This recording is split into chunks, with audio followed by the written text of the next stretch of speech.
Ka.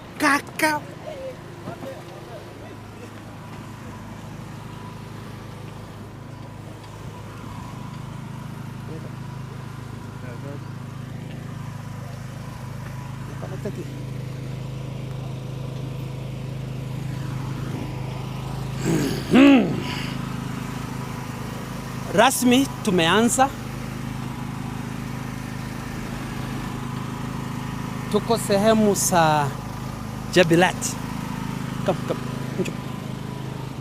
Nifuate. Leo tuko hapa tunawapatia updates. Vile mambo inaendelea. United Opposition wanakuja Kisii. Tunaanzia tuko sehemu za Jabilat, tuende Ikonge, tuende Kerenyo, hapo ndio tutakuwa na mkutano kubwa kabisa. Njoo.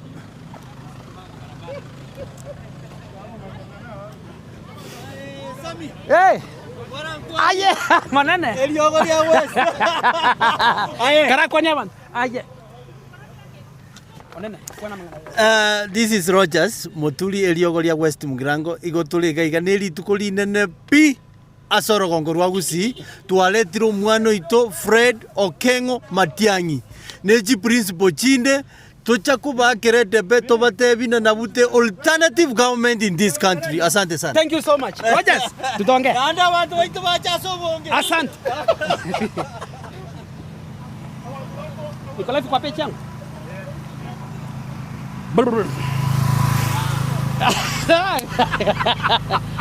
Kama tele. Asante. Thank you. Thank you so much. Okay. Tuko ground. United Opposition wako karibu kufika. Tuanze mkutano rasmi.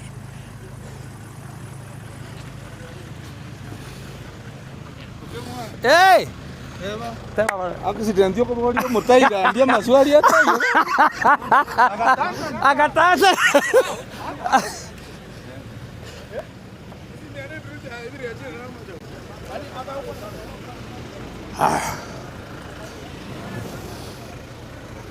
Tewango manene? Mbia tole. Aba ke wana nkyo ta ko soira imani. Eh? Agete ni mo ko soira. Haya, mtu. Media. Wewe kataa mimi ndani. Asante. Kadra ya fama higa? Yo sembiro mak. Mbian. Eh. Kabisa. Somi ko songo sora. Tawapa. Kabisa. Ai, mwanene. Kesungo jande.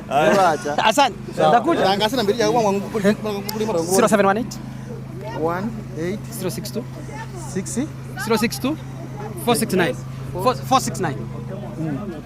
Hey. Excuse. Baba, media kidogo. Hii ni media ndio inapasha watu nini inaendelea. Good job. Asante. Basi igano mangana ko bangerwa. Hapa ndio mambo inaendelea kupangiwa hapa. Mkutano inaanza hapa. Cameraman. Onyesha watu kwenda hapo chini. Watu wamejipanga. Leo ndio ile siku hapa Kisii. United Opposition, United Alternative Government.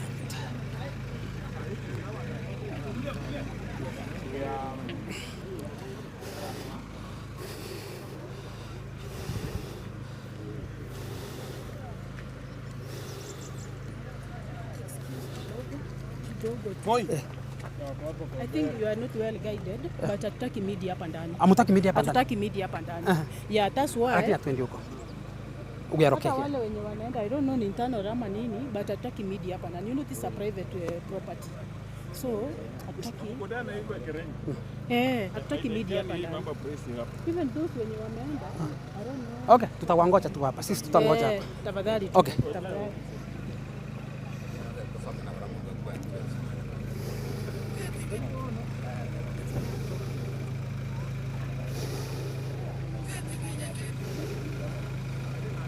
Diana caught it. It's a snake. Ete wangu? Polo waya ngoma sana. Ni karangaro. Akakara. Asante sana. Alisi. Alingora mgati ya? Mondo walisa. Asante bana. No to. Kona kana ko kona ne ga. Okay.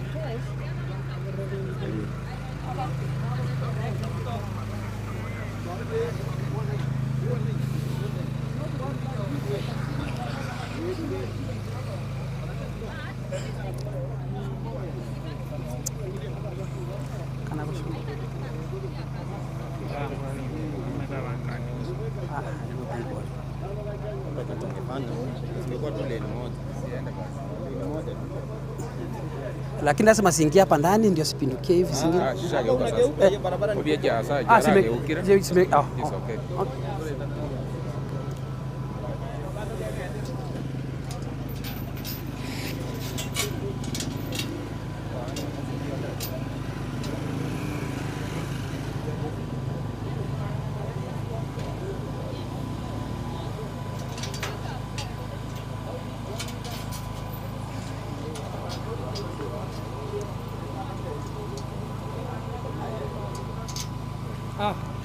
Tahu?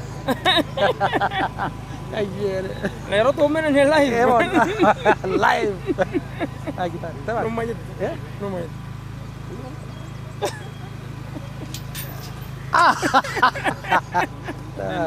Terus. Ayo. Tahu? Akai foto. Ini warga kasong ya. Iya deh.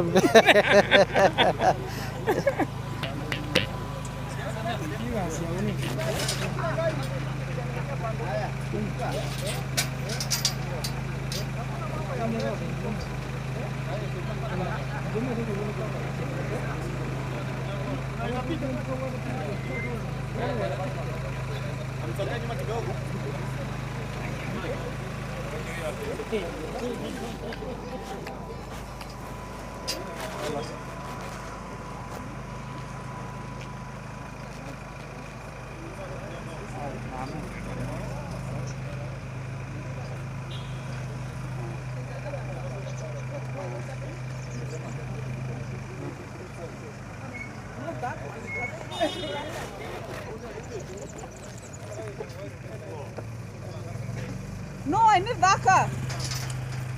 What are you guys doing?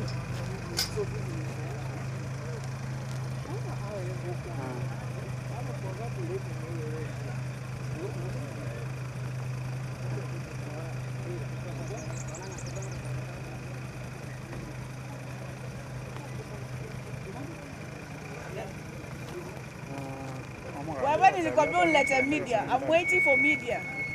I'm waiting for them to get in.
Gari itu lagi. Gari itu lagi. Iya. Ada skop. Skop.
Using Shopify Pause has really created that connectivity from in-store and online. It's really seamless.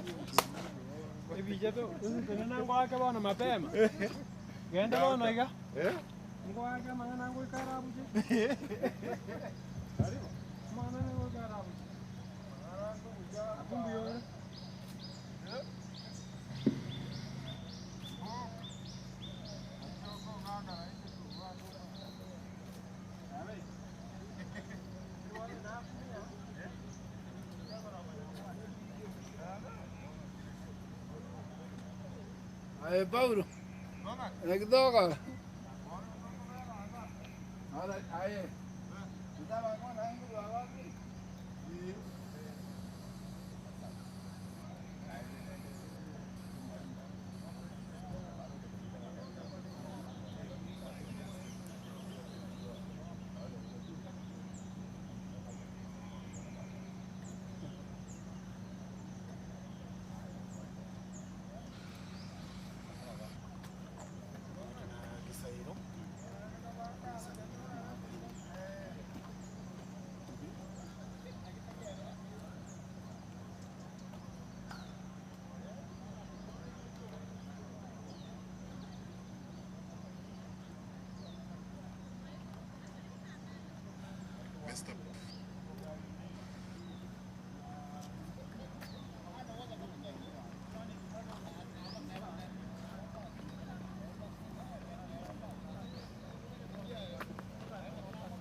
Halo, sema. Yes, yes. Marega. Ya, entar tu है. उसे ये मोरो तक. कौन सा बड़ा केरे को सवागा मतंग है. सवागा मोरो दे से रही में बेकर मतंग नहीं रही.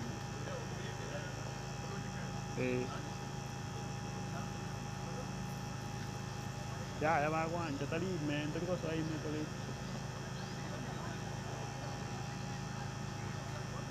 What was bugo ya terus.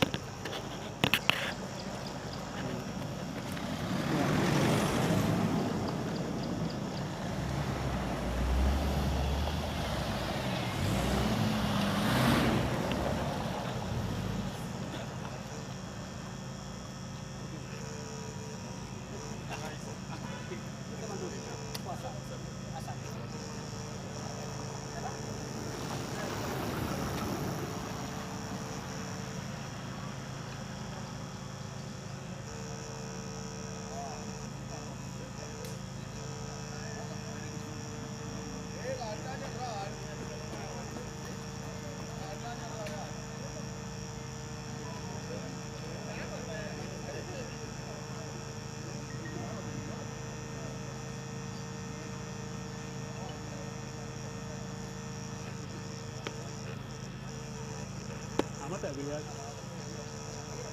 Sana. Amat ya bilihat ya.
Hello?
Check mic check.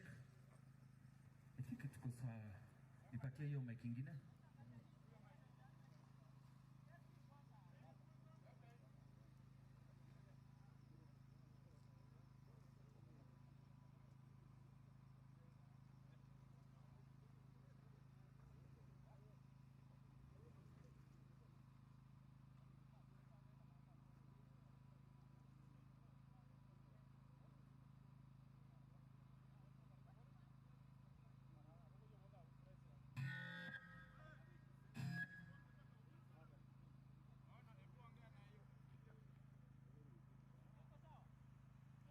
Check mic check.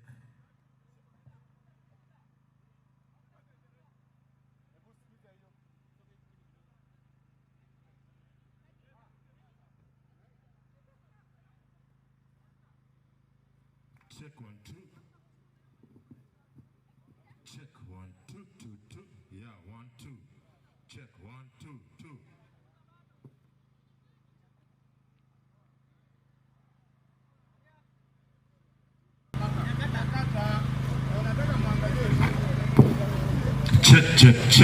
Check 1 2 1 2.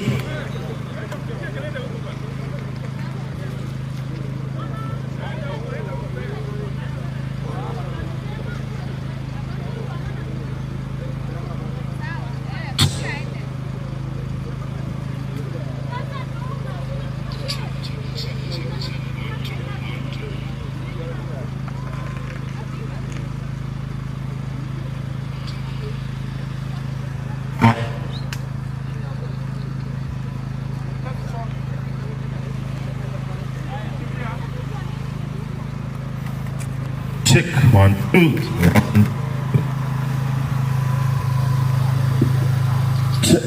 Check 1 2 1 2 2 1 2 1 2. Check.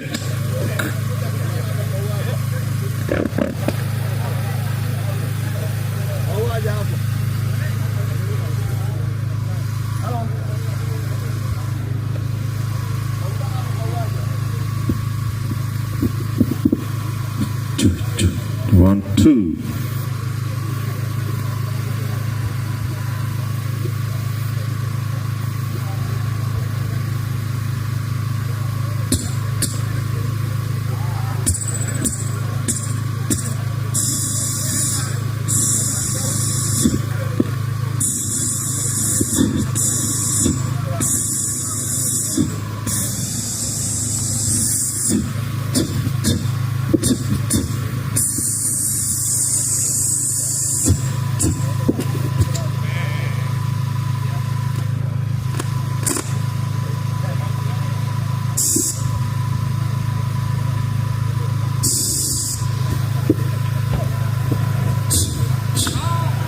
2.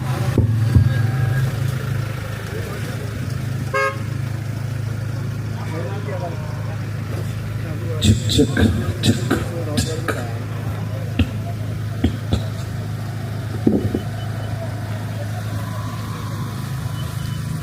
1, 2.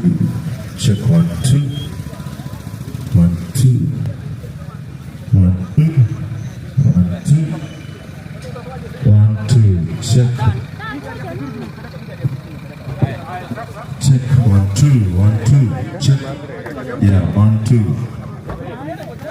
Hello. 1, 2.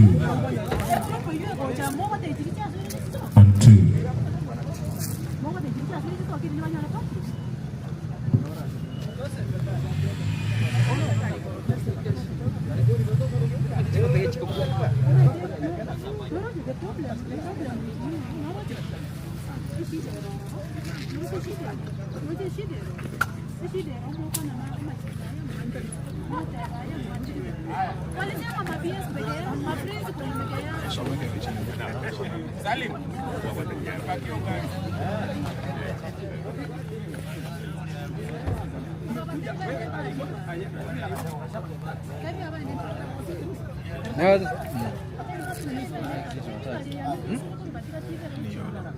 Zoom unasonga na white. Ndio hii. White pointer. Kuna zoom? Hii hapana. Unajua iko na gimbal, hii ni webcam.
Ngokwanole. Aye. Otage tera sinde gari ora.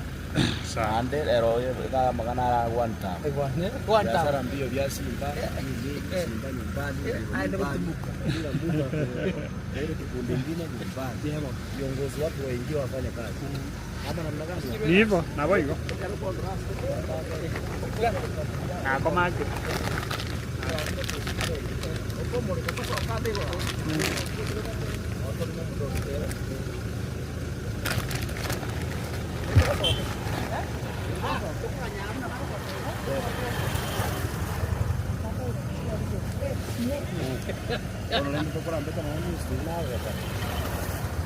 Dr. Fred Matiang'i amefanya rali yake kwa usawa na watu wote mkuche kwa wingi. Kisii wanapenda Matiang'i. Tumeenda pale Murang'a wanasema Matiang'i. Tunaenda pale Ukambani wanasema Matiang'i. Pale Mrima wanasema Matiang'i. Tukaenda Western wanasema Matiang'i. Tukaenda pale pale kwa Wajaruo ni Matiang'i. Hapa Kisii hatutaki kuona mtu mwingine anakuja kutuambia ya kwamba ati sijui kuna watu wameweka sijui akina nani kwa barabara kwa kukuja kuzuia kiongozi. Hii kitu tunatafuta ni kiti ya urais. Hatutafuti kiti ya MP ama governor. Kwa hivyo Dr. Fred Matiang'i lazima aheshimiwe na tuhakikishe ya kwamba kila kitu inafanyika upande wa opposition. Rigathi Gachagua wako, tuko na Martha Karua, tuko na Eugene Wamalwa, Dr. Fred Matiang'i yako, Kalonzo Musyoka na viongozi wote wa opposition watakuwa Kisii siku 3 rally. Kwa hivyo tukuje kwa wingi, tuhakikishe ya kwamba tumeraki viongozi wenu. Asanteni sana, Mungu awabariki. Asante sana. Yes.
Kuacha wewe endelea kutoka kuacha.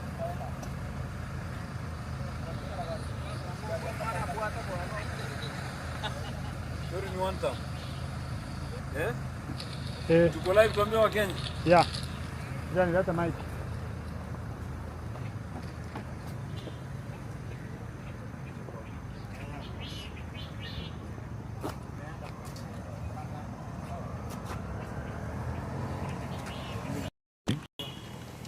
Ninkwane.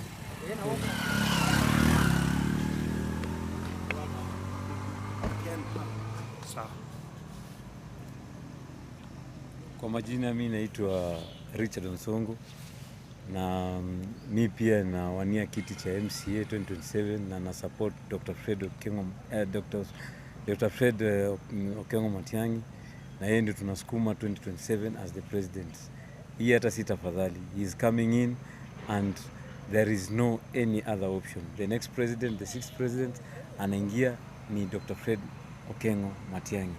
The reason being that ndio the only person who's going to bring back sanity in government, and he's the only person who is going to get Kenya to restore Kenya back to prosperity.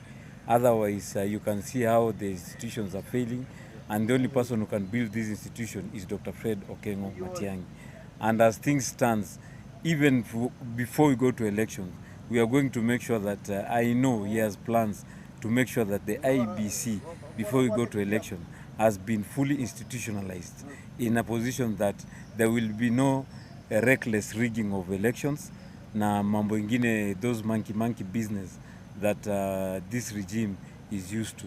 Otherwise, we expect him to win and we expect him to be sworn in come 2027. Kuacha bwana, tuende. Ni nini unataka gani? Tunaongea.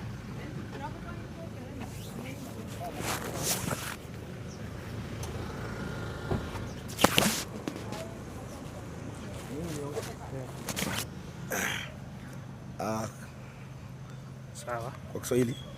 Yeah, any language that you are okay. Kwa majina naitwa Benson Omai kutoka Nyamira County. Mimi ni the supporter of Dr. Fred Okengo Matiang'i anayewania kiti cha urais katika nchi yetu ya Kenya. So tunaomba wananchi tushikane, tushirikiane ili tumpe Dr. Fred Okengo Matiang'i hii kiti ili akaweze kusaidia watu wetu wa Kenya. Sasa hivi ukiangalia uchumi umekuwa mbaya, mafuta imepanda, vitu zimeharibika. So tunaona ya kwamba Dr. Fred Okengo Matiang'i yeye ndiye atakaye saidia hii nchi yetu ya Kenya, wakishirikiana na mwenzetu Rigathi Gachagua pamoja na mwenzetu George Natembeya pamoja na mwenzetu Stephen Kalonzo Musyoka, Martha Karua. Hawa ndio viongozi tumeona watakomboa hii nchi, maana hii nchi mahali ambapo His Excellency Uhuru Muigai Kenyatta aliacha, nchi imeharibika pakubwa sana. So now we are requesting wananchi wenzetu ambao ni supporters wa hawa viongozi ambao wamekuja pamoja, tushirikiane ili tukaweze kukomboa nchi. Sasa hivi unaona akina Sifuna, uliona juzi akina Babu Owino vile walikuwa convoy moja wakisema mambo ya uchumi vile imeharibika, watu wanapigwa marisasi ovyo ovyo. Now we are requesting wananchi tupige kura kwa pamoja ili huyu Kasongo awe one term, kwa sababu ameweza kuharibu nchi hii yetu ya Kenya. Hayo ndio tu nilikuwa nayo, wananchi tushikane. Asante sana. Asante, asante.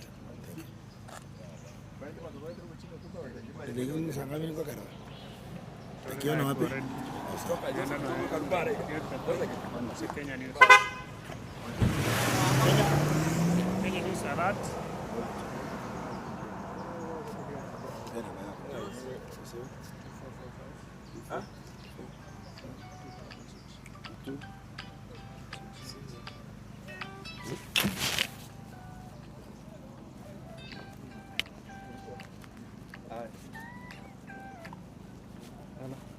One 160, mission 160. Okay. Ndio hii. Ni Mogonga Market. Joseph Mugabe. Ndio hii sasa. Ndio hii ama? 24. Ndio hii. Sawa.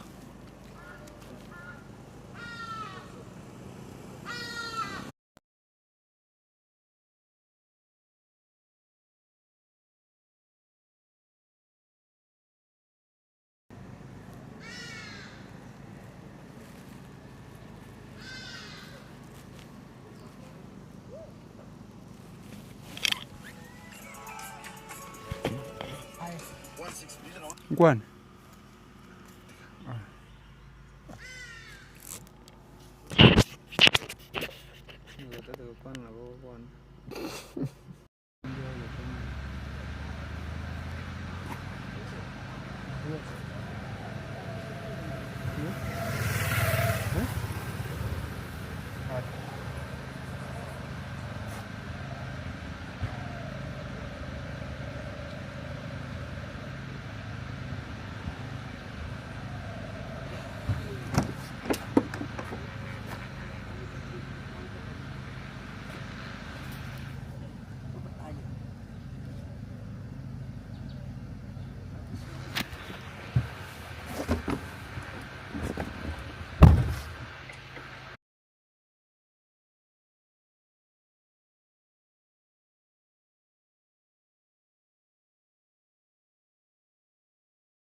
wanasema Matiang'i. Tunaenda pale Ukambani.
Yeah. Two, two. 2, 2, 2, 1, 2, 2. Yeah, 1, 2. Check 1, 2, 2, 2, 1, 2, 2. Yeah, 1, 2, 2, 2, 2, 2, 2. Yeah, 1, 2. Hello, hello, hello. 1, 2, 2, 1, 2. 1, 2, 2, 2, 2, 2, 2, 2. 1, 2, 1, 2. Check 1, 2. Hello, 1, 2, check 1, 2, 2, 2, 2, 2. Yeah, 1, 2. Hello, hello. Oh, oh, oh.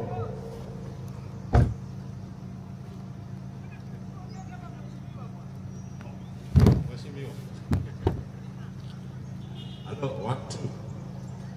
Check 2, 2, 2. Yes. Sound check. Sound check. 1, 2.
Check 1, 2.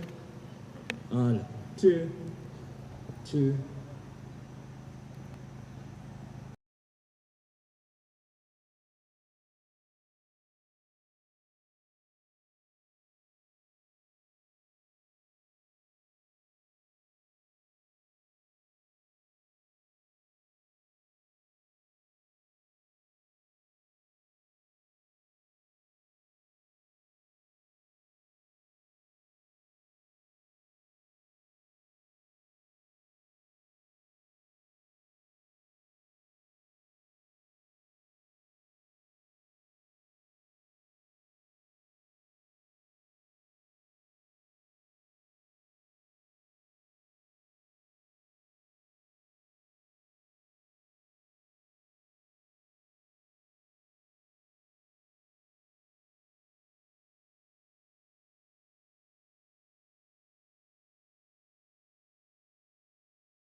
Basi hapa tuko katika maeneo ya Nyamira, yani tuko mahali fulani,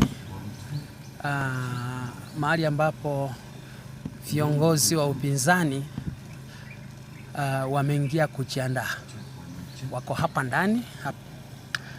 So wakati wowote kutoka sasa mtawaona wakitokea kutoka lile lango.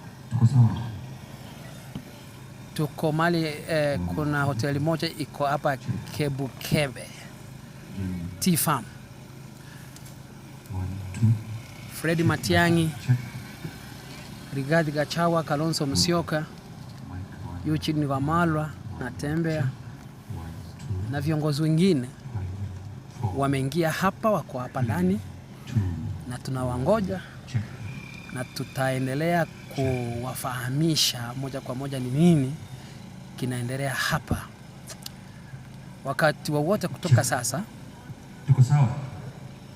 watatoka kuelekea mkutano pale Ekerenyo Nyamira. Hapo ndio mahali ambapo mkutano mkubwa sana utaweza kufanyika siku ya leo. Kutoka Ekerenyo tutaelekea Keroka na baadaye kumaliza siku pale Kisii Town. Unaona magari yameanza kutake position kutoka. Hivyo ni kuashiria kwamba wakati wowote kutoka sasa viongozi wa upinzani wataanza safari kuelekea Ekerenyo. Basi niko hapa kuwafahamisha ni nini kinachoendelea mahali hapa.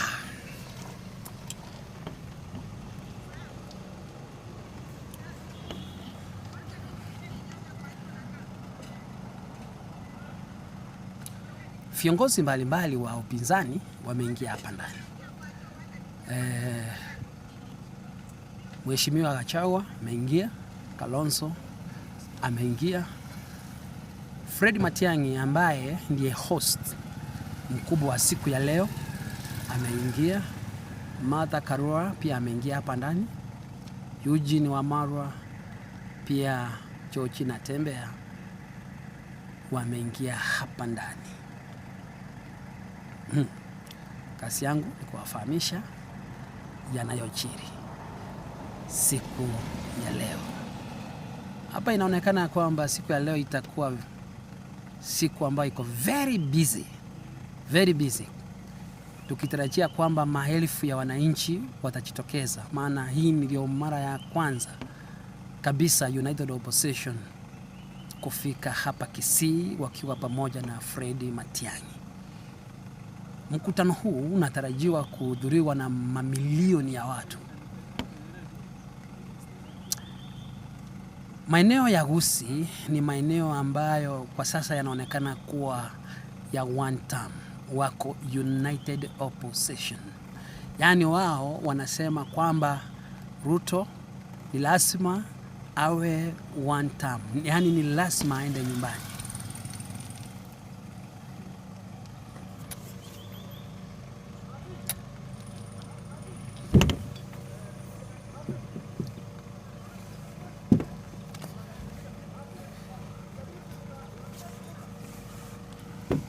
Sisi tuko hapa standby kwa sababu mahali ambapo wameingia pale ndani kamera asikubaliwe. Kwa hivyo imebidi tuweze kuwangoja hapa nje. Sasa tuko hapa standby, wakitokea hivi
hapa siku ya leo nimejitolea sana kwa sababu najua wananchi wanataka kujua ni kipi kinachoendelea hapa.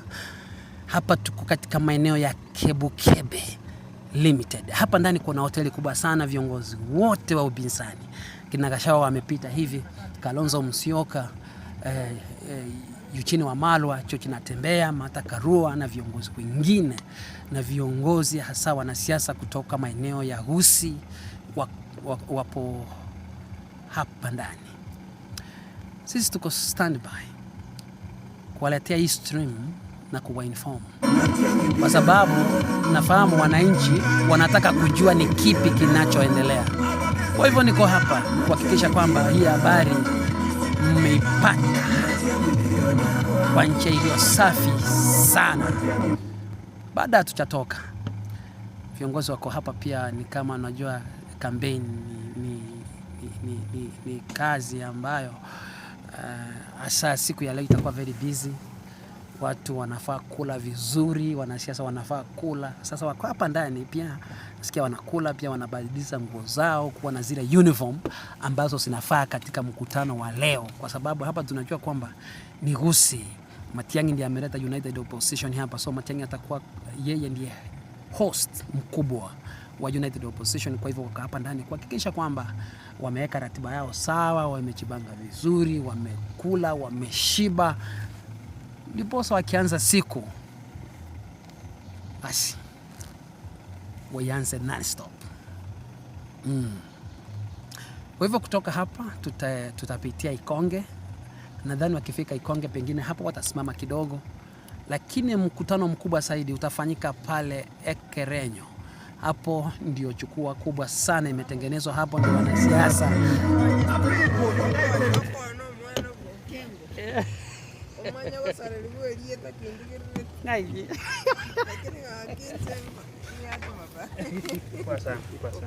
kabisa.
Hey.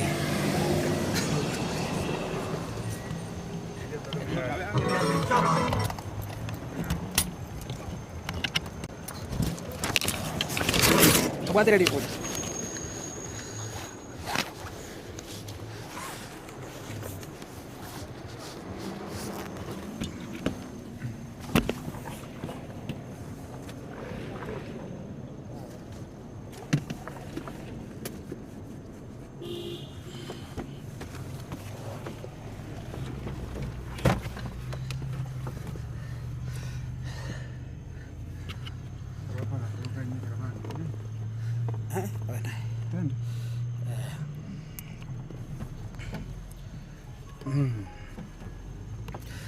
Basi tuko karibu kutoka. Tukitoka hapa tunaelekea Ikonge, tuingie Ekerenyo. Basi hapa unaona magari yote yamengoja hapa yako standby. Kwa hivyo viongozi wakitoka pale ndani, kwa sababu tumeambiwa kwamba wako karibu kumaliza na wanaendelea kujiandaa wakati wowote kutoka sasa. Basi hey, Leo ndio ile siku ambayo ilikuwa imengojewa kwa muda mrefu. Matiang'i analeta wageni wake wa United Opposition hapa Kisii.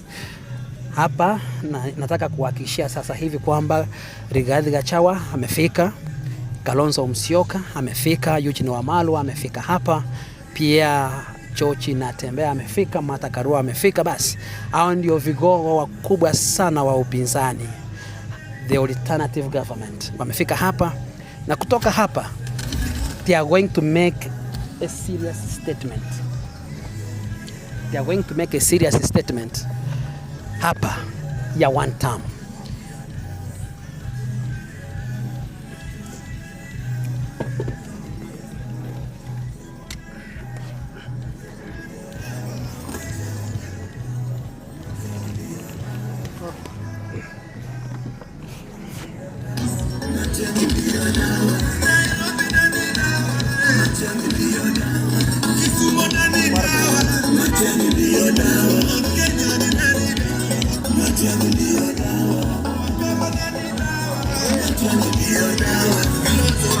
Basi hapa gari zote msafara utaanzia hapa Kebukebe iko nyuma ya Ikonge. Muda sio mrefu, after some like 20 minutes ni Ikonge, then Ekerenyo.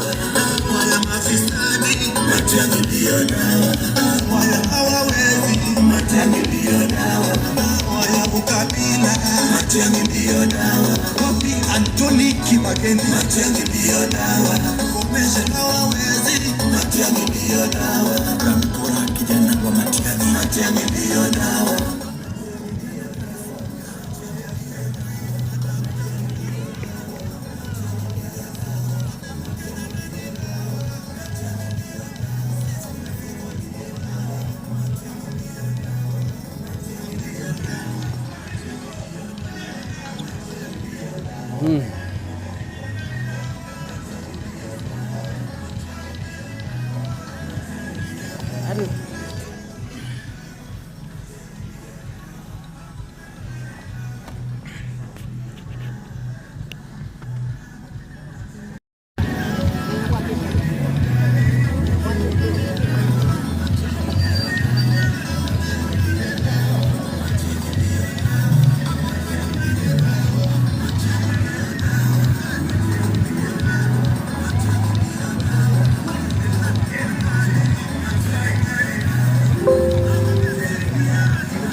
Tariki.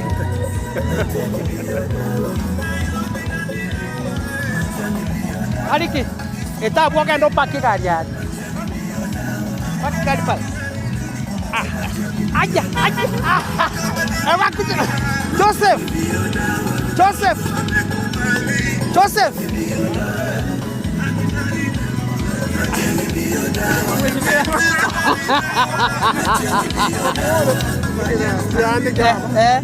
Behind it?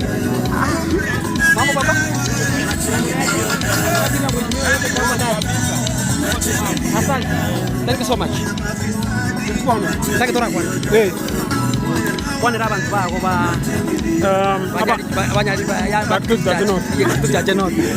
Biamono asama lieta Joshua Makonya Range kurwa kitutu cha Chino ikobono ntorno mo komonene no treche bilat twatako karibisho mo the 6th mheshimiwa Fred Matiang'i na the United Opposition iko no mo komande bona turiretie ekerenyo tokure ekerenyo toche keroka toche bosongo igo abantu bakitudu chache not into baligete mabino mheshimiwa Matiang'i ne timu yaito seito kitudu chache not marani so igo etoko tebanga karibu sana the United Opposition abagani bantu bonsi tobakanyite na ende tole no mogoko we are excited so mbia mono. Asante sana. Thank you so much. Basi huyu ambaye ameongea ni Mheshimiwa Joshua Makoli, ni mchumbe mtarajiwa kutoka maeneo ya Kitutu Chache North. Tuko katika maeneo ya Kebukebe. Hapa ndani waheshimiwa wote wanatungoja, tunawangoja hapa kwa sababu wanajiandaa pale. Basi wakati wote kutoka sasa tutaondoka hapa kuelekea Ikonge, kutoka Ikonge tuwe pale Ekerenyo. Hapo ndio wanasiasa wote wa upinzani United Opposition wataweza kuwazungumzia moja kwa moja. Thank you so much. Thank you.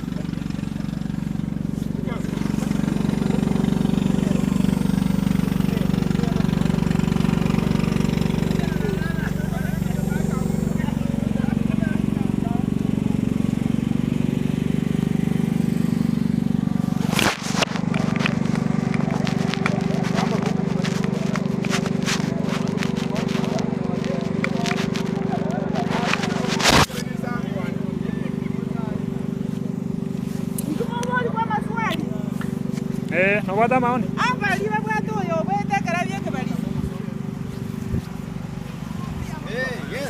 Nani anaweza ongea? Hii ni TV. Kabisa hii ni TV. TV gani? Kene? Kene. Halo. Sawa.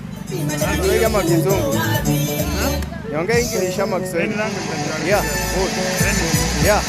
What do you want me to talk? Kama wewe unaniuliza maswali. Utaniuliza maswali. Ongea anything about Matiang'i. Okay. Watu wetu vile mnavyoona, Mheshimiwa Matiang'i ameko nyumbani na ametuletea wageni waheshimiwa akina Rigathi Gachagua ama Riggy G. Pia ametuletea wageni kama Mheshimiwa former Deputy President Kalonzo Musyoka na wageni wengine waheshimiwa akina Emingo Magara. Nimewaona wageni wote, karibu nyumbani Kisii, tunawakaribisha na tuko pamoja na bado tuna insist ni one term. Thank you so much. Asante sana. Hey, thank you so much. Welcome nyumbani, karibu nyumbani sana, karibu Kisii, na Kisii yote ni one term. Mtu asikudanganye, Kisii ni one term. Tuko kwa na wale watu wengine ambao wanajidanganya wanasema eti Matiang'i asikanyaga Kisii. Tafadhali, let you be advised. Matiang'i Kisii ni nyumbani na Matiang'i atakuja Kisii. Hamwezi kataza mtu asiingie nyumbani. Huwezi kataza mwanaume asiingie kwa bedroom. Kisii ni bedroom. Na wewe huwezi kuja kwa mwanaume mwingine uanze kusema eti asiingie kwa bedroom. Ataingia full swing na hakuna mtu atazuia. Ukijaribu kuzuia utaona cha mtema kuni. Lazima aingie Kisii na tutaingia CBD saa hivi. Thank you so much. Asante sana.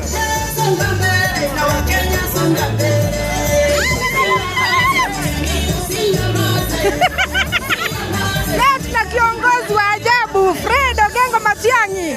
Kenya iendelee, Kenya iende mbele. Aliweza mtihani na hii lazima ataiweza.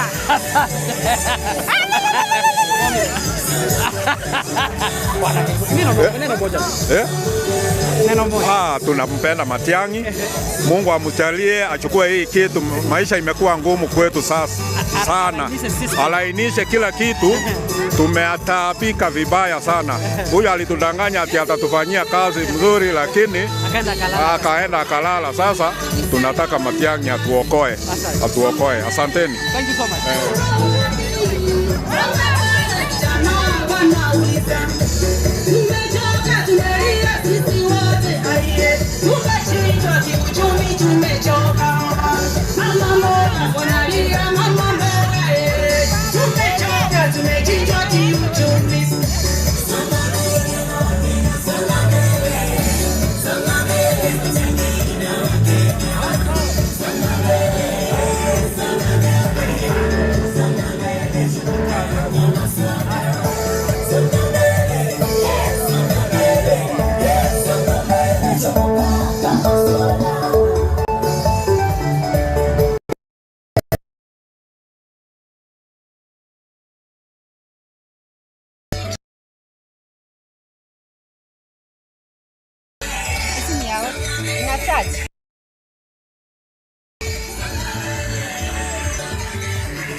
Basi tumeanza safari kuelekea basi tumeanza safari kuelekea Ekerenyo. Choina banda wangu gakitwa kule.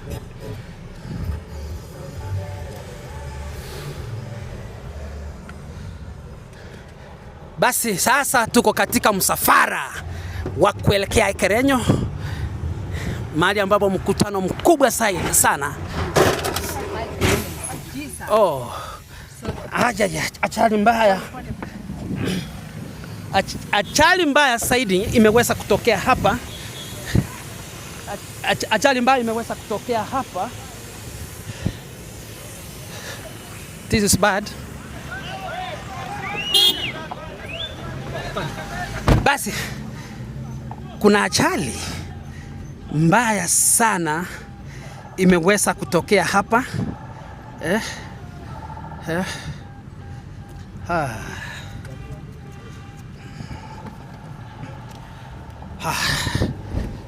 Pole sana. That's the nature of the situation. Lakini dereva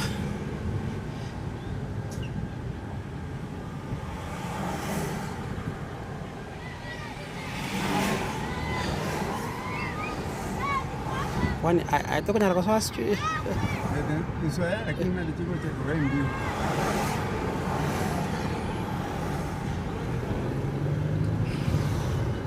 Ole bwana.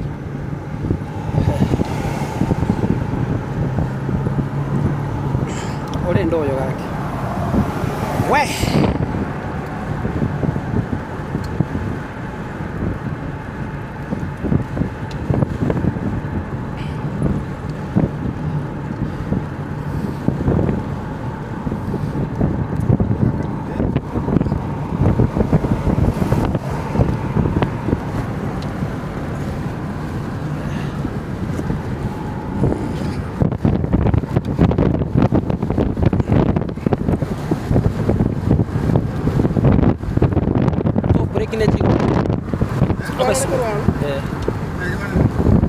Uko sawa?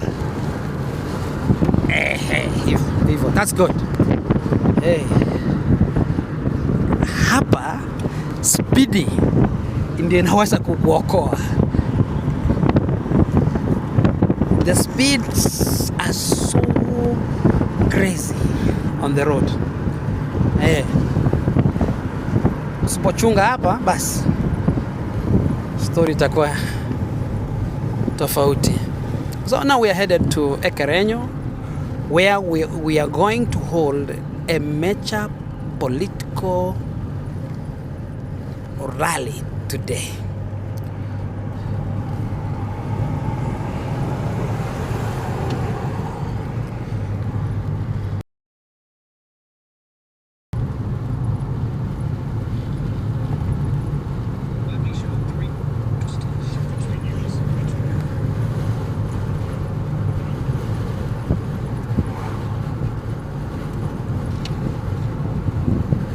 In speeds, with speeds like this, anything can go wrong in time and second. Hapa lazima uwe macho, lazima driver awe yule ambaye amemakinika vizuri sana. Kwa zile speed gari ambazo zinatoka nayo hapa. Basi tunaelekea Ekerenyo. Hapa ni moja kwa moja mpaka Ekerenyo. Viongozi wote wa upinzani wa United Opposition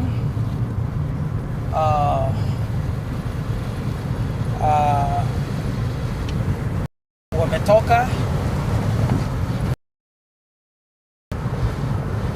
upande huu.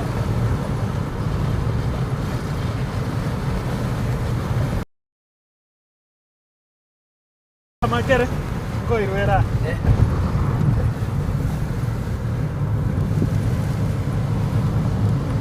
na sisi tunang'ang'ana vyovyote tunavyoweza kuwafahamisha ni nini kinaendelea hapa. Sasa tuko karibu sana kuingia Ikonge. Uko sawa? Cameraman unaweza tuonyesha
hapa tuko mahali ambapo tunaita Kericho T-Zone. Sotik Highlands. Kenya is very beautiful. As you can see, Kenya ni nchi ambayo ni maridadi sana. Hapa ni maeneo pa chai. Hapa ndio majani chai inafunwa sana kwa wengi. Kwa hivyo we can appreciate our country. Our country is very beautiful, as you can see, na tunafaa kuilinda. Shida ya Kenya hii ni uongozi mbaya, kutumia mali ya mwananchi kwa njia isiyofaa, kupora mali, uongozi, ufisadi. Basi tukiweza kutatua shida za uongozi katika nchi hii, nawaambia kwamba Kenya is a very beautiful country. Kenya is a very beautiful country. Basi msafara ndio huu. Siku ndio hii.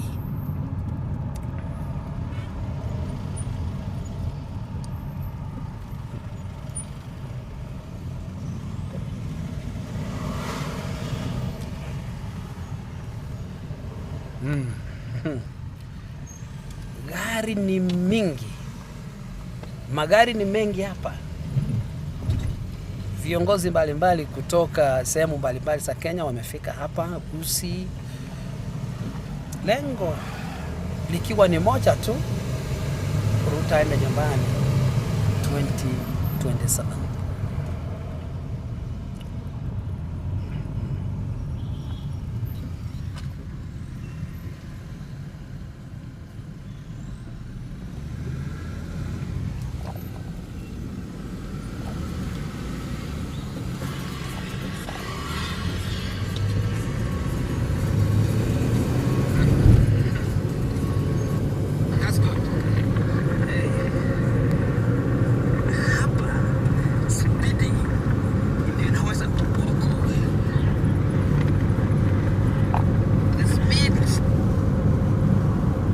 Hapa kwa barabara usipokuwa rada usipokuwa macho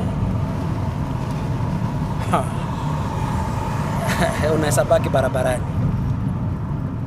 Unaweza baki barabarani. Ni kama hapa hakunanga kesi, hadi unagongwa unaachwa hapo.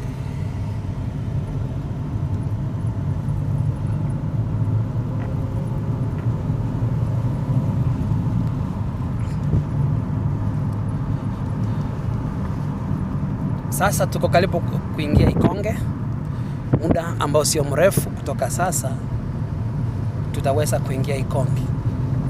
Natarajia kwamba tukifika Ikonge kuna uwezekano kwamba wanaweza kusimama kidogo kuweza kuhudhuria wananchi pale, kwa sababu pale Ikonge kuna soko kubwa na pia kuna watu wengi ambao wamewangoja pale. Kwa hivyo nadhani kwamba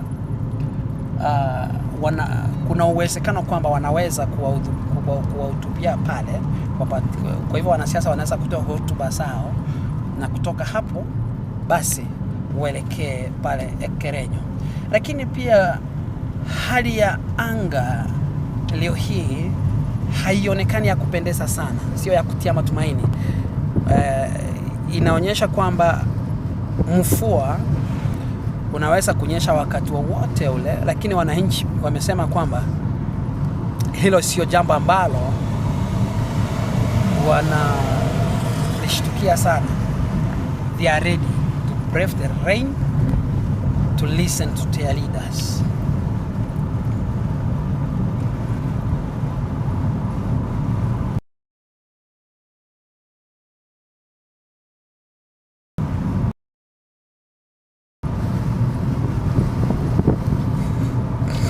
You have to be very aggressive. You have to be a driver who knows what we call defensive driving. Hapa akili zako zote lazima ziwe barabarani.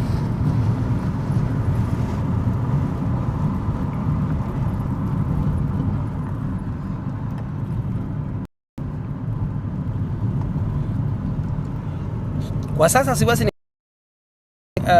pengine Matiang'i na viongozi wako nyuma ama wako mbele, maana ni magari kwa sasa nadhani wametangulia hapa mbele.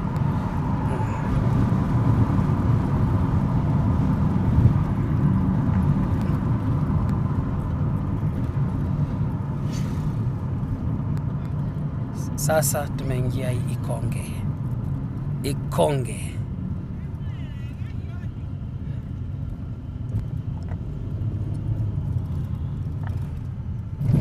Maeneo ya Borabu, Nyamira County.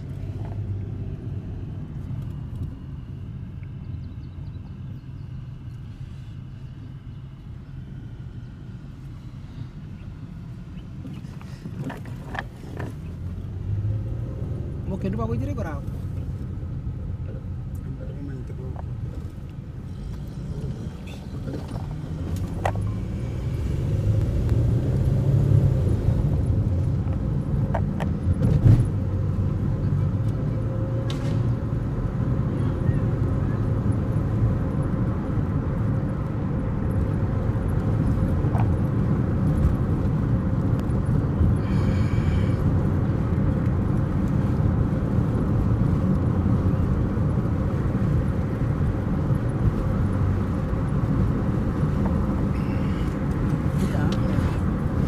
Nadhani kamera hivi nyuma watu wanaona scan.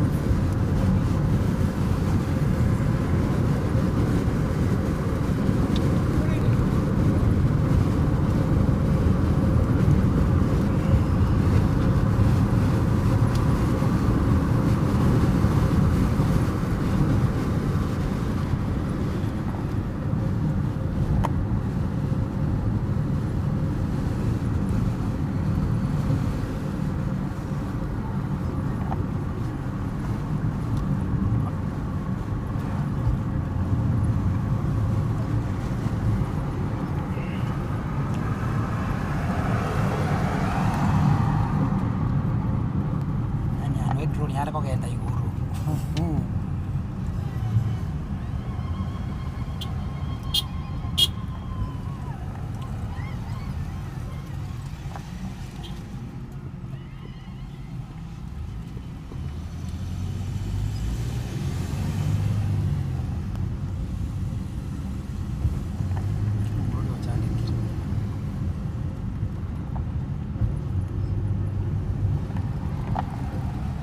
Sasa tumefika Ikonge.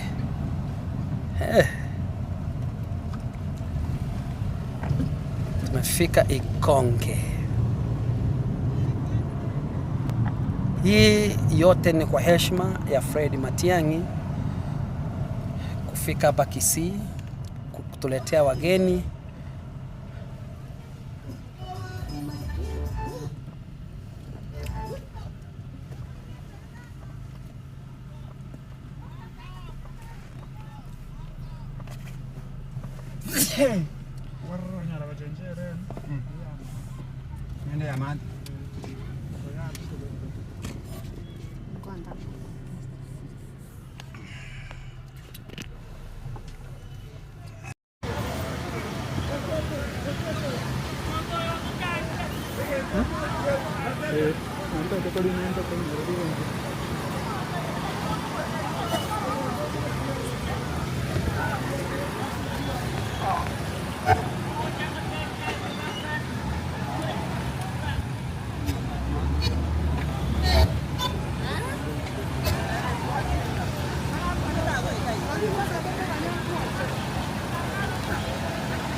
kumbombe hapa. Ndio iko sasa.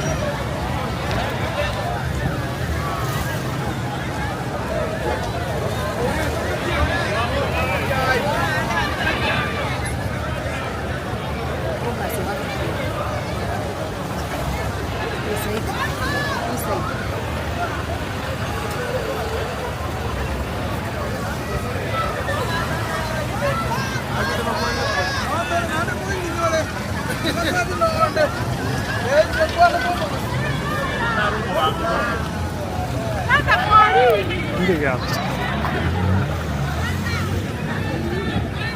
Basta leo leo ya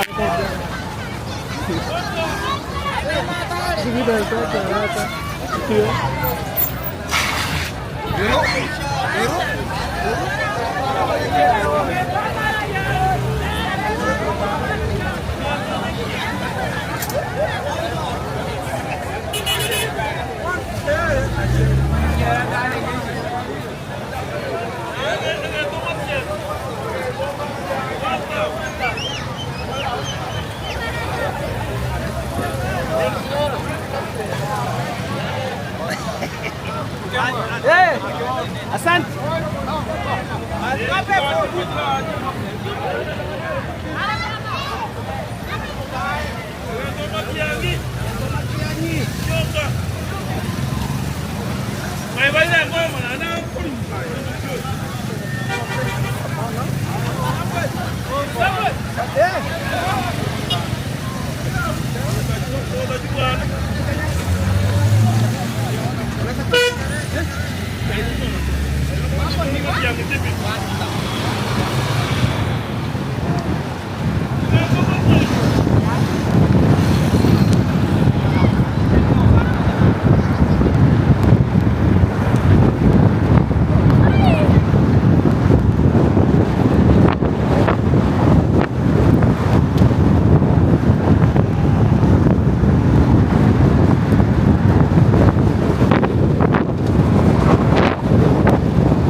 Mpaka kushuka. Ayoche. Aya. Sada, no kugo. Shika hii. Sikata soka dia chamu ya bwatire na samana. Ya bwatire. Tuko chukana rai baga. Ona kama imezima. Rongo ese tu no mondo. Iko sawa. Ilikuwa imezima hiyo matani yote na. Mwaga ndio huko takiko. Yuna kwana. Mbona kwa akili? Sababu ni moja baba.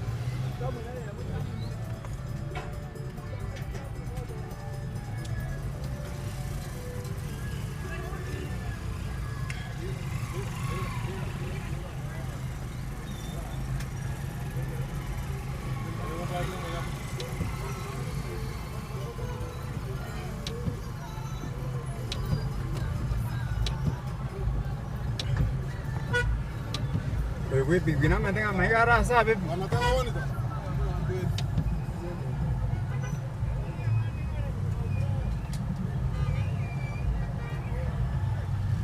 Mungu na yaruhusie pikipiki. Kwa swali mpaka kuni.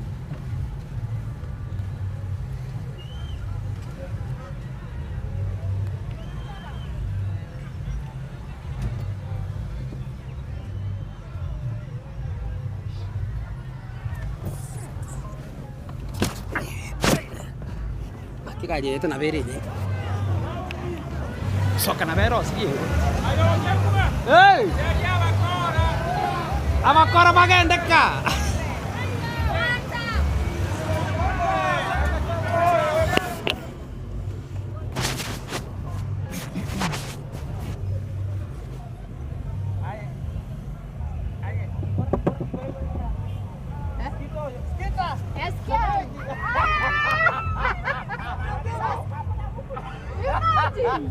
Ukoaje? Umekuwa asubuhi?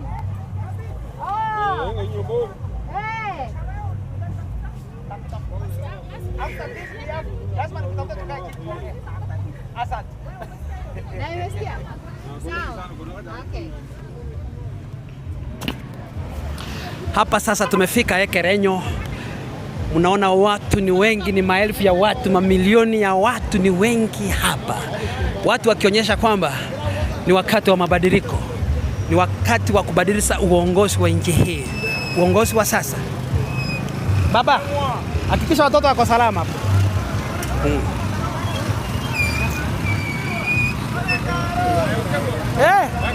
Bujande kaji? Aye. Ina iko na. Usura na. Tawango. Biamo na sa. Biande, dai orate. Ati ko bodi? Ati ka. Tawango. Kemo. Komera ni. Komera kereja tatu. Na korora? Pero mami na ko pole sana. Asante. Trabalho, bari kai. Ondi. Sawa. Asante. Okay. Thank you so much.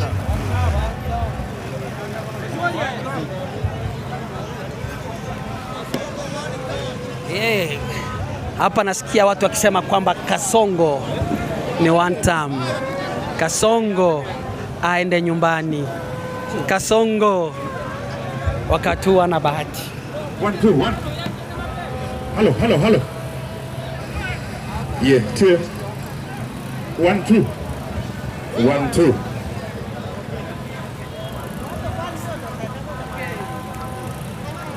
One two. Mai to kwenye beka, asitoka soka ida.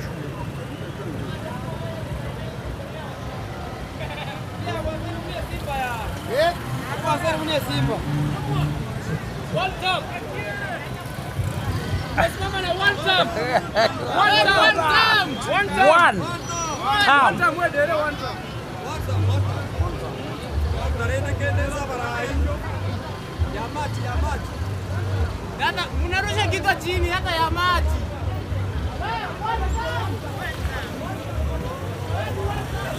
Kama. Vipi? Poa sana baba. Asante. Tuko area. Mjinga alikuwa anataka kupita jana. Ule mjinga alikuwa anataka kuniua bwana. Hakuja hapa leo. Wacha jaribu akuja hapa. Asante. Thank you.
Yani njongo ngotano iga Masa ayango li njongo ngo para ngotani ndigere lugo era wana chose ika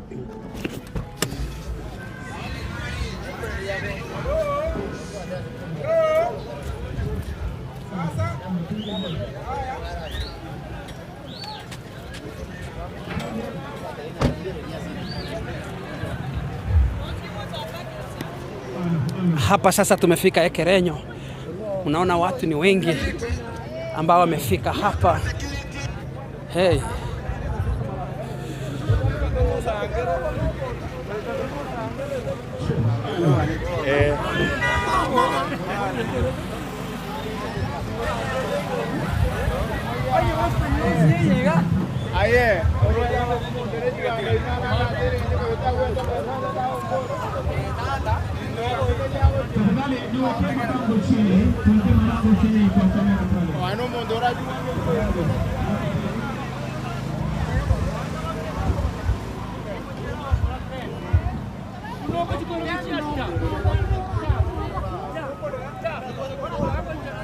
Joseph! Joseph!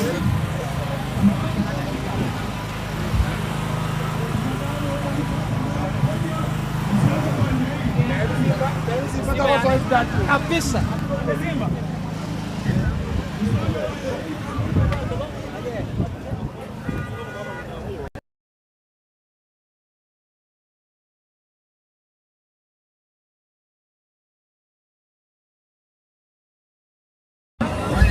Asante sana, asante sana. Abantu bakela mbia mole. Arambe! Arambe! Arambe! Aya, tutulie ndio tupokee wageni. Tutulie tupokee wageni. DJ ungenipatia muziki hapo nikaribisha wageni. DJ. Na wale wanyamuko hapa naomba. Tunataka tuone wageni. Hapo muziki ndio hiyo, tusonge pande hii. Tafadhali hapa naomba msonge nyuma hapa hivi. Tafadhali msonge nyuma. Wale watu mko hapa msonge nyuma kiasi. Msonge nyuma. Haya, asanteni. Watu wetu wa Nyamira, asante sana.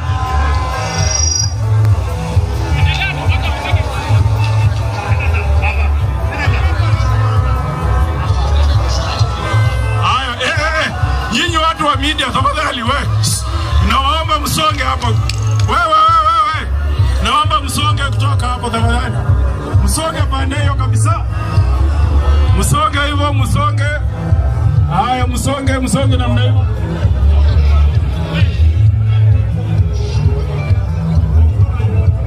Haya, DJ sawa. Ochi. Halo. DJ tupatie ngoma kidogo tu tujipange magari pale tafadhali.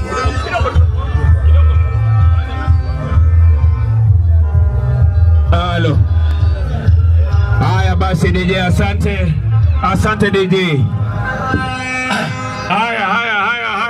Watu wa Nyamira oye! Wapi kelele ya Rigiji? Wapi kelele ya Karonzo?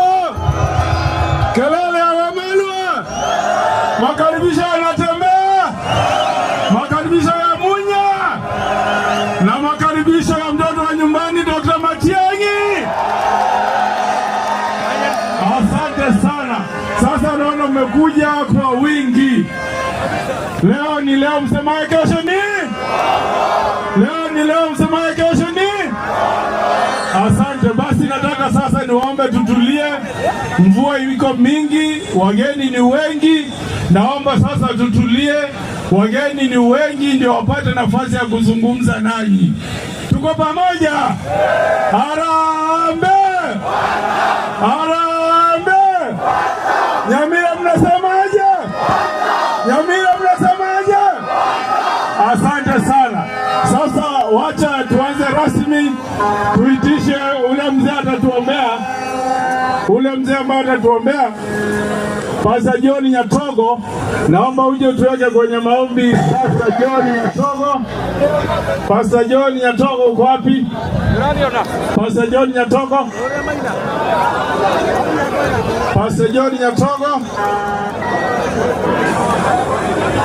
Haya, John Nyatogo.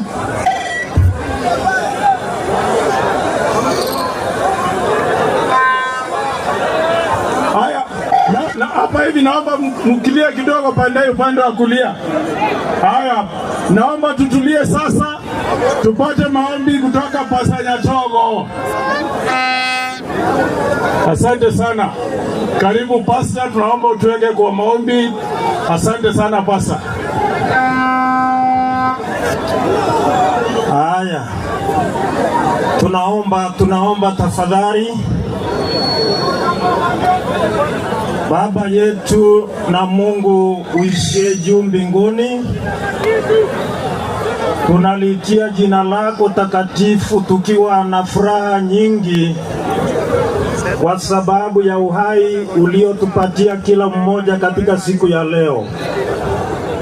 Pia tunashukuru ya kwamba umewaongoza wageni tuliokuwa tunawasubiri, umewaleta salama. Tunakualika katika mkutano wa leo Mungu wetu, ya kwamba anza pamoja nasi na ukamalize pamoja nasi. Tunaomba utulivu, tunaomba amani, tunaomba jina lako liinuliwe zaidi. Kila maongeo ambayo yatakuwa mahali hapa yawe yanaliinua jina lako juu. Tumeomba na kuamini katika jina la Yesu aliye mkombozi wetu. Amen.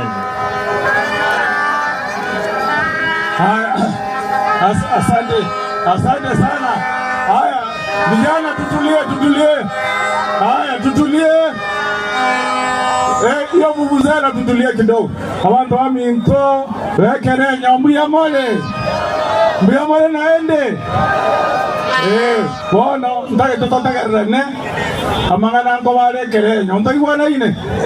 Amangana ale nko bareria. Aiga no totete kuige kama gana. Siengi manoera.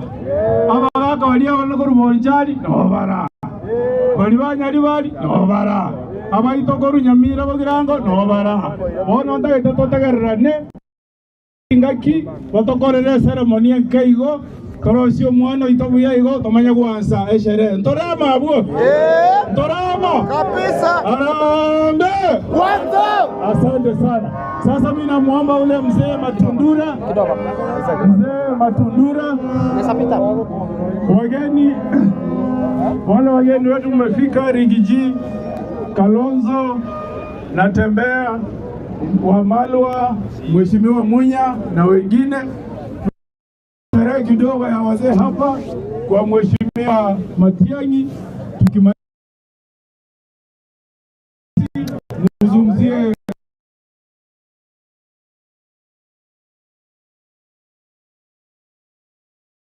asante sana. Karibu wazee, karibu sana, asante sana. Hawa ni wale wazee wetu ya jamii ya Omogusi. Takereyo nga kimbia mole. Asante. Takereyo tuoma Ruto. Tuoma mnawilange. Asante sana. Haya wazee, sijui nitapatia nani. Naomba tu mwapatie dakika chache, dakika 10 namna hii tumalize sherehe. Alafu tuanze tutwange mambo leo katika kaunti ya Nyamira. Si tuko pamoja vijana? Vijana oye! Wazee oye! Naona mko sawa ndangai. Mzee Matundura. Asante. Tafadhali tusikizane ndio mtaona vizuri. Tusikizane. Sasa tunaanza sherehe rasmi na mnaongea Kiswahili kwa sababu ya wageni wetu ambao ni wa maana sana wamekuja sehemu hii, na tunataka tuanze hii process na Ocho iko amen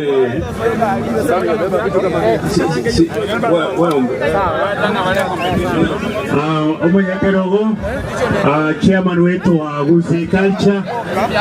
Sisi tuko hapa kufanya hii sherehe vile Mkisii anafanya. Kwa hivyo tuko na vitu hapa ambao tutapeana, na wakati tunapeana tutakuwa tunaelezea ntobe tukweresa so gwengenga kidogo kora igo tokraga ni moto tegere buya kidogo egere to iguanane abwasemore igo bono eshere tu alliance omugaka chairman Matundra to welcome ye na chengo ba welcome once ase Nyamira as a county ninjo manyakero gokurwaiga Nyamira North igo tuanze shere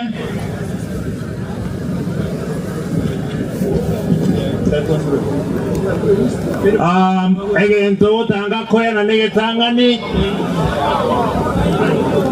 ndegete montegerake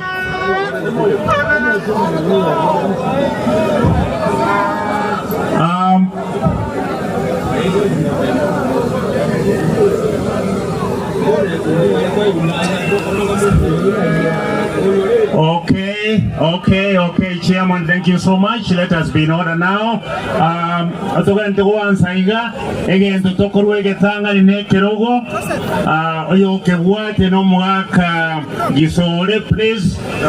Gisore abeteyale na omwaka Chief Monyancha please. Chief Monyancha, where are you? Thank you so much. Ekerwe kine kyomo gusi negito togantiko our president of the year. Amarieta aiga gisora nero kubwate kerogo airerie omugaka Chief Monyancha. Okay, enguba yokaigwa enguba isi enguba said unguti ngayora na kijana Gikenye please obosugunia Gikenye ngayore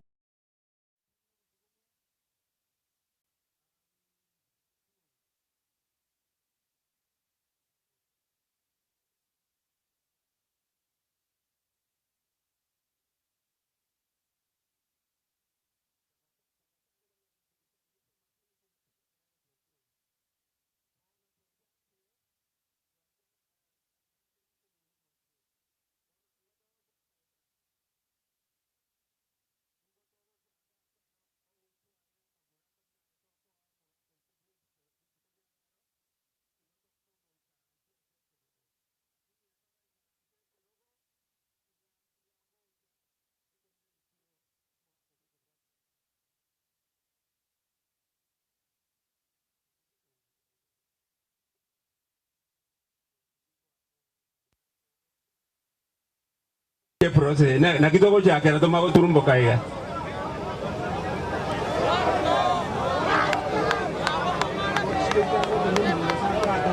ako chamwe como na tomo rangal pada via mana ogo tenna to go karans ogo tenna ga eto ogo tenna to ri ga dibos abasi irangora bono irangora ita to iguane akara tu ara direct kara irangora akara tu igira sekerogo kwa vile tumefika kwa kiti na sasa yeye inasemekana tusonge nyuma kidogo. Wageni wanasema tumewafungia kabisa.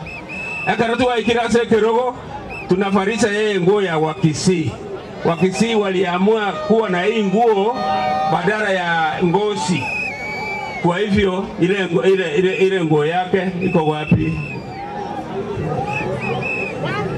Si uitoe ndani tafadhali.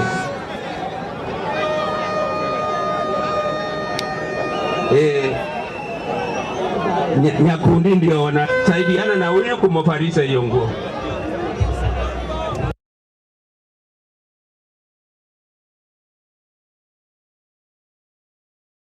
Kire yange ya Gusii litukolia lero.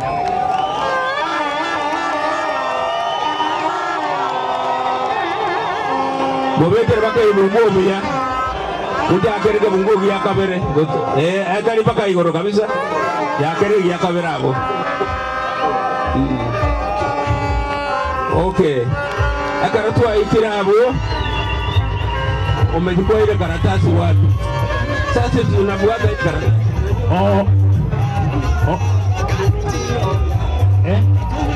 Okay, Mheshimiwa President. On the next one, ekekobwatia Nesmati. Igo Esmati Philip Ongeri na Nyakundi Nchwango Gaiga. Wakore. Okay, the next one ne Ekeore. Ekeore tiga kodora kiako egwa. Yes, here you are, Chairman.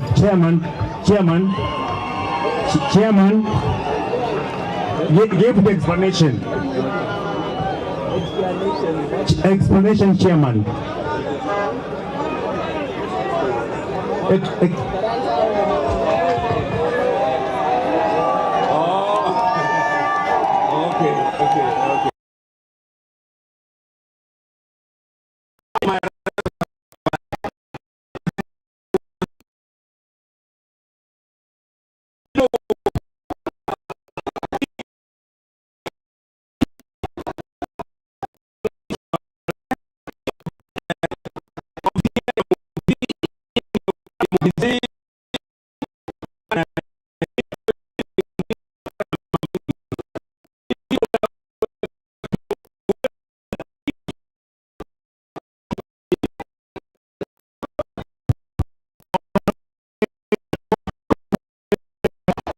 Akiwa mtawala wetu, hii iko na maana kubwa, so atakuwa akitumia hii ikiwa ako na sherehe kubwa. Sasa wacha tumekuja sana sasa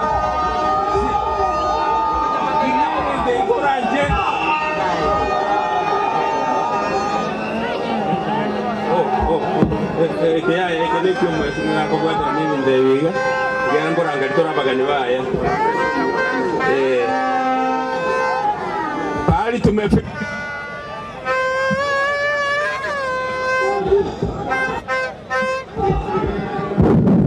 pahali tumefika, tunahitaji yule pasta iko wapi? Pasta Nyatogo ako wapi? Ako mbali, ikiwa ako mbali Pasta Murunya. Pasta Murunya tigakore, tigamurunya. Murunya nayo kurugo saba. Yo ogosabere binde ndu akora.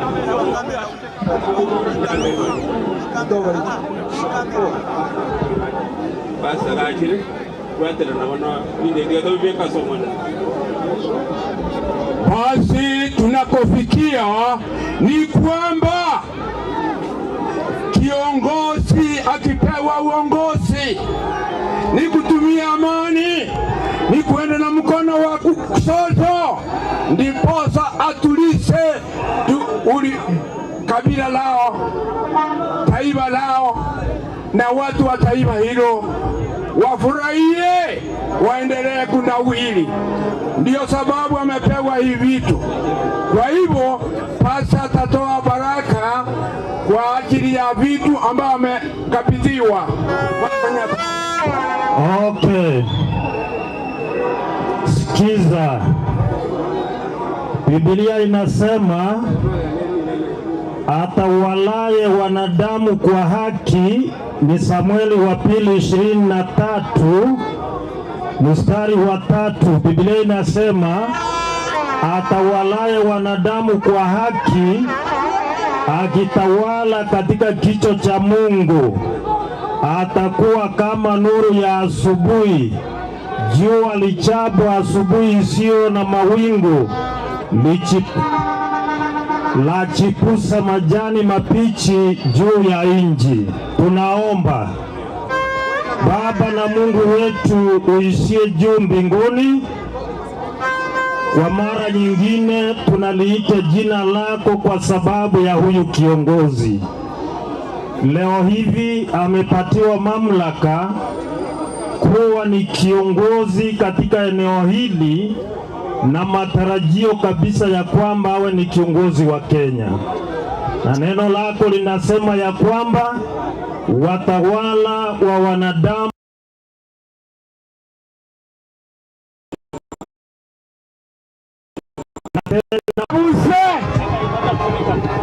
twabaire omukito murabuze tumewapatia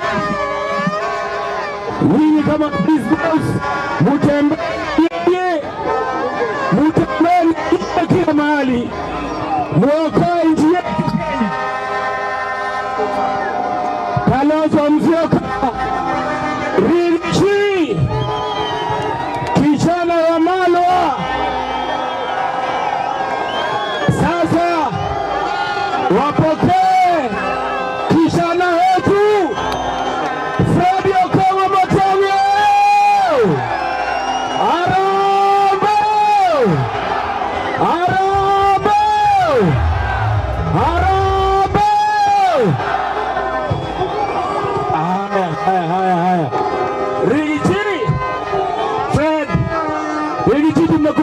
Rigathi, tumekupatia kijana wetu, mufanye kazi. Kalonzo Musyoka, tumekupatia kijana wetu, mutembee na yeye kila mahali.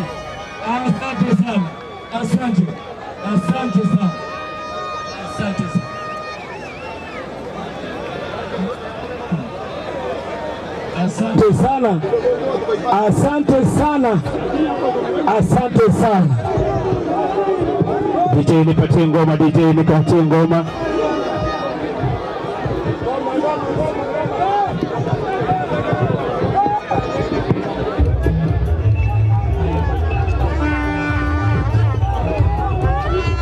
Wapi la muziki, DJ. Haya bwana DJ.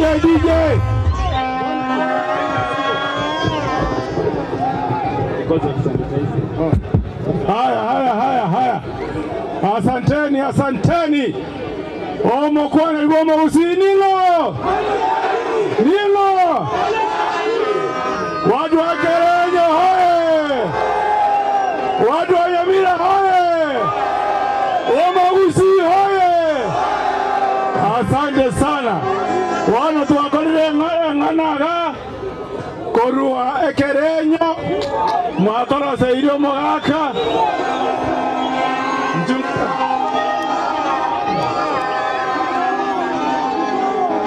Haya mzee Ongeri. Haya sasa, kabla tumwachilie Dr. Fred Matiang'i, tunataka mzee mmoja wa jamii ya Omo Gusii, mzee Profesa Ongeri. Vijana muko? Vijana ole! Arambe! Haya tutulie tuendelee. Sasa naomba tumpatie mzee Profesa Ongeri aongee kwa niaba ya wazee wa jamii ya Omo Gusii. Profesa Ongeri.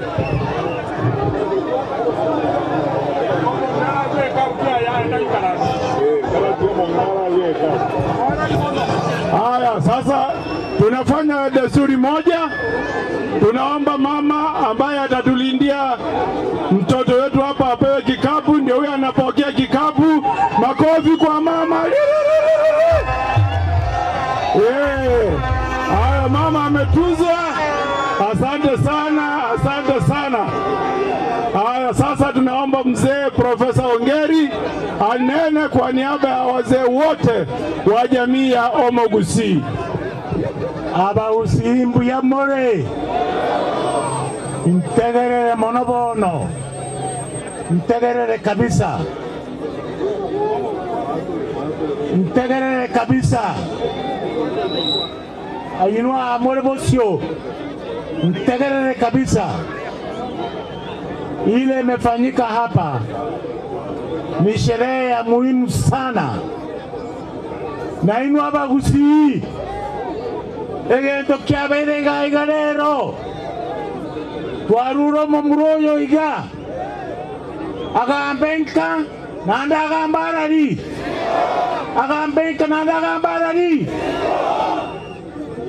egento kiabere iga omontamo ire cheche ayekwaragere igwe ayekwakorere toki omontateme komochecheria usokore gento kende unaigwe nyimbe yeiga neko bie yiga ai wakore gento ki korurero mosike kabwatire nyimbe yeiga yakwana mangana yakore nani munyanchirane mwanchire boigo.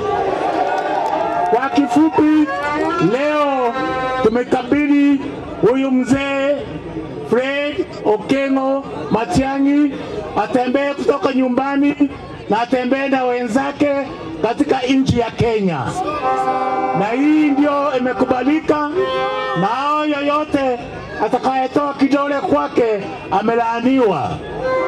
Na wewe leo na bahati, kwa sababu siku ya leo umetawazwa kuwa msemaji na mzee wa Kisii na beyond Kisii mpaka Kenya. Imefika siku ile nimezaliwa leo tarehe 23 mwezi wa 1938. Kwa hivyo baraka zangu zote kwako. Karibu sasa na uzungumze na watu yako.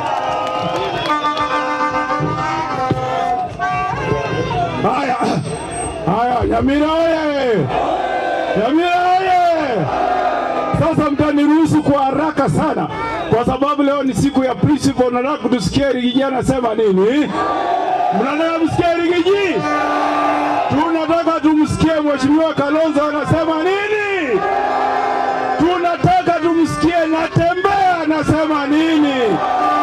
Tunataka tusikie Mheshimiwa Munya anasema nini. Tunataka tusikie Wamalwa anasema Harambee. Sasa mimi naomba kwa haraka sana, kwa sababu leo ni siku ya hawa principal. Tutazungumza sana kutoka hapo, wako na sherehe kule Keroka, Keumbu na Kisii. Naomba wale ambao walikuwa MCA wa zamani penye wako wasimame, wapunge mkono, waonekane tu kwa dakika moja. Haya ndio, asante sana, asante sana. Wale ambao ni our aspirants, nimepewa majina hapa, ni wengi sana. Tuko na Mheshimiwa Masongo, harambee. Tuko na Mheshimiwa Janet Kumenda, usalimia watu penye huko. Ndio huyo. Tuko na Mheshimiwa MCA wapo hapa, na tunawashukuru sana kwa kupigia yeye kura. Mheshimiwa Jeremia Ongaro ndio huyo amewasalimia hapo. Tuko kutoka chama cha Wiper, tuko na Mheshimiwa Swanya, unaweza kupunga mkono. Swanya ndio huyo. Mheshimiwa Ruth Wasiago, unaweza kupunga mkono pale huko. Mheshimiwa Josephine Nyarera, kama sijakuona utaniwa radhi tafadhali kwa sababu ya muda. Sasa pia tuko na viongozi ambao wametembea na hii timu ambayo inaenda kuunda serikali hapa. Nataka niwatambue kwa haraka sana. Tuko na Mheshimiwa Gloria Oroba, ndio huyo. Tuko na Mheshimiwa Omingo Magara. Tuko na mtoto wetu wa nyumbani Mheshimiwa Ben Momanyi. Tuko na Mheshimiwa George Nyamwaya. Tuko na Mheshimiwa Women Rep wa zamani Honorable Janet Ongera. Tuko na Mheshimiwa Richard Tonyi. Tuko na Mheshimiwa Asanyo. Tuko na Mheshimiwa Honorable Moraha. Tuko na SG wetu wa Jubilee Mheshimiwa Kenta, uko wapi? Salimia, ndio huyo. Tuko na chairman wa chama ya Jubilee Mheshimiwa Honorable Kemosi. Tuko na Mheshimiwa ule anatafuta kiti ya seneta anaishiwa Mheshimiwa Migosi. Tuko na ule anatafuta kiti ya ujumbe kutoka West Mogrango Honorable Rogers Moturi. Tuko na Mheshimiwa anatafuta kiti Borabu Mheshimiwa Sonko. Tuko na Mheshimiwa Engasi.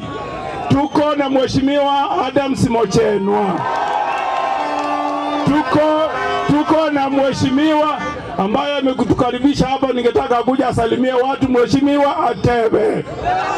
Tuko na Mheshimiwa Mutio. Kwa haraka tu, nimeomba MCAs wetu ambao wako hapa na ni wengi, wamenipa ruhusa kwa sababu wanataka wageni wazungumze. Wameniambia niongee jina, na sisi Nyamira tunasema asiyekuwepo hapa ni one, asiyekuwa hapa ni one. Haya, wale wako hapa wamejitambua, ni Mheshimiwa Vincent Benecha MCA, ndio huyo. Tuko na Mheshimiwa Lameck Sikwaya MCA Itibo, tuko na Mheshimiwa Chris Osiemo, tuko na Mheshimiwa Julius Nyangana, tuko na Mheshimiwa Elijah Abere, tuko na Honorable MCA Zibora Matundura, MCA wangu Mheshimiwa Charles Keganda, tuko na Mheshimiwa Jackson Mogusu, muko na Mheshimiwa Jeria Nyakangi, tuko na Mheshimiwa Yisesa kutoka Rigoma, tuko na Mheshimiwa Habel Mokaya. Kwa MCA wote harambe, asanteni. Sasa niko na waheshimiwa.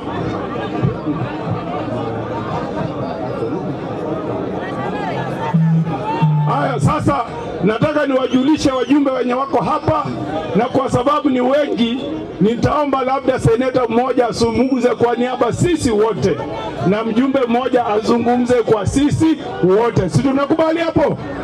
Haya, sasa tuko na mtoto wa nyumbani, mimi mwenyewe Senator Senior Counsel Okongo Omogeni, niko ndani. Tuko na mheshimiwa ambaye anatafuta kiti ya gavana Kisii, Honorable Ezekiel Machogu. Tuko na mjumbe wa Kitutu Masaba, Engoko mwenyewe Honorable Clive Gisairo. Tuko na mjumbe wa Borabu, Honorable Patrick Osero. Tuko na mjumbe wa Bomachoge, Honorable Obadia Barongo. Tuko na mjumbe wa Bobasi, Honorable Innocent Obiri. Tuko na mjumbe wa Bonchari, Honorable Charles Onchoke. Alafu kutoka kule nje pia tuko na Mheshimiwa Honorable Kembi Gitura. Alafu kutoka kule ndugu zetu wa kule Kuria tuko na Mheshimiwa Mwita Nyange. Alafu nafikiri nitamalizia hapo, nimetambua Honorable Duke. Sasa mimi naomba kwa unyenyekevu, watu wa Ekerenyo, watu wa Nyamira, munikubalie niite Senator ndugu yangu kijana wa Omogusi azungumze kwa niaba ya maseneta, Honorable Onyonka.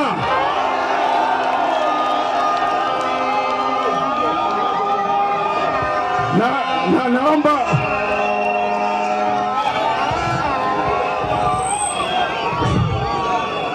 Mbuyamule, ningependa munipe nafasi niongee maneno mawili. Number one, Mheshimiwa Fred Matiang'i, nakupa heshima zangu binafsi kama senator wa Kisii County, na mimi ningependa kusema thank you for giving the presidency a shot. Kwa wale viongozi wamekuja na wewe, Mheshimiwa Rigiji, Mheshimiwa Kalonzo, Mheshimiwa Eugene, Mheshimiwa Nate, Mheshimiwa wale wageni wote mmekuja, Mheshimiwa kutoka Meru, Mheshimiwa Munya. Ningependa kusema hivi, we come with a humble heart. We know it is very hot. We know that you will agree amongst yourselves because we have nowhere to go. I pray that God will hold you all together and make sure that we liberate our country. Ayande minto tigamba tevye onde bwenso gwakera simba bwaratie simi motevya tigobo chinga gokore town nane bali moko mwakere simi moteviga korugaiga mosongo togocha biamono. Haya, harambe!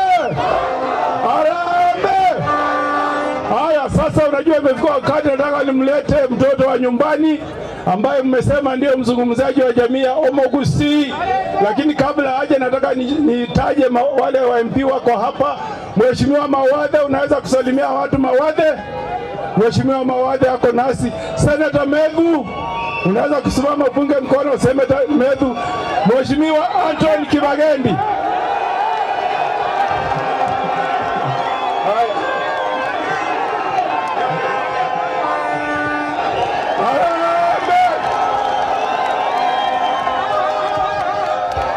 Ekerenyo Harambee! Hapana, haitoshi. Ekerenyo Harambee! Aende asiende, mwizi aende asiende, muuaji aende asiende. Mambo ya Kasongo ni kufinish, mambo ya Kasongo ni kufinish. Sasa sisi tukiwa hapa Ekerenyo tunataka kuambia viongozi hawa, sisi watupatie kiongozi mmoja. Wakikubaliana Fred Matiang'i kura zote tunapatia yeye. Kutoka Paramount Kenya tukiongozwa na Rigathi Gachagua, kura milioni 5 tunaweka kwa yule ambao watakubaliana. Mimi nataka nimalizie kwa kuuliza swali moja. Niulize ama niwache? Niulize ama niwache? Wakikubaliana William Ruto ajinane na Matiang'i, mtapigia nani kura? Nani? Wakikubaliana William Ruto ajinane na Rigiji, mtapigia nani kura? Wakikubaliana William Ruto ashindane na Kalonzo Musyoka, mtapigia nani kura? Wakikubaliana William Ruto washindane na Natembeya, mtapigia nani kura? Wakikubaliana William Ruto ashindane na Eugene Wamalwa, mtapigia nani kura? Ya mwisho na msikiza sawa sawa. Wakikubaliana William Ruto ashindane na Matoke, mtapigia nani kura? Nani? Wapi kura ya Matoke? Anatosha Matoshi. Harambee! Haya, pia tuko na Mheshimiwa Anton Kibagendi. Awasalimia kwa dakika moja. Abantu baminto byamore. Byamore. Mumaite gotuoma. Mumaite bona Matiang'i gotuoma. Matiang'i tuoma. Matiang'i tuoma. Tuoma Ruto. Omabuna magongo. Matiang'i tuoma. Matiang'i tuoma. Tuoma Ruto. Omabuna birenge. Rigathi tuoma. Rigathi tuoma. Tuoma Ruto. Omabuna bigoti. Tariboigo. Tariboigo. Into 20 unomo gusi etore magegaya Fred Okengo Bataramo na Kalonzo na Rigathi na Tembea Mbiamono MCAs wa Kisii County. Amkuwa mmekuwa recognized MCAs wa Kisii County. Asanteni sana kwa kuja kwa wingi. You have been recognized. Asanteni sana. Haya, bwana, nataka tumkaribishe Dr. Fred Matiang'i Ekerenyo Harambee. Wapi nduru, wapi nduru, wapi nduru ya Dr. Matiang'i. Asanteni sana, asante sana. Harambee!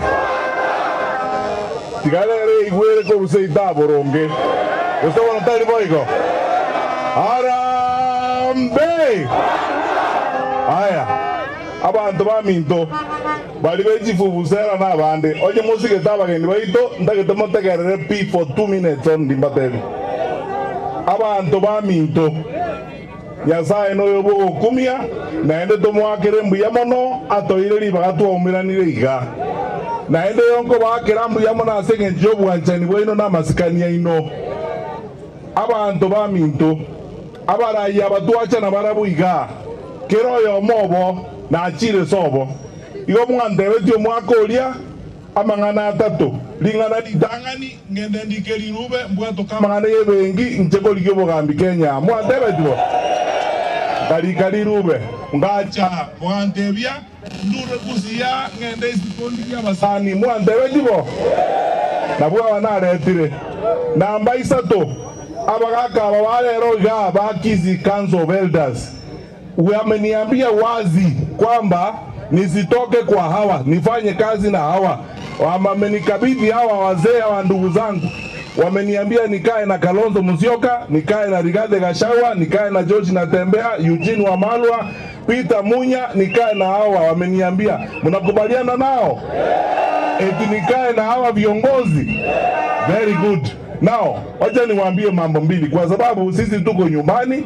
Leo tumetembelewa na ndugu zangu ambao wamekuja kutusalimia na kuja kuangalia vile tumejipanga hapa Kisii na vile tuko. Nitanga ninkwa neseke gusiga abantu baminto abagusiba minto eyenerenga kiya itoto bwate ye historia yokoli yobogambi bwenseye gusebora tali boygo nekero tokoli yobogambi esabari yo chaka bono koli yobogambi twachakire sabari egari yaimukire baimutagete ko banaindwe so egari hime onye totageti ayebere so ole obero mutagete tokende sabari ye nakiesa moko. Very good. Namba ibere abantu baminto abagaka bagusino barega nabangina bamanyete ere damaduni kendo kebagusibu na kere intubu nabarayi bagusi titogo itera manyinga y'abana baitoiga gocha korete birecha nebinte bigokoruga n'abandreji kura bakorigia batagete korigeria abana baite mioro na makombe baitane bata abantu jingoma na mumotagete igo murayonde bwenzi anybody otagete koleta mangana bana nziga gusinga reka abantu batumane baitane chikura chigo ikata basa konyora kura yo muntu usiole moyo toibana nire bono twajakire na ndi tugokora mangana yo kwebereri onde bwenzi wikato bwaterane onye gotagete korigi chikura no bwato bosibole okwana n'abantu ngora na masikani nduto liko bangere kiombo chikogenda esotagete kogenda ine yaki yao no ena abana abaminto barese kiombe keko gamba Grigi chikura na masikani yobogima bw'abantu baito tali moko ekuchibesa ko rusiko moje ko itaba abantu ga moje akoborera abantu jinzara n'emioro baita abana baito na motagitego no yoko batoma no mondo amwanto baitira abantu baito na barondo abana baito baje ko itaba baito ga na motagitego ekenege ntuto tanje at all. We got to be very serious about this. Number 3, I want my brothers to speak to you. Abamura mindo, eba ndugu zangu sasa nataka waongeleshe mzuri. Wawaambie vile hii safari iko. Mimi nataka kuhakikishia hapa mheshimiwa ndugu yangu Rigathi Gachagua. My brother Honorable Kalonzo Musyoka. Ndugu yangu Eugene Wamalwa. My brother George Natembeya. Ndugu yangu Peter Munya. Mumeona wazi nimeagizwa na hawa wazee na wakina mama wa Kisii nifanye kazi na nyinyi. Mimi nitakaa tu hapo tufanye kazi pamoja, tuendelee mbele. Tukiamua vile tutaamua, tutaenda safari hii mbele, kwa sababu hatuna jawabu. We have no choice because the country wants us to work together so that we can save this country. Na tukifanya kazi pamoja ni kupendana na kushirikiana na kuweka amani kwa nchi yetu, tuende mbele. La mwisho, wazee wa Kisii na akina mama, mimi nataka kuwashukuru mbele ya Mwenyezi Mungu na mbele ya hawa watu kwa heshima ambayo mmenionyesha, hii fimbo ambayo mmenipea na yale yote ambayo mmefanya leo. Ninataka kuwahakikishia mbele ya Mwenyezi Mungu, I will not let you down. Mimi sitafanya sitaenda kucheza huko nje, kwa sababu sasa mmenipea kazi ngumu kidogo ya kubeba hii, na nitabeba hii kwa heshima, na nitawakilisha watu wetu kwa heshima, kwa unyenyekevu na kwa kufanya kazi pamoja na nyinyi. Sitafanya mchezo na maneno kama haya, na wakati wote nitakaa chini na hawa wazee. Nimewahakikishia mzee Matundura, wazee wetu wa Council of Elders, wakati wote nitashauriana na nyinyi. Liwe liwalo, mambo ikifanyika vile inafanyika, nitashauriana na nyinyi. Siwezi kwenda nje ya mwongozo wenu vile mmeniambia niendelee mbele, kwa sababu nchi yetu na jamii yetu inaendeshwa namna hiyo. Finally, before I call my brothers waanze kuwazungumzia, mimi nataka mjue hivi vijana, huu ni wakati wetu wa kupanga nchi. Hii serikali imeshindwa kufanya hiyo kazi. Watoto wetu walienda kwa maandamano 2024, wakaleta mchezo, imekuwa sarakazi, tena wameanza tena mambo ingine ya kuleta violence kwa mikutano kama hii. Mnakubali hayo? Sasa kwa sababu niko na wakati mwingi wa kuongea baadaye, nataka kuwaita hawa viongozi ndugu zangu wawasalimie wote. Mimi najua mnataka kusikiza Harambee. Haya, nataka Mheshimiwa Peter Munya ukuje. Huyu ni ndugu yangu Peter Munya, kiongozi wa PNU kutoka Meru, na muliona PNU tulikutana last week, wakasema wao hawataweka presidential candidate. Presidential candidate wao atakuwa Fred Matiang'i. Tutashirikiana pamoja tuenda mbele. Ndugu yangu Akisi, amujambo. Amujambo ni tena. Matiang'i tuoma. Matiang'i tuoma. Mjike mugongo tuoma. Asante sana. Mimi niko na furaha leo kuwa hapa kwa sherehe hii rasmi ya kuanzilisha kampeni rasmi ya mheshimiwa ndugu yangu Dr. Fred Matiang'i. Mimi nimefanya kazi na yeye tukiwa mawaziri katika serikali ya Uhuru Kenyatta, na yeye anaweza hiyo kazi akipatiwa, si ndio? Si ndio? Kuweza kazi ni kutazama ile kazi mtu amefanya mbeleni, ndio uweze kujua kama akipatiwa ingine ataweza. Kila wizara ambayo alisimamia ilikuwa inaenda sawa sawa, si ndio? Ama namna gani? Silikuwa inaenda sawa sawa mpaka akapatiwa hata coordination ya serikali, ndio asaidie Uhuru kazi hiyo ya kucoordinate serikali, si ndio? Alikuwa anapatiwa kama hawezi, si kwa sababu anaweza. Shinda ile tuko naye Kenya ni watu wengi kusema wanaweza na hawawezi, wengi wa mdomo. Kama hii serikali ni ya mdomo tu, sawa sawa, lakini si kama vile Mheshimiwa Matiang'i ameeleza. Sisi tuko united opposition, tuko pamoja, hii timu yote, na bwana Rigiji na bwana Kalonzo na bwana Tembea, bwana Eugene na ile timu ingine yote, tunaenda pamoja, sawa sawa, sawa sawa, ndio tuweze kutimua hawa mbio. Chama yangu ya PNU na chama ya Jubilee tumeshikana kufanya kazi pamoja. Hiyo haimaanishi tumetenga wengine, hapana. Ni kujipanga panga ndio tuwe wengi tuende mbele. Hiyo ni sawa. Sasa kama serikali imeshindwa na ile inaitwa majukumu ya kimsingi, kuna ile majukumu katika dunia yote, majukumu ya kimsingi ya serikali. Ya kwanza ni security.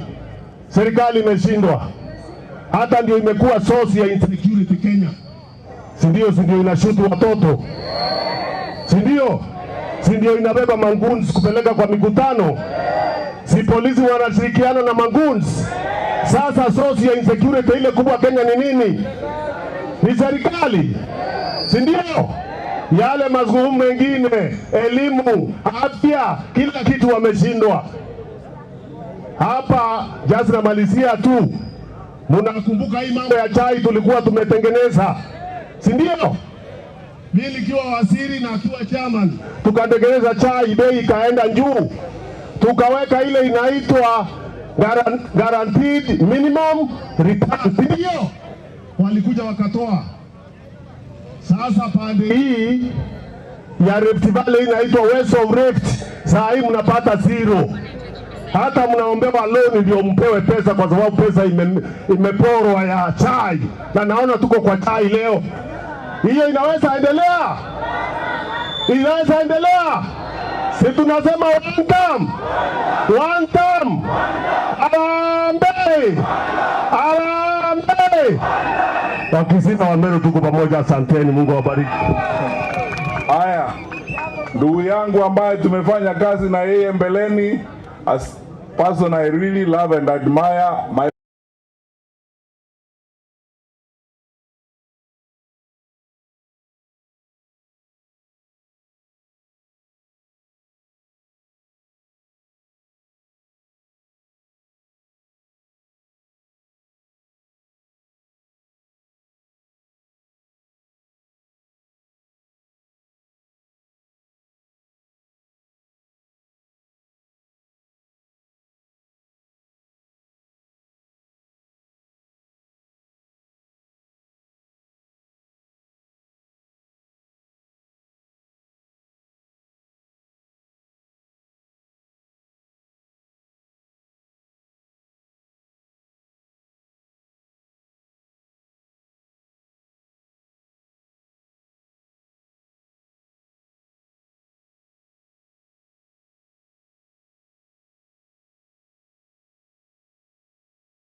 nafasi mambo ya rais, kufanya biashara na serikali, kufanya tenda, kufanya kila kitu, ako insurance, ako kwa matatu, ako kwa ukulima, hiyo maneno itakwisha. Tutaongoza serikali ambayo iko na heshima. Tumeelewana? Tuko pamoja watu wetu. Huko kwetu Western tuko chonjo. Hakuna nafasi mtu mwingine kuingia huko. Kura karibu 4,000,000 ni kura ya upinzani. Na sisi tunaomba hata wale wenzetu ambao walikataa kwenda kwa broad based wakakwama hapo katikati waingie kwa united opposition. Maana tukikuwa pamoja tunakuwa na nguvu, si ndio? Wakiunda kikundi kingine, hiyo ndio Kasongo anataka, maana anataka kugawa kura yetu. Nikisema harambee, sema one time. Harambee! Harambee! Hawa jamaa wameongeza ushuru, iko juu sana. Hata maofisa wa polisi ambao wanapiga watu, ukimwambia angalie payslip yake hakuna pesa hapo. Hawa jamaa wameharibu afya, walipata NHIF wakaleta ukora naitwa SHA. Health imefanya nini? Wamekuja wakapata elimu iko sawa sawa, wakaleta mambo inaitwa CBC mara CBE. Ati mtoto akipita mtihani saa hii anapata E badala ya A. Hawa jamaa wanatubeba aje? Hawa jamaa wanatubeba aje? Mwenyezi Mungu ametupatia fursa sisi kama Wakenya ya kwamba 2027 tujikomboe sisi wenyewe. Siku ya kura wa Mungu si hakuna kufanya kazi ingine, ni kuamua kwenda kupiga kura kuhakikisha kwamba serikali imeenda nyumbani. Tumeelewana watu wetu? Tuko pamoja? Wala ambao wanaogopa ya kwamba kuna uwezekano kwamba tutapiga kura na ile kura ibiwe, hiyo msikuwe na hiyo wasiwasi. Sisi tuko chonjo, hakuna kura itafanya nini? Hakuna kura hivi. Tuko pamoja? Ule kwetu mambo mabaya tunasema tawe. Nataka kuona Umugusi kama mnajua mambo ya tawe. Haya, funga. Mambo ya ushuru. Ushuru. Mauaji ya vijana. Unemployment. Ukatili. Ukabila. Mwenyezi Mungu awabariki sana. Haya, ndugu yangu ambaye pia tumefanya kazi naye mbeleni, kiongozi wa chama cha DABK, Mheshimiwa my brother Eugene Wamalwa.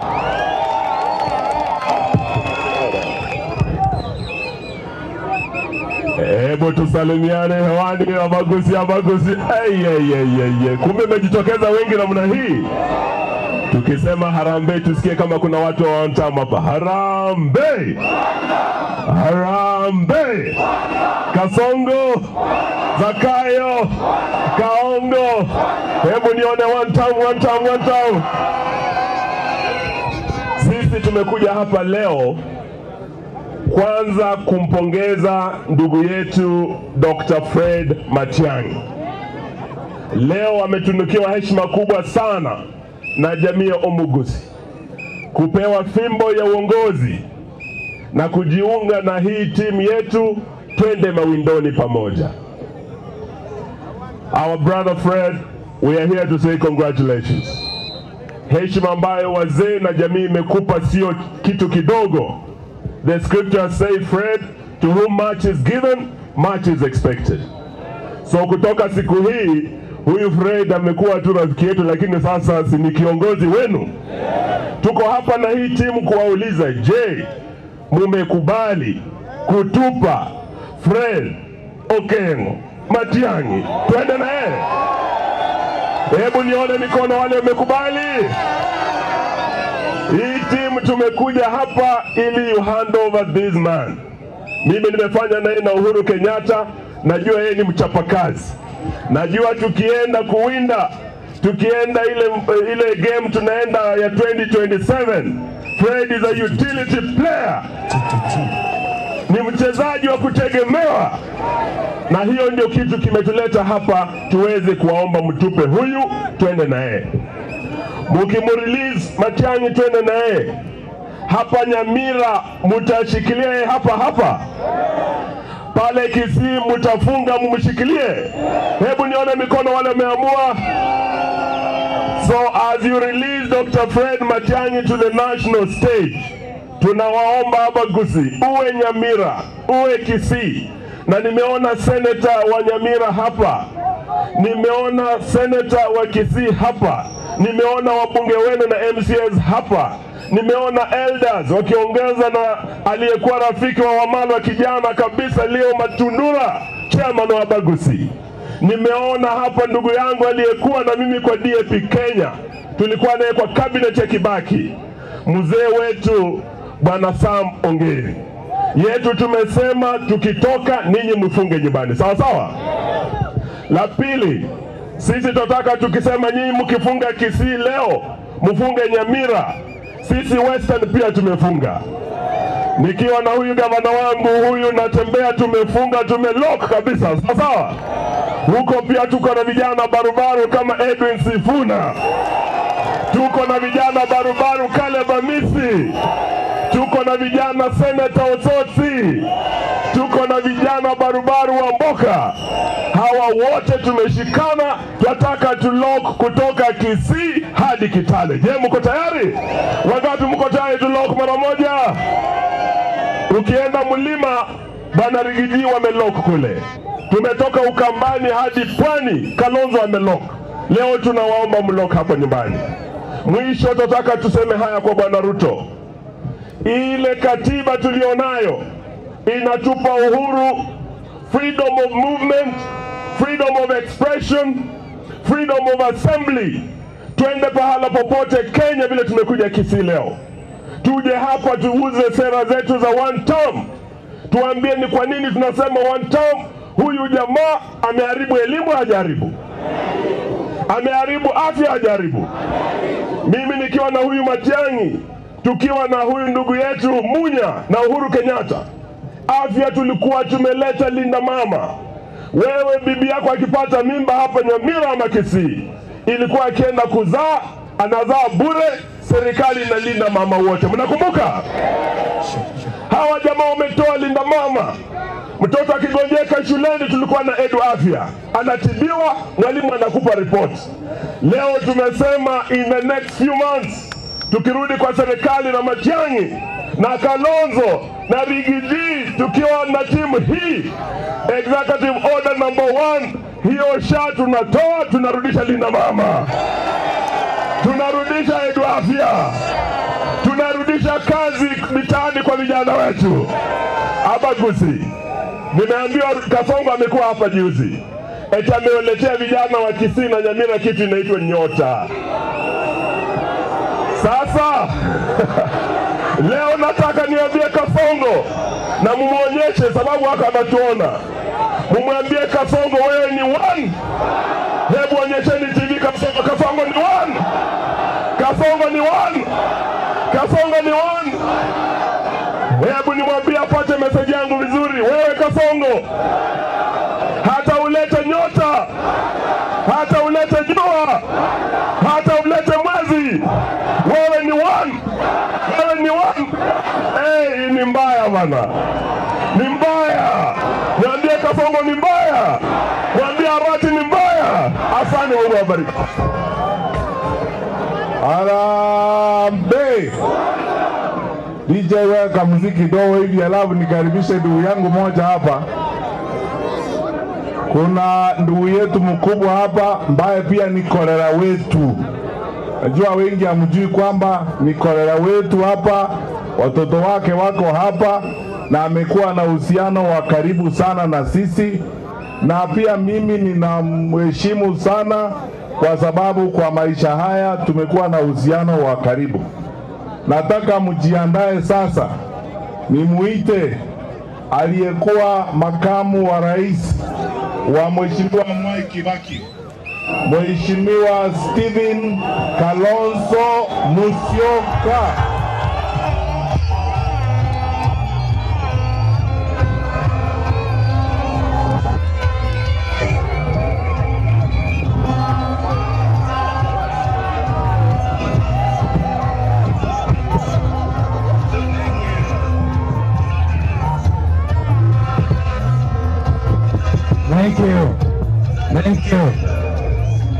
Asanteni. Bwana muziki, komea hapo, tuna safari ndefu. Ekerenya hoye! Abantu bamintu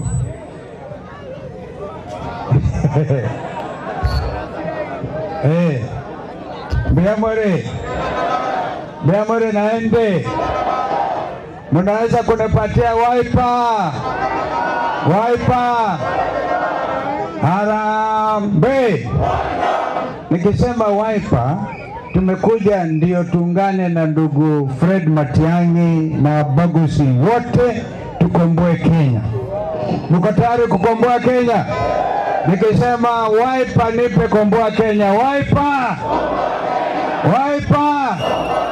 Matiang'i, Matundura, Samwangeri, Abagusi wote, asanteni. Mimi leo sitadai munilipe dari ya wasichana yangu. Nina furaha nyingi sana kufika tena hapa Ekerenyo. Hapa ni karibu na Borabu, tuko Borabu sio? Na tuko Nyamira. Sasa mimi nimejaribu over the years kukuza vijana wa Bagusi mpaka wakawa viongozi timamu. Mmoja wapo kwa sababu hatapata nafasi ya kuongea ni kijana rafiki yangu anaitwa Ben Mamanyi. Tulikuwa nasema agu Ben Mamanyi agu. Ako wapi Ben? Asante sana. Pia niko na deputy chair wa chama cha Wiper, my brother Victor Swanya Ogeto. Huyu amekuwa wakili wa ndugu yangu Rigiji, akapata sifa sana. Kwa hivyo timu ya Wiper, na kuna kijana mmoja ilipigwa picha naye pale Camel hapo kama akawa MCA, tuko na nominated MCA, tuko na timu hapa. Kwa hivyo Fred Matiang'i akichukua vingine, msisahau Korera. Utafanya hivyo, lakini nimekuja kuhakikisha kwamba heshima ambayo ametunukiwa ndugu huyu Fred Matiang'i, na vile tunamjua yeye ni mchapakazi, tukishikana pamoja na tusiporudi nyuma, definitely William Ruto ni one term. Ni wazi, juzi akasema kwamba ati yeye atashinda sisi na kura 2,000,000.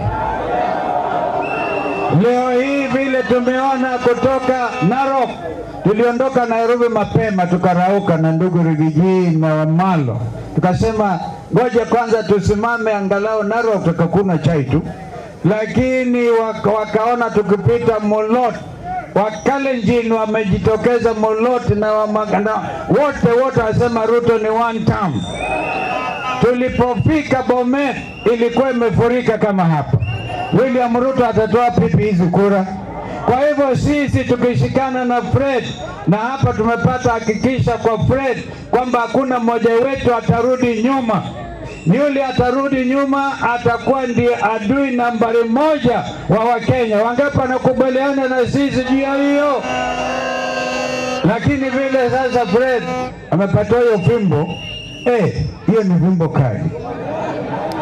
Mimi kwanza tunatambua wazi, either you are with us or you are not with us. Si ni kweli? Hapa sioni magavana, lakini tutaongea. Hii basi imeng'oa nanga. Hii basi hii team. Hii hakuna mambo mengine. 2022 tulikuwa hapa na ndugu yangu Raila Amolo Odinga. Si mnakumbuka?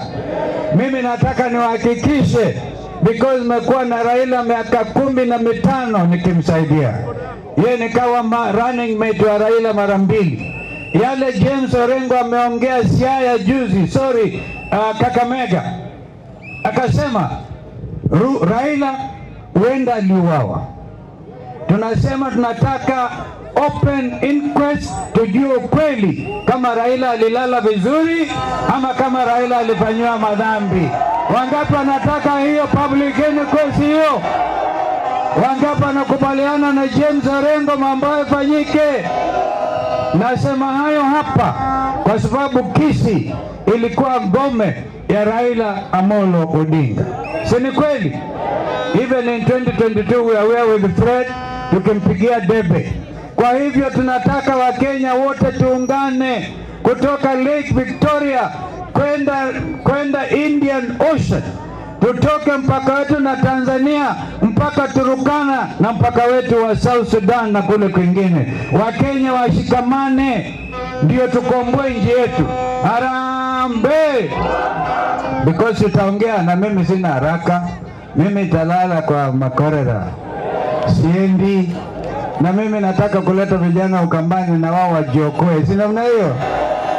Lakini najua kwanza naleta salamu za Abagusi walioko diaspora. Sijui kama mnajua Abagusi wa Kisii wale wako Amerikani, wale wako upande wa Minnesota. Hata nikapokelewa juzi na Profesa Choti, tulipilia kwake huko Nyamache. Akatupokea vizuri zaidi. Fred ni rafiki sana Rigiji. Wabagusi wote in the diaspora, kwanza nawapongeza because every week walikuwa wanatumia Western Union. Sasa hata M-Pesa inaweza ikafanyika. Wao ndio wameshikilia uchumi wa Bagusi, sio William Ruto. William Ruto ameshindwa, hata alisema wataimarisha Suneka Airport. Kuna Suneka Airport sasa. Hiyo pesa yote amehamisha mahali anataka kukaa nyumbani, ndio Wakisii wandaganywe kila wakati. Kwa hivyo mimi kama korera yenu sitarudi nyuma, nitahakikisha kwamba Kenya hii inakombolewa kutoka kwa mnyororo wa William Ruto. Mungu awabariki sana, asanteni sana. Thank you. Aya, Harambee! Now, before I call our last and main speaker na rafiki yetu, abantu bamintonda itakobatebiga. Igangwa kambu yamone sabarai baitu bachorire kuruga gusi abande. Omosene toyoga iga ukongo mogeni, momuro minto Richard Onyonka n'abantu babere bagonsire ngakintambe. Omwana oyo kwa Anthony Kibagendi. No monto mokomu. Lakini obugambi obubororo bono igo bochaita abantu baitu. Egekogera omwana oyo iga okorokirori oruobore mo senator. Ekero na iranete ku America achete go nkwani woka ige ya bojo okwani woka. Bakamoseli bune sese ya mujonde. Hold on 1 minute, Your Excellency. Mambo ya Anthony Kibagedi ni kijana ambaye arudi nyuma, kijana ambaye hata is one of the team members wale ambao nimekuza, vijana ambao juzi amekamatwa Anthony Kibagedi kwa sababu ya kuuliza juu ya health service hii ya SHA. Akaangalia Duale kwa macho in a parliamentary committee bila kujali na kuogopa. Kijana mwenyewe Mkisii, because of it anashikwa, anawekwa ndani ya Subaru, anazungushwa, anapelekwa wapi, anapelekwa wapi. Today, let it be a lesson to William Ruto and his administration. We will not as Kenyans tolerate members of parliament kama huyu kijana Kibagedi ambaye mimi mwenyewe namuelewa na ambaye haogopi. Tutamtetea mpaka akitoka huko atakuwa shujaa kama senator Medho. We are with you and eventually wanampeleka atikotini pale because we follow. Nilimtumia wakili Njiru Ndegwa aje amtoe. And I want to assure you they have to drop those charges. If they don't, we will deal with them. Kumbuka Mugeni ni senior counsel na mimi pia ni senior counsel. Komenda nayo onye moto yete komanya buna abantu abako gamba bachaita Abagusi. Ona abatebinga omwana oyo mo senator oyo no mo senator nominated. Ogo nkwani woka ige airport ngochire okwani omwana omwabo. Akaseni gure kiombe kyabo akaseni kuno no sana na kere ngitotayo. Igombo jembuya. Abuna abantu bale eserekali bale n'abantu barusiye bina by'abantu bayiteta abantu. Aya. Oyo Kibagendi enjere ako seli ukuru parliament akomboka ni kuchika alimabu no moro kibotuko koiru keroka koiru kiango asenge njonga na asenge njuto tara nere omo zibiko jira parliament omo seli ngana kwane tevinta se radio no nyento kama yedi parliament ibine ko gamberwa na kiora le panishe ndo kwa kwane tese kwa lengereji na omo rojenga ikombia tigawa manyega titogo itabera bintevi na ende nkobeka na tole amo twenzi bunege saku tosuku mama ngana na ende nto wancha na onyena asini ni nto igwana ine igo togo genda bosio paka to ikomo elio bono tiganko rengo tebaiga motebi abarai bande buno nyonka tebaiga bako banga bantu nemioro na makombe ngabanga nyenje njera Matiang'i kari imagine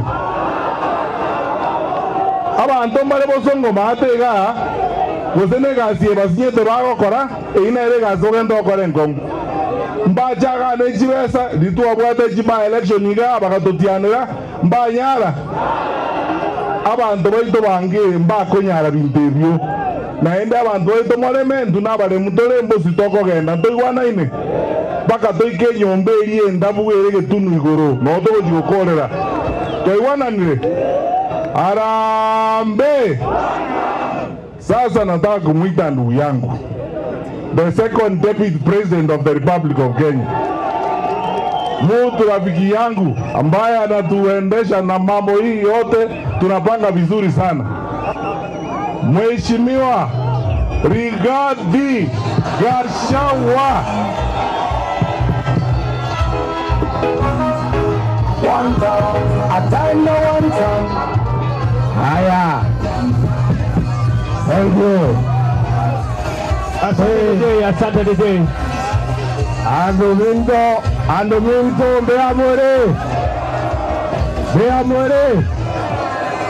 Mimi nimefika hapa leo sio kama mwanasiasa. Nimefika kwa sababu ya familia. Hi cousins. Hi cousins. Hai kuzo, makazi ni wapendane wasipendane, makazi ni watafute uongozi pamoja wasitafute, makazi ni watafute serikali pamoja wasitafute. Hai cousins, hai kuzo, asanteni sana.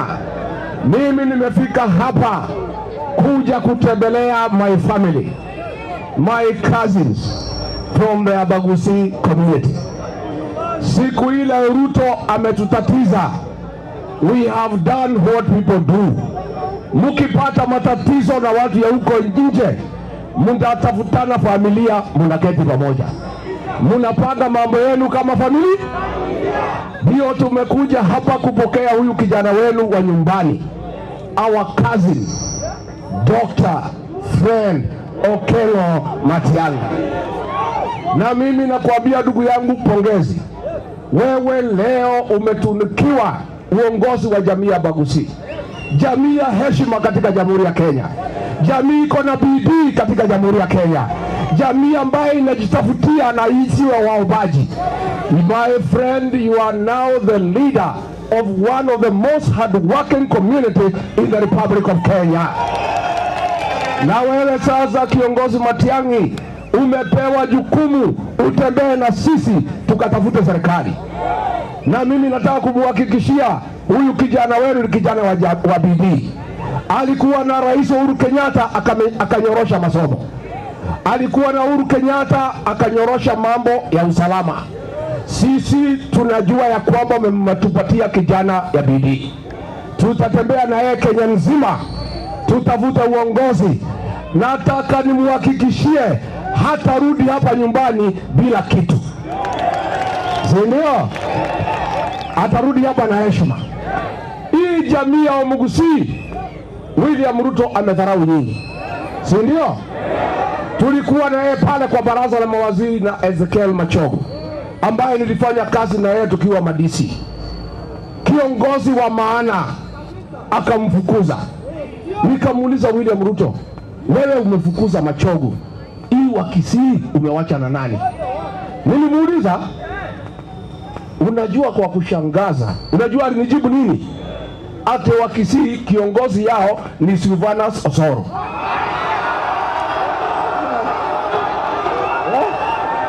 Ni aibu si aibu? Ni madharau si madharau? Sasa nikamuuliza huyu kijana mdogo ambaye anarukaruka ndio kiongozi wa Kisii, akasema ati Okundi Nyakundi, na iko kijana mwingine Muhindi ati ndio kiongozi wa jamii. Sasa hii mtaongozwa na Muhindi? Ni madharau si madharau?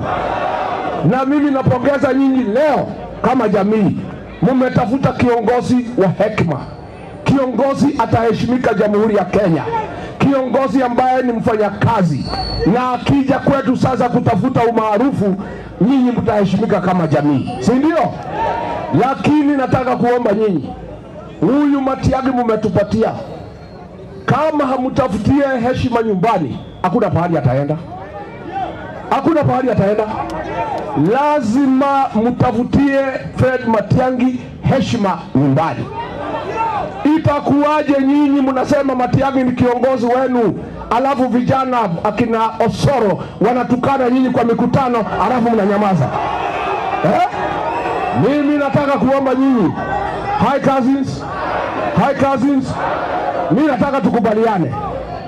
Ndio mimi niweze kutembeza Matiang'i mlimani, to go and meet his cousins.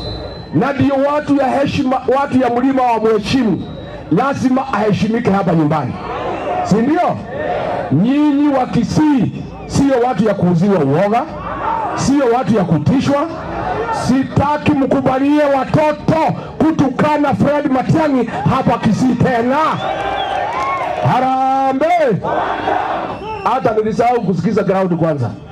Niliingilia maneno mingi kabla tuelewane. Sasa Wamuguzi, nisikize ground. Sasa nyinyi wa Kisii hapa mnasemaje? Ati mnasemaje? Jamii ya Wamuguzi mnasemaje? Harambee! Wewe Ruto, wewe Kasongo, wewe Kaongo, wewe Zakayo, wewe mwizi, wewe muuaji, wewe mtu ya Singapore, Kasongo aende asiende? Kasongo aende asiende? Wangapi wanasema Kasongo aende, Kasongo aende, Kasongo aende? Hapa Nyamira tulitembea hapa na Kasongo. Mimi sijaona mtu yuko uongo namna hiyo maisha yangu tangu nizaliwe. Na nyinyi mmeona mtu mwingine? Na tulikuja hapa na huyu Machogu. Na huyu Machogu ni kiongozi wa maana. Pale kwa baraza la mawaziri ndio alikuwa nang'ang'ana na Kasongo kutafutia Wakisii nafasi. Zile nafasi zote zilipatikana katika Wamugusi land. Machogu akiwa waziri alikuwa anakuja kwangu, tunaenda kwa Kasongo, tunamwangalia macho kwa macho, tunamwambia patia Wakisii haki yao. Hapa Nyamira alikataa kupeana PS, si ndio? Ni mimi na Machogu tuling'ang'ana tukapata Solicitor General, huyu anaitwa Shadrack Mose. Lakini PS hakuna, CS hakuna. Huyu Machogu akang'ang'ana, tukakuja hapa tukaanzisha University ya Kiabonyoro. Imekwama haijakwama? Imekwama haijakwama? Huyu Machogu akatafuta secondary school 68 kutoka government ya Kuwait ikajengwa. Utaona Kasongo hapa akija kudanganya nyinyi ati ni yeye alifanya. Mambo ya dams ya maji, damu ya Bonyonyu na ile ya Mawego imekwama haijakwama? Sasa nyinyi watu ya Nyamira muko na sababu yoyote ya kusema tuta? Mnaweza unga Kasongo mkono? Sasa huyu Kasongo mimi namuelewa. Tukitoka next week ako hapa. Ako hapa. Mimi namjua. Ako wapi? Akifika nichanue nyinyi, nimchanue pale mlimani. Tumempangia kwa sababu ni mtu ya uongo. Tukasema kusikiza uongo ni bei kali. Huwezi sikiza uongo tu namna hiyo. Si ni muongo? Si atakuja kudanganya nyinyi ati apiga ile kazi Matiang'i amefanya hapa. Sasa formula yetu pale mlimani iko namna hii. Sisi ni wafanyabiashara kama nyinyi. si ndio? Unajua Wakikuyu na Wakisii ndio wenye matatu, kweli ama uongo? Ndio wenye kujenga manyumba, ndio wenye ukulima. Hata jera sisi na nyinyi ndio wengi. Tuendelee tusiendelee? Si tuko wengi kwa jera? Sasa mimi naomba watu yangu wafunguliwe kidogo, wenu waingie kidogo, tusaidiane. Harambee!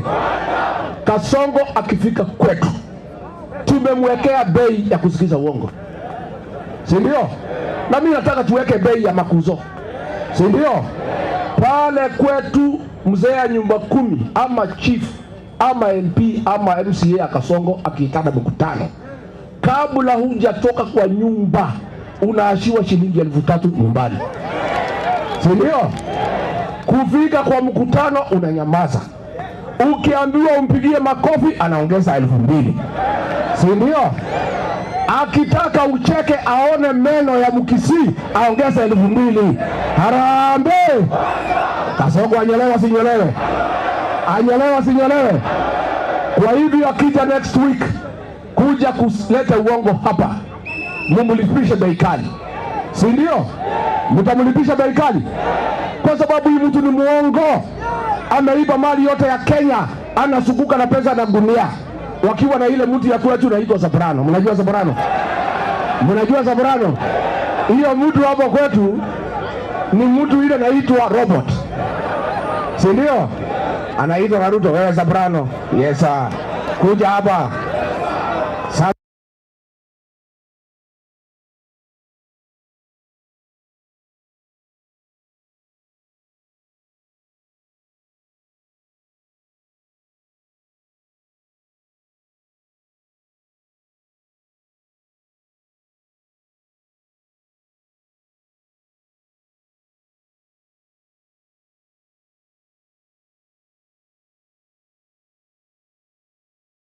Mugusii utafute Dr. Fred Okengo. Wangapi wanasema mtu anataka kuongea na Wakisii? Na hii kazi ni rahisi. Hii kazi ni rahisi. Hii kazi ya kufukuza Kasongo, muulize mimi. Mimi ndio nilimweka kwa hiyo kiti, na nitasaidia nyinyi kumtoa. Unajua kujenga ni kazi mingi, kubomoa ni rahisi. Tubomoe tusibomoe? Tubomoe tusibomoe? Hii kazi ni rahisi. Hapa Omugusii mfunge chini ya Matiang'i na mpatie ruhusa akafunge Homa Bay, akafunge Migori, akafunge Kisumu, akafunge Kuya. Mtampatia ruhusa? Mkifunga hapa Nyanza, Kalonzo amefunga Eastern na huko Pwani, si ndio? Huyu George Natembea na Eugene Wamalwa na Cleophas Malala wamefunga Magharibi. Huyu kijana Babu Owino na Sifuna na mimi tunafunga Nairobi, si ndio? Pale Mlimani mimi na Martha Karua na Justin Muturi tumefunga. Hii mtu atapitia wapi?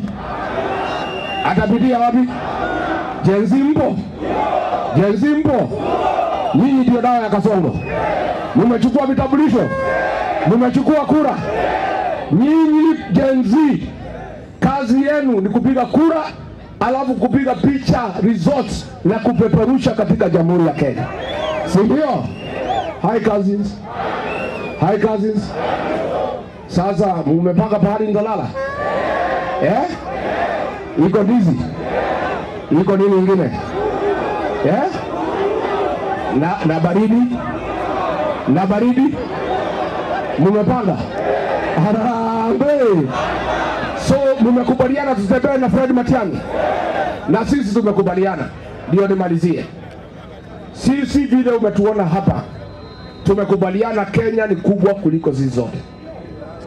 Sisi hatuwezi kujipenda, tutaketi chini kati yetu, mimi Rigiji, Fred Matiang'i, Kalonzo Musyoka, George Natembea, Justin Muturi, Martha Karua, tutatoa one person ya kugangana na William Ruto, si ndio? Na yule tutatoa sisi yote tuunge nini? Wangapi wanasema tufanye namna hiyo? So ya mwisho nataka uliza, huyu kiongozi atakosewa heshima hapa tena? Hiyo vijana mtawakubalia? Na nimesikia mwingine anasema ati ni spokesman ya Wakisii. Ni muongo si muongo? Sasa si wazee wamekuwa hapa wakiongozwa na Matundura. Mchana iko spokesman nyingine ya Kisii. Spokesman ya Kisii ni nani? Ate nani? Ate nani? Na huyo spokesman ni Bonoko? Aende asiende? Aende asiende? Mimi nimwambie nikimalizia, my cousins, ile hasara nyinyi mumeenda kama jamii ni kwenda kutafuta serikali kupitia broker, si ndio? Mliingia ODM ilikuwa na mwenyewe, mnaunda serikali pamoja, mnatafuta, mnakosa, wanaenda wana negotiate, wanagawa vitu, wanawacha Wakisii kwa mataa. Sasa Wakisii mko na watu wamesoma, huyu Matiang'i yako hapa. Sasa nyinyi mtaenda kwa meza ya kitaifa kupanga mambo ya jamii yenu direct kupitia Fred Matiang'i, si ndio? Si huyo ndio mmetuma kwa meza? Iko mwingine? Mimi nataka kuuliza kwa sababu iko wengine Bonoko wanauza ODM hapa. Sasa huyu Matiang'i msipomchagulia gavana wa chama yake, senata wa chama yake, wabunge ya chama yake, MCA ya chama yake, atafaulu namna gani? Si lazima mpatie askari ya kutembea naye, si ndio? Huyu kijana huyu Kipagendi, huyu kijana mdogo, huyu ako wapi Kipagendi? Mimi nauliza, huyu kijana ako wapi Kipagendi? Kijana mdogo. Sasa mimi nauliza wewe William Ruto, wewe unapambana na mtoto mdogo ya nini? Wewe sasa William Ruto pambana na mtu ya rika yako, ya kilo zako, Fred Okengo Matiang'i.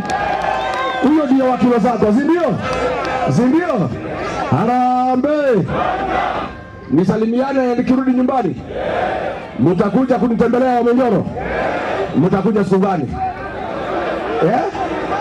Mtakuja siku gani? Mtaletwa na nani? Mtaletwa na nani? Huyu kiongozi wa jamii. Mimi finally nauliza Wakisii, if you want to get anywhere in this country, you must rally behind your leader to a man 100%, si ndio? Ndio huyu Ruto amheshimu, si ndio? Na huyu Ruto amezoea kushikashika sisi na kuharibu mikutano. Sisi tunataka Wakisii, mkisikia mkutano ya Matiang'i imeharibiwa anywhere in the country, mnatoka mnavuka barabara zote, ndio anajua ni makosa kuumiza mtoto ya Mlusi, si ndio? Si ndio? Hata mimi nikiwa yu kazi amezoea kunipiga kanisani. Mimi naomba pia mnisaidie. Mtanisaidia? Mkisikia nimeshikwa, mkisikia nimepigwa mawe, mtoke mvuke barabara hapa Kisii, ndio ajue ya kwamba Rigiji pia yako na watu yao, si ndio? Hi cousins, tupendane, tukae pamoja. Mimi niko hapa siku 3 na huyu ndugu yangu Fred Matiang'i. Sisi nataka tuongee na nyinyi, tutatafuta radio ya Egesa, tuongee ile maneno mengine ya nyumbani ya jioni saa ile iko giza. Tuongee kama mchana ama kwa giza. Jioni. Unajua kuna maneno mengine ya makuzo haitaki mchana. So mimi nitatafuta radio ya Egesa, tuongee ile ya ndani ya familia, tukubaliane vile tutaishi pamoja. Asanteni sana, Mungu awabariki. Thank you. Haya. Harambee. Wangapi wanashukuru marafiki zangu na wenzangu kwa kututembelea? Nimalizie kwa kutoa ujumbe wa muhimu sana kwetu. Dada yetu Mheshimiwa Martha Karua angekuwa na sisi kwa sababu jana tulikuwa na yeye Makasi, lakini amesafiri kwenda Uganda kwa sababu yeye ndiye wakili wa Kizza Besigye. Wako na mambo Uganda huko. Akasema ako kwa hayo maneno leo, akimaliza kesho atakuja na atakaa na sisi hapa Kisii mpaka tumalize sisi wote. Mbalenga moko aliania wale waito waleregaiga. Moje una bantu waito bachandike mbere mu ndo mwana uri ukurige mbere muri bonazi. Ngitora bwaterie serikali ekera bantu waito bachandike tengenje kabireye. Na mota leto tokolengo. Na mangana ya yoleta violence ezemesangerekano ebintu ebiko bantu n'abarayi baseitoiga abandi korukisi county abantu baminto tubo baise wancherege nteke muntu onde wezi okora amang'ana aya goika mukane naende muntu onde wezi mokonyora otomire gosoire chibesa ache gosaria emisangerekano yaito momotige nkomweresa mwothe bogorsomi ng'orang'ora goika mosomi abantu aba batwara amasikani tukwane n'abantu bande nari nintorasikwe negieseri togosaba tonyore ribaga riokogambera ense eye nyasaye abaseseni mbuya mono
We are tired now. One time. We are tired now.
One time.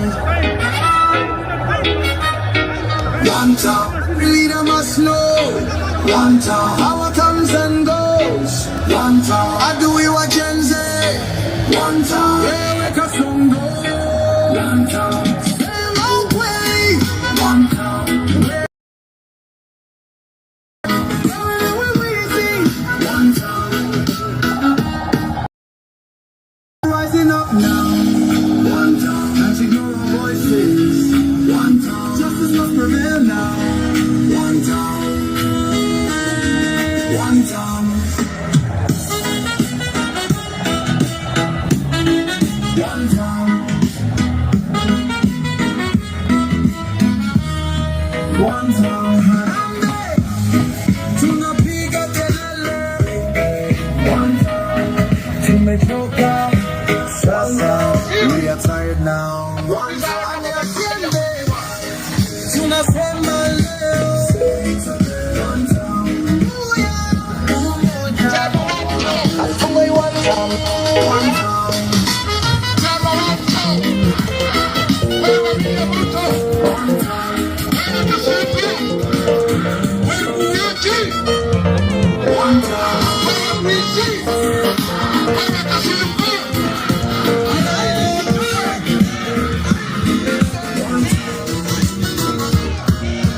Huyo mwambie asonge, ambia huyo asonge.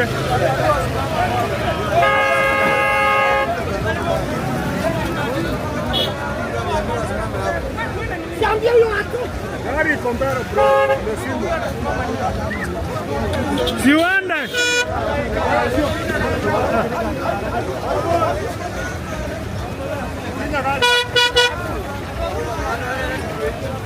Talikipina.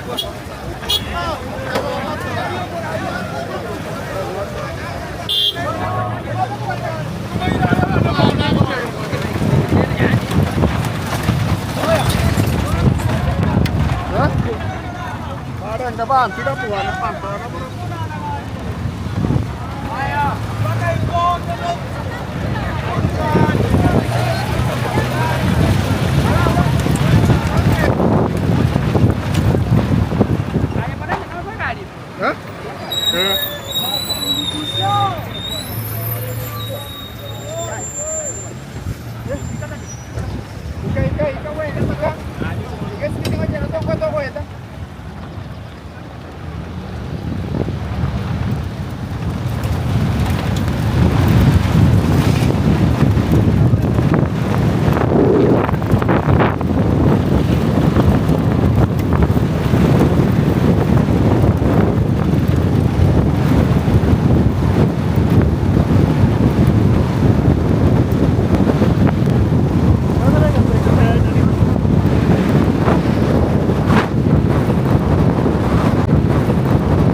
Sambamba.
Yes.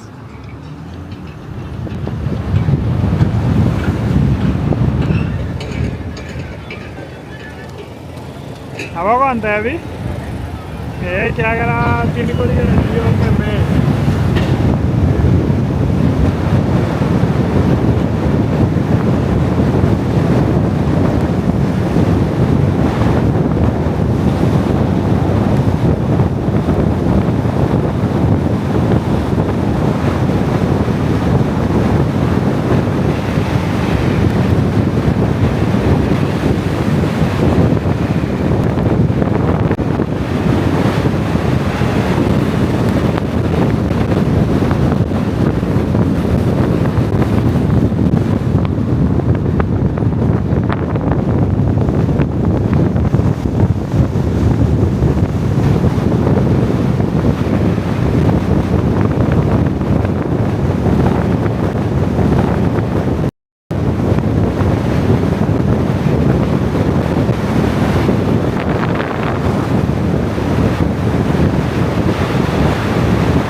Sampai.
Kwa sasa nasema Wiper Patriotic Front, na tuko pamoja na Jubilee na DCP na DAPK, tuko sawa. Ngoja yule ndugu na yeye wasalimie. Na kuna msichana moja Mkisii, ndugu Fred, anataka kiti cha kuchaguliwa kama MP wa Dagoretti North huko Nairobi. Amesoma, msichana wa Kisii, anafundisha hata kompyuta South Africa. Anaitwa Nora Bosibori. Wale huko Nairobi, elekezeni huko, mwambie watu wa Bagosi kule ako mbali, lazima ako mbali. Tamuona huko mbele. Tena ni mrembo wa Mkisii. Asanteni. Asanteni.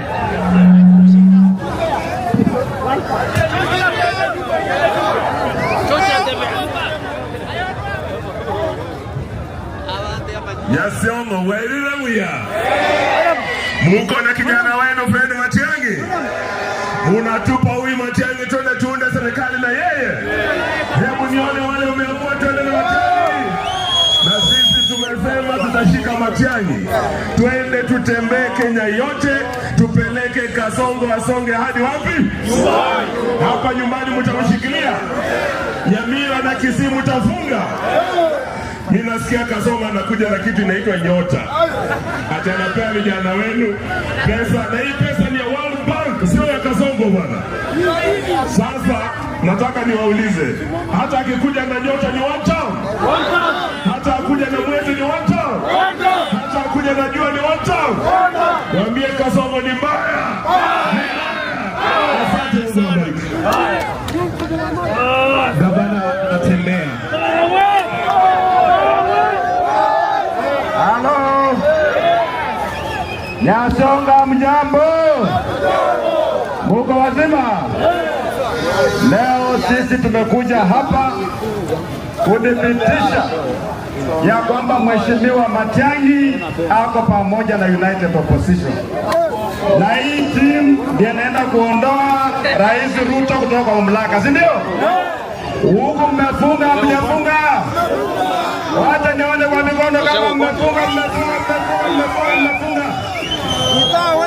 Sisi safari yetu ya kumwondoa Mheshimiwa Ruto kwa mamlaka kama rais wa Kenya imeanzia huku.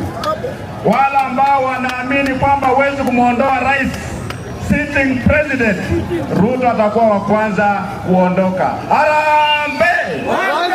Harambee! Mwenyezi Mungu awabariki.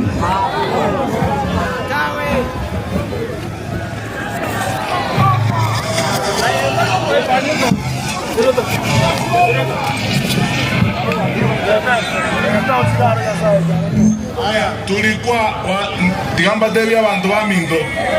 Ngotole na waraiti gari ozemi 200. Mheshimiwa Peter Munya, party leader wa PNU kutoka Meru, ndio yule amesimama pale, mnamuona kule nyuma. Mheshimiwa Munya, songea karibu hapo usalimie watu wa Nyansiongo, ndio yule pale. Na bana ibande bonzi abajumbe na wale ga senators and everybody kiona hata kose wale mjumbo ga. Osana kwani togende kero kadari waiwo. Osana koro wanendeke motoji.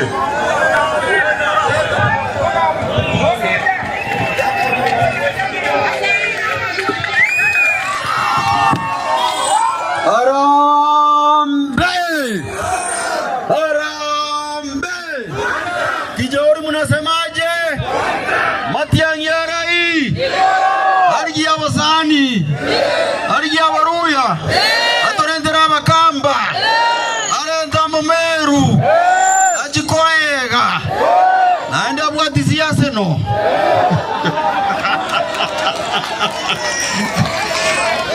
genda motebi Simbarati iga mwigwete Simbarati, kama wewe uombi kiti cha urais ndio komori Matiang'i komori ara urais bori ute Matiang'i komori ikirenda kama bori ba mintonya tataka urais Matiang'i ara hii ya saba sasa ni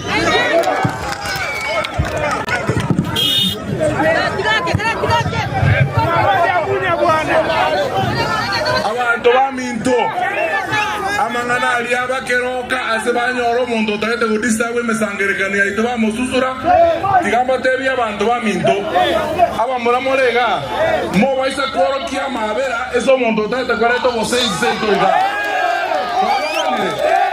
moto ne bwezi waka nuchibesa ate se ito wako urukani mesangerekano mo baisa kwante toibona ni aya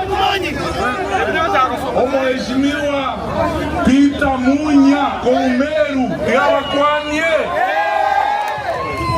Watu wa Nyasiongo muko. Sasa sisi tumekuja hapa kuhakikishia nyinyi tuko na kijana yenu. Sawa sawa? Mtamshika mkono. Mtamshika mkono. Ninajua tulikuja hapa kutatua chai. Wakati chai ilikuwa na shinda. Na huyu ndiye alikuwa chairman wetu kwa hizo kazi. Na tukatengeneza, lakini serikali hii ikakuja kuharibu. Ndio sababu chai imefikia tena. Wameshindwa na kazi yote. Kazi yao ni uporaji tu. Sawa sawa? Tutakuwa pamoja kwa United Opposition. Tuende mbele. Tuende mbele. Sisi PNU na Jubilee tumesema tuko nyuma ya Matiang'i. Alafu tunashikana na wale wengine, hao marafiki wetu wengine ambao sote tuko United Opposition, tuweze kuchukua mmoja wetu tu save Kenya, kwa sababu Kenya inaisha. Si inaisha? Si Kenya itaisha? Mtawacha ishe? Mtasimama na sisi? Asanteni sana. Wameru wanangoja tu, wanangoja na wako sawasawa. Kule kwenu kule kunaitwa Akevei. Hiyo ndio Akivii walitoka huko, kunaitwa Akevei. Hapo ndio Wakisii walitoka, Akevei. Unaelewa? Kwa sababu Meru asemi Kisii, anasema Thii. So Akevei unatoka huko. Na tumeenda na huyu ndugu yangu huko na watu wakasema ni sawa sawa. Ni sawa sawa. Si mtashikilia yeye nyumbani. Sasa muachilia aende kule kwingine ndio tuweze kujipanga. Sawa sawa? Asanteni sana. Abantu baminto tigato kekeroka.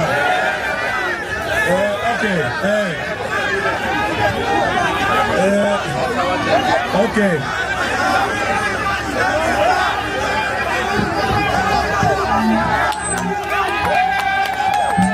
Nyasiongo hoye! Vijana hoye! Ruto ni one! Harambee! Harambee! Sasa mnataka eti niungane na ile timu inasema Linda Ruto. Nitembea na Matiang'i, nitembea na Rigiji, nitembea na Kalonzo na Munya, na natembea tulete uongozi nyumbani. Harambee! Asanteni.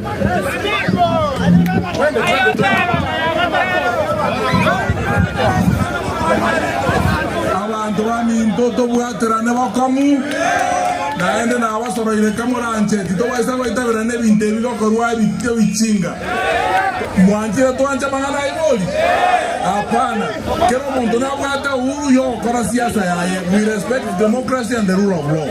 Monto ni wenzo tate kugamba siasa na you know monto UDA let them do meetings bagende, lakini kocha koreta kise itoika una abantu na barusi bo yugis baje goita abantu keroka we will not accept.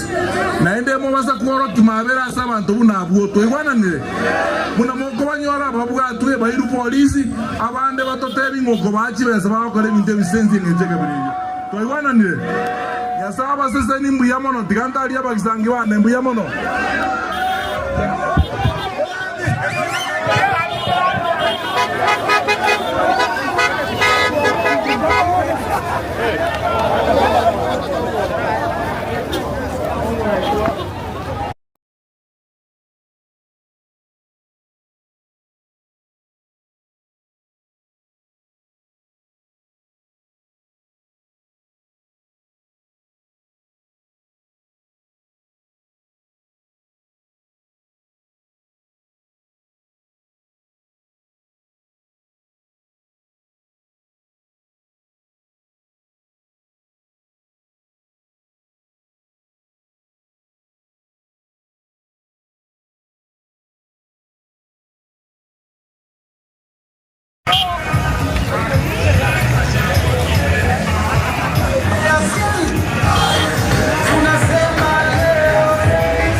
Intue ilokosigete omolembe n'amachiko y'ekatiba. We respect the constitution and the rule of law. Ne haki yake kiombe kukoro musangirike noye. Nonye mariota ita koro musangirike ase serikali mtulimu wa itabia na wanabuo. Lakini mwamuta wese wasanje musangirike noye kwa yule. Nile wasa koro kia masikali wasama abera asamo ndolekezi wajasa musangirike noye.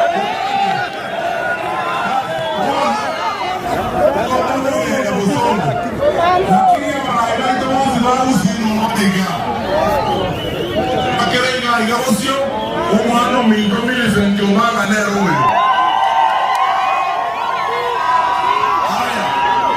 Ogenda ali bridge kontati alaria. Mheshimiwa Richard Tongi. Endo uyane bele mumanyi. Uyane senator Odio Korie Kerogo. Ogenda ali Kisairo.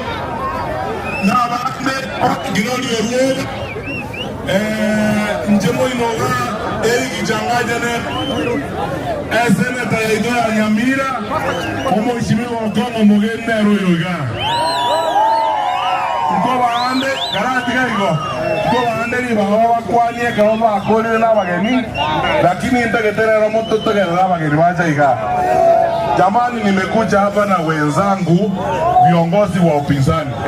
Omogako minto nyanjete mono Omogako minto na aregaiga machogu Ezekiel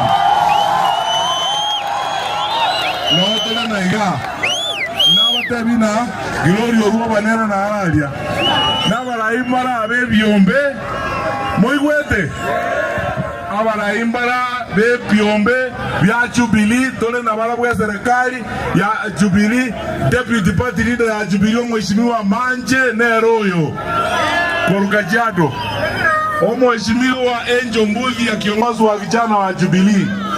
Kuna waheshimiwa wabunge ambao tumekuja nao hapa. Seneta wetu kutoka Nyandarua, Seneta Methu ako hapa. Seneta ndio huyu Seneta Methu. Mheshimiwa Mbawade kutoka Nairobi ndio ule. Na kuna wengine daktari wetu kutoka Kisii ndio yule ako pale. Sasa nataka kuomba Mheshimiwa Mwanko, nasikia kwa hapa. Huyu kwanza ni mjumbe wetu wa Jubilee kutoka Starehe. Asante sana. Sasa nitawatambulisha ndugu zangu wale tumeandamana nao viongozi watuzungumuzie. Alafu nimeona Mama Onderi huko, women candidate huko, Kesaironga yule. Haya. Konga na Kesairo.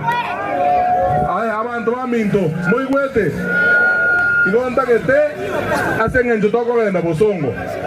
Ngala au Mheshimiwa Kesairo na Okongo babakwani. Then I introduce Mheshimiwa Kalonzo Musyoka. Ndugu yetu Rigathi Gachagua. Ndugu yetu George Natembeya. Ndugu yetu Eugene Wamalwa. Ndugu yetu Peter Munya. Wote watawazungumzia. Kwa hivyo kwa dakika mbili tusalimiwe na mheshimiwa mjumbe wa bunge na seneta, alafu tuende kwa wageni dakika mbili ili tufike Kisii kabla ya giza.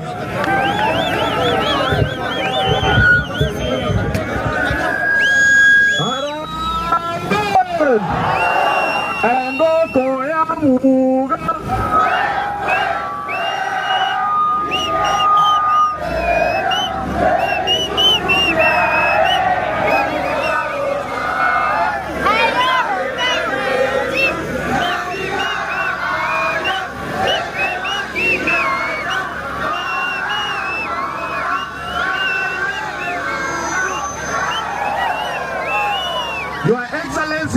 umefika hapa. Mheshimiwa Stephen Kalonzo Musyoka, Your Excellency Rigathi Gachagua, Your Excellency Natembeya, Your Excellency Fred Matiang'i, sisi tunaomba kitu moja, mushikane, mtembee pamoja, kwa maana Kasongo ni kama timu Manchester ama Arsenal inacheza na timu ya Coca-Cola League. Hakuna kitu atatuweza. Tulisema kitu moja, Kasongo, ulileta Hustler Fund, hautatupatia results ya Hustler Fund. Ukaleta empowerment, hautatupatia matokeo. Sasa uko kwenye nyota, ukimaliza leta mwezi, leta jua. 2027 William Samoei Ruto, William Samoei Ruto. Your Excellencies, mshikane mkono, tuko nyuma yenu.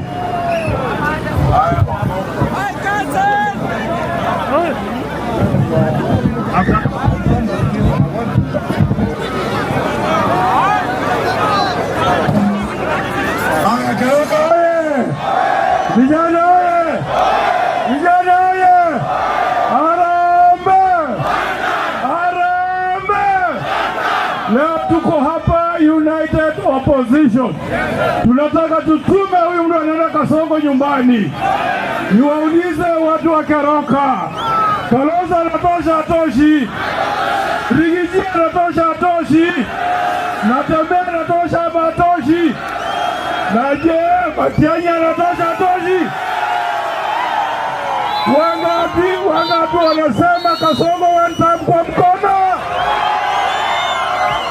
Harambee! Onyesha Rigiji kwamba Keroka tuko one time.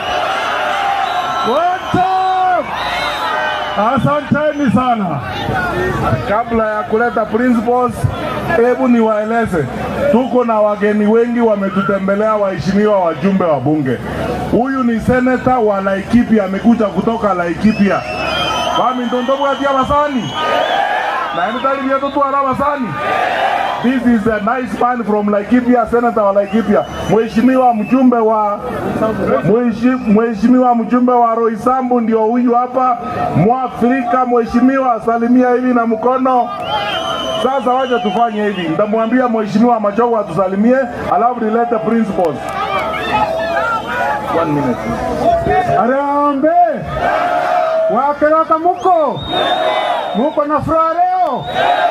Tuko na rafiki yangu Rigiji hapa. Tuko na mheshimiwa Kalonzo Musyoka. Tuko na mtoto wetu Fred Matiang'i. Tuko na timu ile itaunda serikali tarehe 9 mwezi mwaka 2027. Mmekubali? Serikali mpya ya ukweli iko hapa. Wakeroka mmekubali? Ile ya uongo ziende? Mnakumbuka vile tulizanganywa ya kwamba barabara ya Keroka mpaka Kisii itapanuliwa? Mumeona ikipanuliwa? Tuchague serikali ya ukweli na ndio iko hapa pamoja na mtoto wetu. Asante na Mungu awabariki. No, 1 minute. Gloria, hold on please. Abantu bami ndogonda itakuwa bageni abajali baga batokwanira goso natali boigo. Ndokora tegara bageni bitangani. Kiara Gloria nara omanyakero goito Jubilee nare ga kemosi iganta gete abageni baratokwanira manyakero neza baraibaita tumanyako genda bosongo goso natali boigo. Sasa nataka mujikaribishe. Tunataka kumuita ndugu yetu, kolera yetu, kiongozi wa Wiper presidential candidate, ndugu yangu mkubwa Stephen Kalonzo Musyoka.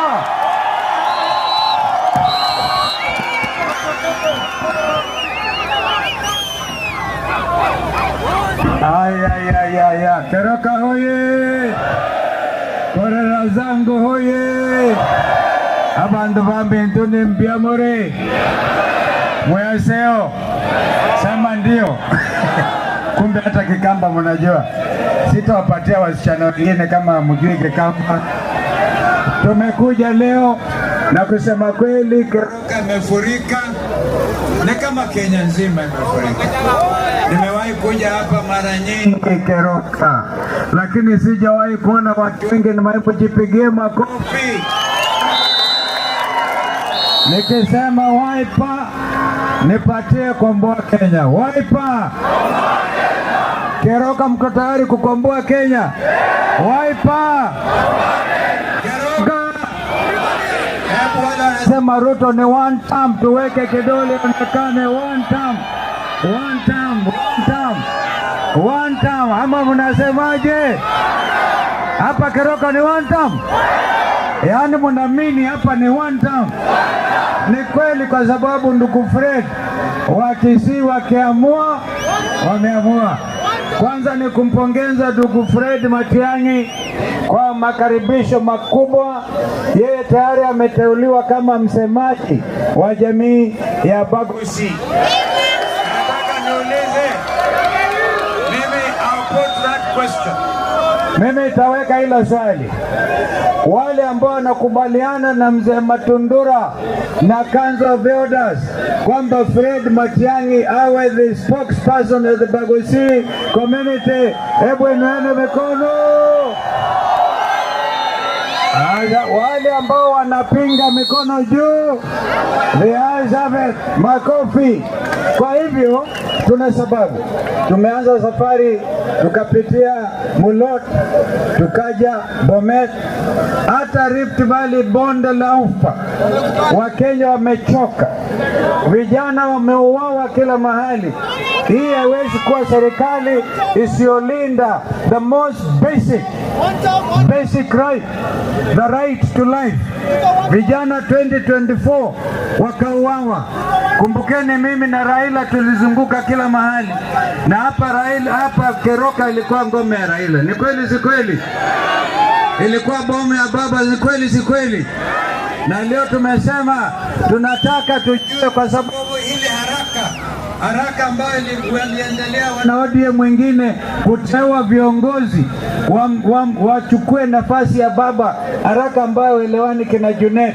Tunataka tuulizane maswali in a public and very honest opinion inquest, wa Kenya wajue ndio baba alala vizuri. Wangapi wanakubaliana na mimi tufanye hivyo? Na kwa hivyo sasa Kenya imeungana. Mimi nilikuwa waziri wa elimu, Fred Matiang'i alikuwa waziri wa elimu. Tulikuwa tumeimarisha elimu kabisa Kenya hii. Mzee Kibaki akaanzisha free and compulsory primary education. Serikali ya Ruto imetupilia mbali. Hata wazazi wajui ile naenda class mwaka wa 10 wanaenda wapi? Hawana namna, hawana karo, watu hawajui, walimu wenyewe hawajui watafuata curriculum gani, wamesomesha nini. Hiyo yote Ruto ameharibu mfumo wa elimu. Ameharibu pia mfumo wa madawa, kitu anaitwa SHA. SHA hiyo haijulikani ni SHA ina gani. Sisi tunasema, Ruto anasema ati sisi hatuna akili. Mimi nataka mjue nimemsaidia sana huyo bwana Ruto huyu. Kama Kalonzo angekuwa na akili, kweli ningemtoa kamba alikuwa amepelekwa huko ICC kwa kuua watu. Kama nilikuwa sina akili ningemsaidia. Kwa hivyo ajue, ukitukana mtu kama Fred Matiang'i ama Rigiji ama Natembea ama Eugene Wamalwa, hawa ni watu wenye experience ya hali ya juu. Sasa hivi Ruto ameharibu hata uhusiano na nchi zetu jirani. Sisi tutaregesha uhusiano. Bidhaa za kutoka South Sudan zinarundikana Port of Mombasa, mpaka watu wa South Sudan wakauliza, sisi kwa sababu tumejipatia uhuru hivi juzi na uchumi wetu hauna nguvu kama wa Kenya, kwa nini mnakataza bidhaa za South Sudan kutoka Mombasa, ambayo ni ruti mzuri na ambayo inapitia upande wa Eldoret, inaendelea upande wa Nadpa mpaka wetu. Sasa president wa South Sudan ameagiza bidhaa zitoke Dar es Salaam badala ya Port of Mombasa. Hiyo ni aibu, si aibu? Ni aibu, si aibu? Ni kuharibu uhusiano, sio kuharibu. Hata Sudani ya juu, no Sudani yenyewe pale ameshikana na magaidi na kusaidia wengine ambao wamenukuliwa na Umoja wa Mataifa kwa mauaji na kufanya wakina mama kunajisiwa. Na hiyo ni tabia moja Kenya sasa imejiingiza katika migogoro ya nchi jirani. Kwa hivyo sisi tunaungana na ndugu hawa, na leo tumekuja kuomba ruhusa munipatie mimi na wenzangu hawa Fred Matiang'i tuokoe Kenya. Mtafanya hivyo? Mtatupatia Fred Matiang'i tukomboe Kenya?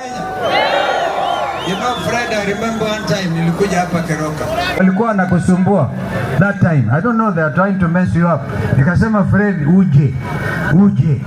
Sasa kumekucha. Ruto anasema ati atashinda sisi na kura milioni 2. Atazitoa wapi? Wangapi anasema tunamshinda na milioni 5 siku ya kwanza namna hiyo? Na kama angekuwa muungwana vile Wakenya wamechoka na siasa ya upumbavu na siasa ya udanganyifu na siasa ya urongo mtupu, yeye angejiuzulu kutoka leo. Vile nimeona Kenya tangu jana upande wa Embakasi hapa leo Keroka, Wakenya wamechoka. Kwa hivyo sitaki kuongea zaidi, tunataka tufike Kehumbu pale kwa Mzee Nyachae na tunataka tuteremke pale chini town yenyewe kabla ya usiku. Kwa hivyo wangapi tena wanadhibitisha tuko pamoja, sisi zote tushikamane? Asanteni sana. Oh, sorry. Nataka niwaonyeshe Fred with your permission. Huyu msichana, mnaona msichana Mkisii. Nyinyi mmezoea kuchukua wasichana yangu. Mimi usichukui. Unaenda kumpatia mbunge wa Dagoretti North na amesoma zaidi. Anaitwa Bosbori. Nora, sema Nora Bosbori. Wangapi ataelekeza huko na wale wako huku, na wale wa Kisii wako Nairobi na timu yote kwa tiketi ya Wiper. Na nitaambia wenzangu anikubali huyu msichana vile amesoma kompyuta ili Ruto asije akaiba kura zetu. Kuna wale wengine, kuna hapa wengine wengi hapa. Chererani yako hapa na wale wengine. Kwa hivyo tunasema asante sana. Meona Victor, my deputy party leader, sijui kama wako huko. Victor Ogeto. Victor Ogeto na wale wengine wote, kwa sababu principals are speaking, hamwezi kuongea. Yaani sasa mambo yenu ni hayo, tumewatambulisha kwa watu wetu. Asanteni sana. Mungu alinde Keroka na Bagusi.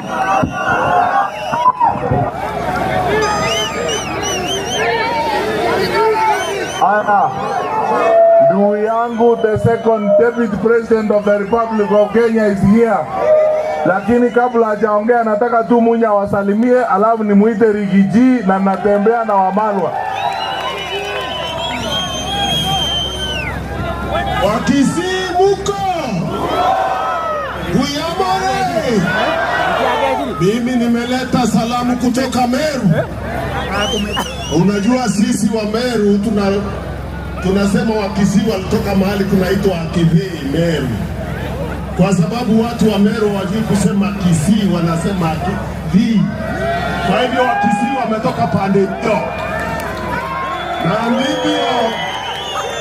ndivyo sisi tumeshikanisha vyama vyetu, pia ni una Jubilee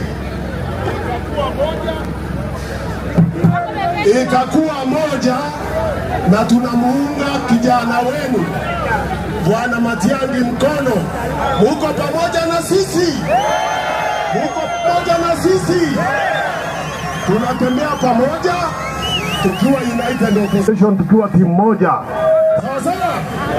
Mimi namjua vizuri kwa sababu tulifanya kazi na yeye katika cabinet ya Uhuru Kenyatta. Yeye akasimamia elimu ikawa sawa, akasimamia ardhi ikawa sawa, akasimamia security ikakuwa sawa, mpaka akafanywa chairman wa cabinet.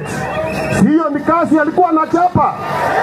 Sasa kama alipata wakati huo, saa hii akipatiwa Kenya ndiye atashindwa? Atashindwa? Hii serikali imeshindwa kila kitu. Hata yale yalikuwa yamefanyika wameharibu. Elimu imetambaratika.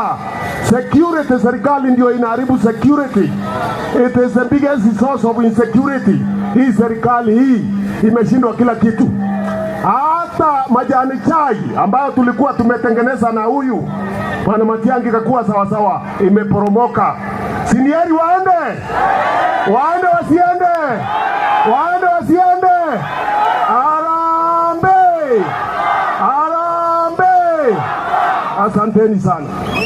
Haya, sasa nataka kuwaletea ndugu yangu ambaye tunapendana sana na tulifanya kazi pamoja na yeye, George Natembeya. Natembeya anasema kawe Gusiga to tebanga ya kusema lutali boigo tebanga ya amangana Ruto amangana Asha amangana Kasongo. Haya, George Natembeya.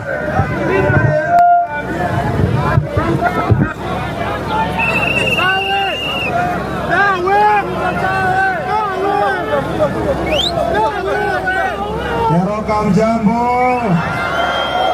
Keroka oye. Keroka oye. Watu wetu, taifa la Kenya liko kwa matatizo. Vile tunaongea saa hizi hakuna kitu Kenya inafanya kazi.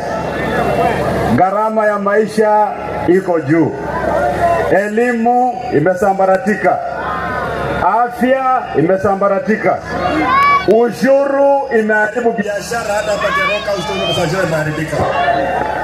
Sisi kama viongozi wenu ambao mnaona hapa mbele, hii ndio serikali ambayo itaundwa 2027. Na hii serikali itaundwa wakati nyinyi wa Kisii na jamii zingine katika taifa la Kenya tunakuja pamoja kuondoa ile serikali ambayo iko. Mwenyezi Mungu anatupatia nafasi tena mwaka wa 2027 kujipigia kura sisi wenyewe. Mambo ya kulialia tuwache, tupige kura tumuondoe Ruto, si ndio? Wangapi wanasema tunamuondoa Ruto? Wacha nione. Kwa sasa mfanya biashara analia, mkulima analia, mfanya kazi wa serikali analia, polisi wanalia. Sisi tunataka tuunde serikali ambayo mwananchi akiona afisa wa polisi anamuona rafiki, haoni adui. Vijana wetu wameuawa na serikali, si ndio? Wameuawa, hajauawa. Tumesema haya mambo ya kuua vijana wetu yanakwisha 2027. Wala ambao mko na wasiwasi labda kwamba mnaona hii timu itakuja kugawanyika, tumesema kwamba sisi hatutagawanyika. Tunaunda timu kama ile mpira, ile ya kandanda. Matiang'i labda anacheza namba 10, Rigiji anacheza namba 9, wengine wanacheza namba 3, mwingine ni captain, lakini ushindi tukipata ni ushindi wa timu zote, ndio? Tuko pamoja watu wetu. Hawa jamaa wakiwaletea pesa, maana wataleta pesa. Wako na pesa mingi, hamuoni pesa maana wameipa pesa. Ile maloni wanaleta yote, wanakula, wanagawana. Wakati wanaleta pesa ya Kasongo, kula pesa. Unaona? Msiwache pesa itakuja kutusumbua, kula hiyo pesa. Lakini hata ukikula pesa, kumbuka mahali utaweka kura, si ndio? Leo hii tumekegwa kwenye sherehe ya kuidhinisha Matiang'i Fred kama msemaji wa jamii ya waguzi. Mnakubaliana hiyo? Kuanzia leo Matiang'i akishikwa na homa, akikohoa, Wakisii wote wanashikwa na homa. Tumeelewana? Na mimi naleta salamu kutoka kule magharibi, kule Western. Huko tuko gangari, tumefunga, imefungika, hakuna mtu anaweza kuingia huko. Sasa kura ya Mungu si kura ya Western, kura ya mlima, kura ya Western. Kweli Ruto atapitia wapi? Atapitia wapi? Na sisi tumesema kura yetu ya rais tunahesabia kule kwa constituency. Mambo ya national tallying center, mambo ya ukora hatutaki. Tunahesabu kura ya MCA, kura ya MP, kura ya senator, women rep, governor na ya president tunahesabia kwa constituency. Tunamalizia hapo. Mambo ya ukora kwenda kwa Nairobi tunafanya nini? Na wakileta mchezo, sisi wengine pia ni makomando. Moto fire. Haiwezekani. Tuko pamoja watu wetu. Jambo la mwisho, wale ambao mnafikiria kwamba mnakuwa na wasiwasi kwamba iwezekani kuondoa rais ambaye yuko kwa kiti, demokrasia ya Kenya inatupatia nafasi kila baada ya miaka 5 kupiga msasa wale viongozi ambao tulichagua. Tukiona kwamba hawajafanya kazi vizuri, tunaondoa, si ndio? Yule ambaye ataenda kuweka mfano kwamba inawezekana kumuondoa rais ambaye kwa kiti, atakuwa Rais William Samoei Ruto. Yeye anaenda wapi? Na sisi hatujukii jamii ya Wakalenjin, maana Wakalenjin pia wanaumia vile kila mtu anaumia. Kama ushuru iko juu, hao pia wanaumia. Kama elimu ni mbaya, hao pia elimu ni mbaya. Sisi tunachukia mtu mmoja ambaye ameangusha taifa la Kenya. Jamii ya Wakisii, jambo langu la mwisho, uongozi wa taifa la Kenya kamwe tena haitakuwa ni mambo ya guesswork. Kuchukua mtu ambaye hajawahi kufanya kazi mahali popote, alafu mnamweka kuja kuwa rais wa Kenya, hiyo ndio matatizo. Saa hii tunaenda na track record. Ama namna gani? Taifa la Kenya linastahili kuwa first world, sio kuhangaika na mataifa mengine ambayo yako chini. Kule kwetu Western tunasema mambo yote mabaya tunasema tawe, si ndio? Mimi nataka kuona Wakisii mpaka kule nyuma, mpaka State House wasikie kwamba Wakisii wamesema tawe. Waje nione. Samani tawe. Kwa ukabila tawe. Umaskini. Ukosefu wa usalama. Ukosefu ya ajira. Mapendeleo. Kasonga aenda siende.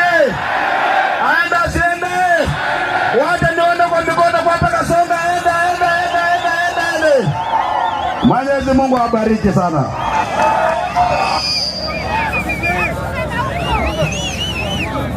Basi tumkaribishe Tiliga Mheshimiwa Eugene Wamalwa. Tusalimiane hewani.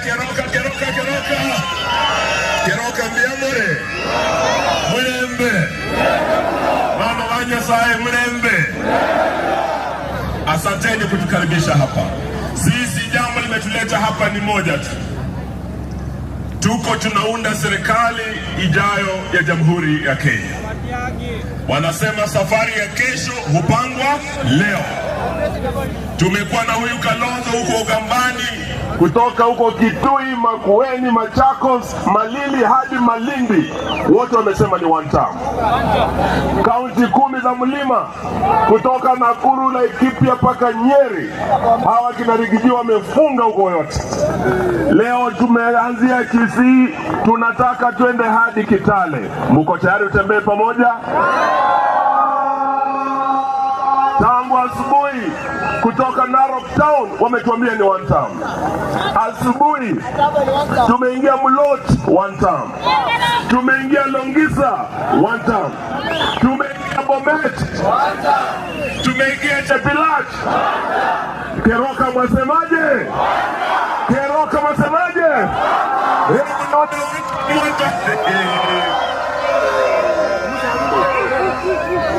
Kuunda serikali tunahitaji viongozi, tunahitaji timu. Hapa kwenu muko na mchezaji hodari sana, striker kabisa, mchezaji wa kutegemewa, anaitwa Dr. Fred. Mimi na huyu Fred na huyu Peter Munya tumekuwa kwa ile serikali ya Uhuru Kenyatta. Wakati kazi imeshinda, Ruto akazembea kazini, akaenda akaanza kutangatanga. Tulikuja hapa Kisii, Uhuru akawaomba mtupe huyu kijana wenu Fred. Alikuja, tukaunda kamati ambayo tuliendesha serikali na Uhuru Kenyatta. Anatosha hatoshi? Leo tumerudi tena sababu baada ya miaka 4 ya Ruto kupewa serikali, kazi ya elimu, sekta ya elimu imemshinda, haijamshinda? Sekta ya afya imemshinda, haijamshinda? Sisi tukiwa na huyu Matiang'i na Uhuru tulikuwa tumeweka kitu inaitwa Linda Mama. Ilikuwa inalinda mama wetu wote wa Kenya. Wewe uwe bodaboda Keroka, wewe uwe mwalimu ama muuguzi ama hata polisi. Ilikuwa mke wako akipata mimba, akiingia kwa hospitali atajifungua bure. Tunalinda wote. Ruto kuingia ametoa linda mama, ameleta kitu inaitwa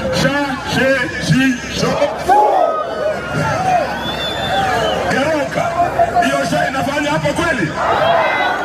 Tulikuwa na mambo inaitwa afya. Mtoto wako shuleni akigonjeka, serikali inasimamia, mwalimu anakupigia simu sema mtoto alipata shida kidogo, ametibiwa. Hiyo pia ameondoa. High education. Tulikuwa tunahakikisha mtoto yoyote awe mtoto wa maskini ama tajiri, wana usawa, equal opportunity to realize their God-given potential, getting the highest education in this country.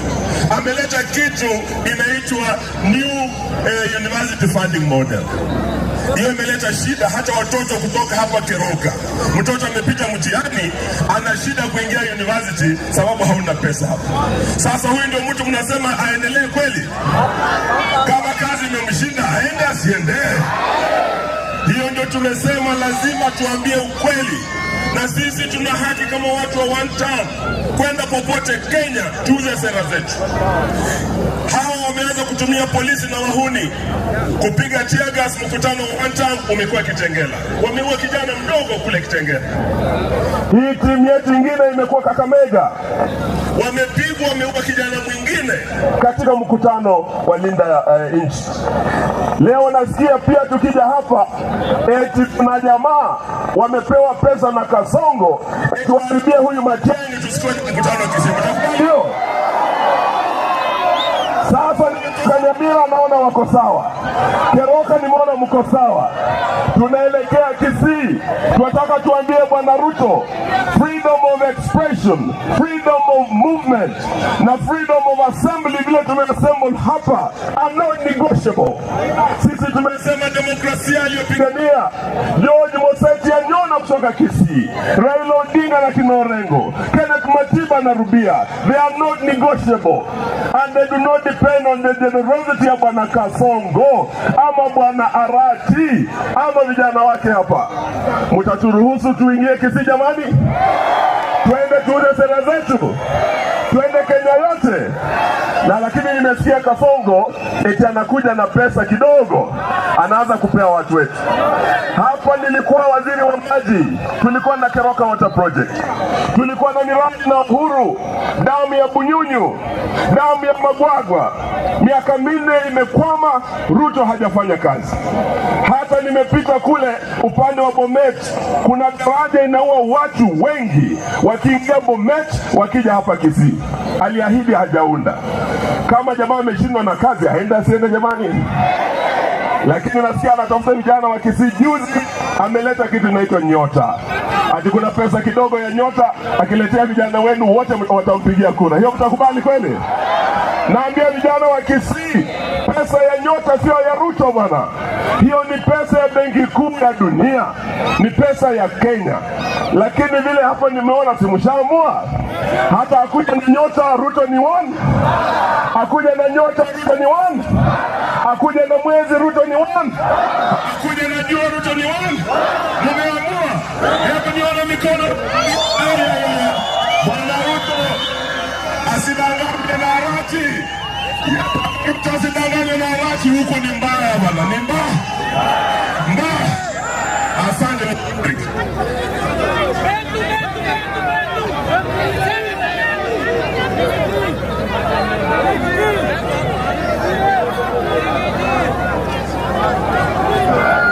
Aya abantu baminto bona no tojo koranda tomo ngibo moerio na ndemo momanyete to tolegana bana baminto mbara bande bakorigikura Nairobi omwamunyano koyo noyo minto mwakili Nairobi okorugumora okori women rep Nairobi no mwana oyo minto ombili sendo manga nere korigari women rep Nairobi ndoli chiri moro jala uzi naenda bana itala zuba basomire buyaiga nagira no ruo banaere nari maigari nere korigari gento bosongo mata atari buya na bridge tombati nere nara ari nere korigari na jana etongera na abande abonse n'abantu baminto omoswat nali ogorokumasi olengo mochumbo Kasarani kare was just arrived abagesani noyo muswati okoro kuchararani momanyeti basi abantu baminto tigankore igangoteba ndararangirio mongeni bo mwerio kero muntu nabwate sobo tari boigo igana ose itogusi ekero muntu agotianira ng'ariga tetagocha gusi gosente tingochaga na motageteigo hapa ni kwetu Kisii. Sisi tunaheshimu katiba na tunaheshimu sheria. Mtu ambaye anataka kuongea mambo ya siasa ya chama yake ako na uhuru, amepewa na katiba, sio sisi tunampea. Hata mheshimiwa rais na wale viongozi wa UDA kama wanataka kuja hapa Keroka, hata wakomboe nyumba walale hapa, ni shauri yao, wanaweza kulala kama wanataka. Lakini kutuma watu hapa na pesa, itinisikia wajumbe wengine wa pande hiyo walipewa milioni 2 kuja kudisturb mkutano yetu, hatuwezi kukubali. Mwengine hivyo. Yaani abantu wote waruete kurwa hapa kahali, sisi wote ni wajinga. Mo waisa wanjira montonde bwenzi na ende wana abantu abamanyega. I have restrained myself for too long. Tunawaheshimu, wachiheshimu. Onyamba wesika ngotoko borokia masikani kwa sababu utali moja. Mwole tayari kwa wazo masikani. Mwasomia masikani. Yes, naende pa wazo kaange karto kirete iga. Or when we are quiet like this, we restrain ourselves, they thinking it to avoid it. We will sort them out. Mbazo chesaraiga. Tobugata kikobaga aceito, okora siasa ya aceito. Eso utali moja. Naende tiganje aceito iga, no biari iga, no na arokerte iga, no ngoja ukwela iga, no ngoja utinde kuga.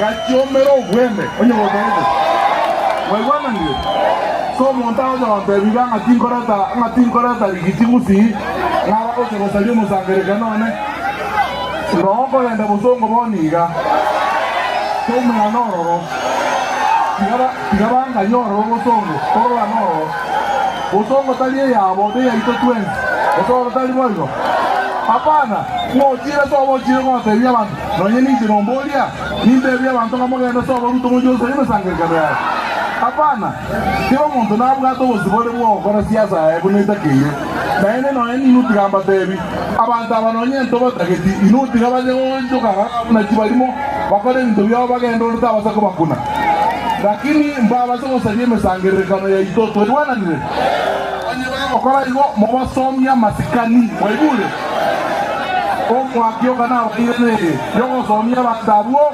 amasikani obasomi twebona nile bamanyega bagusindo do itega sio bochoni obakoraga bakoretaraga twebona ine sasa ya mwisho kabla hatujaondoka hapa. Mnajua kuna ndugu yangu the second deputy president of the Republic of Kenya, ndugu yetu mkubwa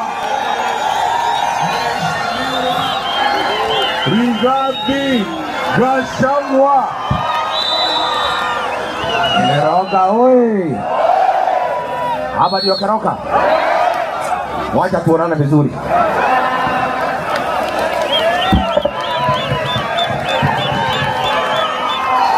Bas.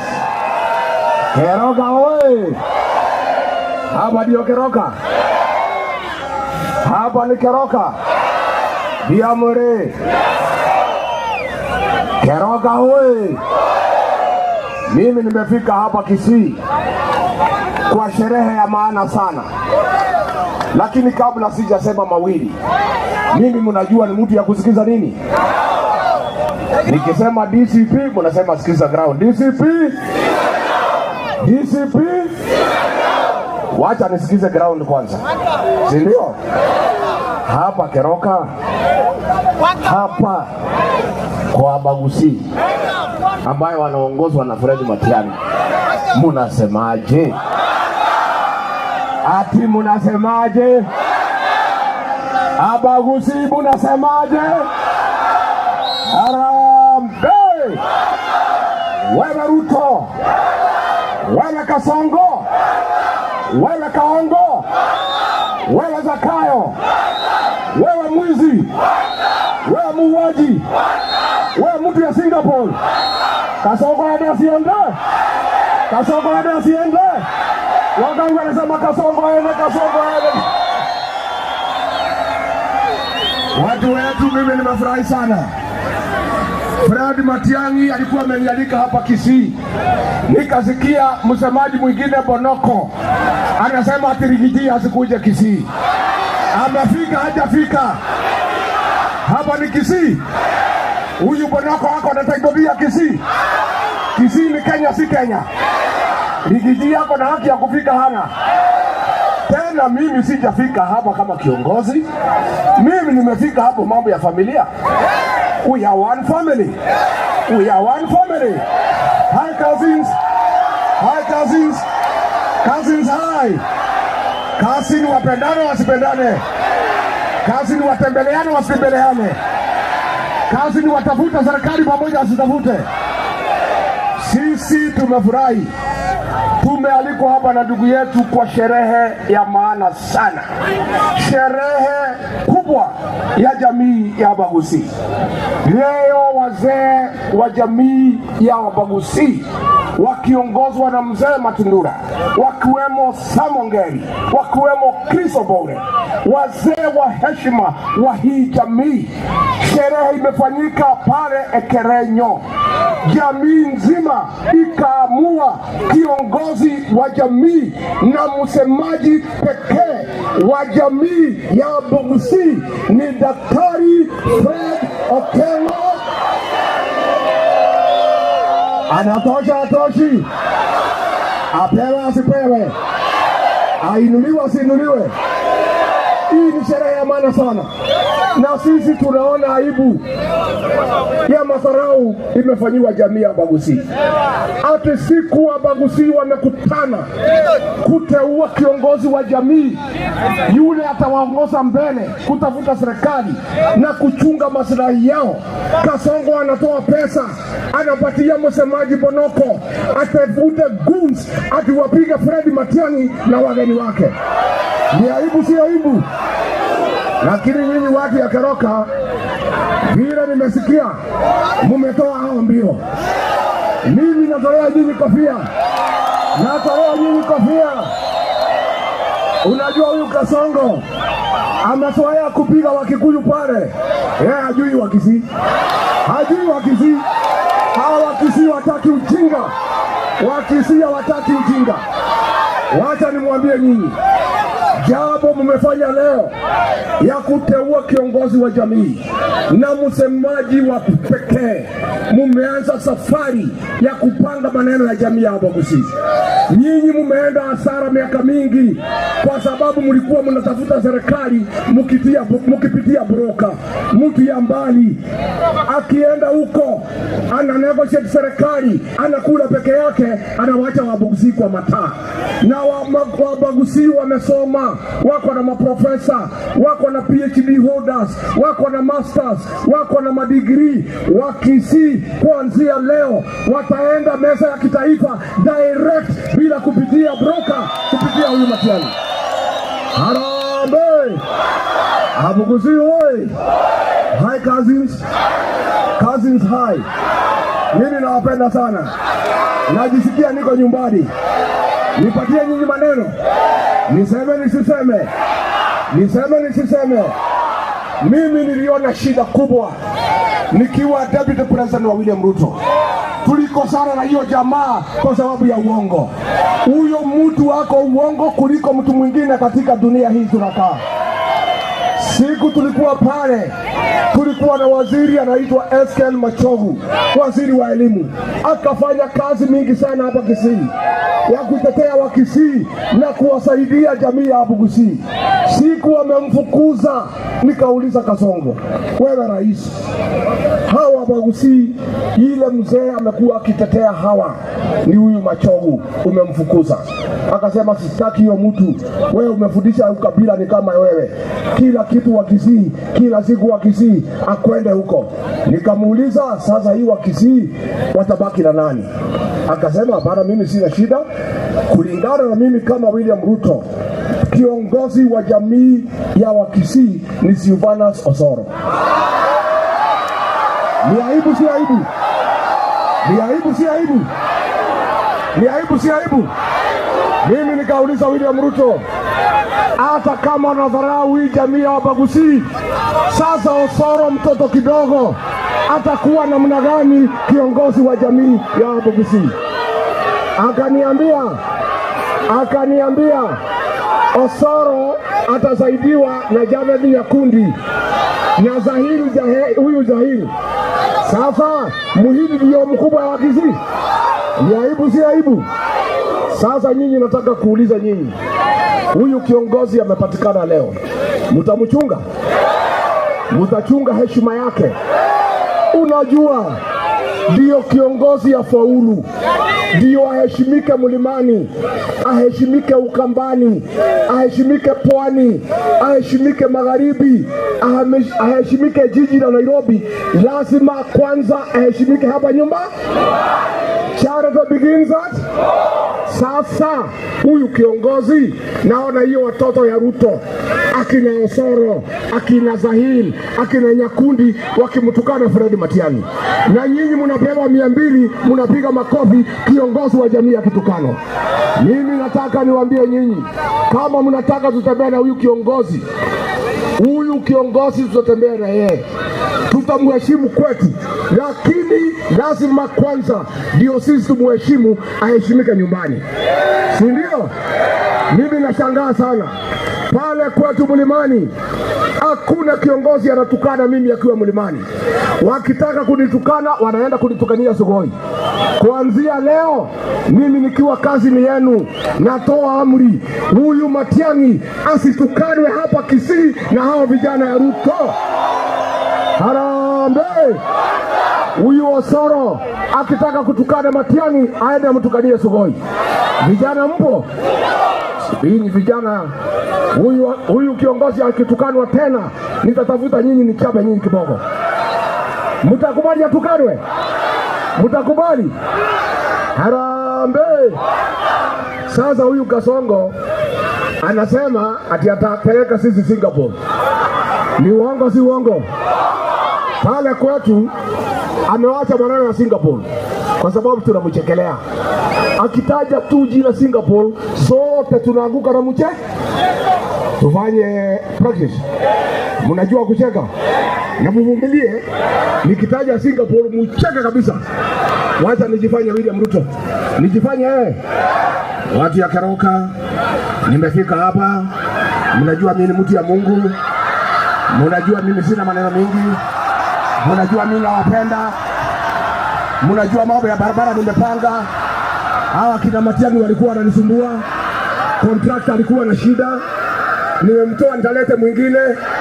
Hata hii mambo ya University ya Bomet na Chonguti aliharibu. Nikamfukuza nikaleta Migosi. Sasa itajengwa. Sasa watu ya Keroka naomba. Saa hii mambo ya bottom up iliharibika kidogo. Nilikuwa nimepanga vizuri, nikachanganyikiwa. Lakini sasa nimeketi na wataalamu, nimepanga vizuri. Watu ya Kisii, naomba munipatie miaka 5 nitengeneze Kisii ikae kama Singapore. Harambee! Ni muongo si muongo? Aende asiende? Aende asiende? Ya mwisho naomba, huyu kiongozi ndio afaulu. Lazima mtafutie jeshi ya kutembea naye, si ndio? Lazima kiongozi akuwe na jeshi. Mimi William Ruto aliniweza kwa sababu sikuwa na jeshi langu. Nilienda harusi na gari yake. Kufika mtu akaniambia nishuke. Sasa nimerefuka, nimetengeneza gari yangu. Akitaka harusi tukutane, mtu akuja na gari yake.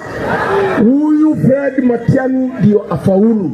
Lazima mpatie viongozi, governor, senator, women rep, MP na MCA kwa chama ambaye anaongoza ndio apate askari ya kutosha.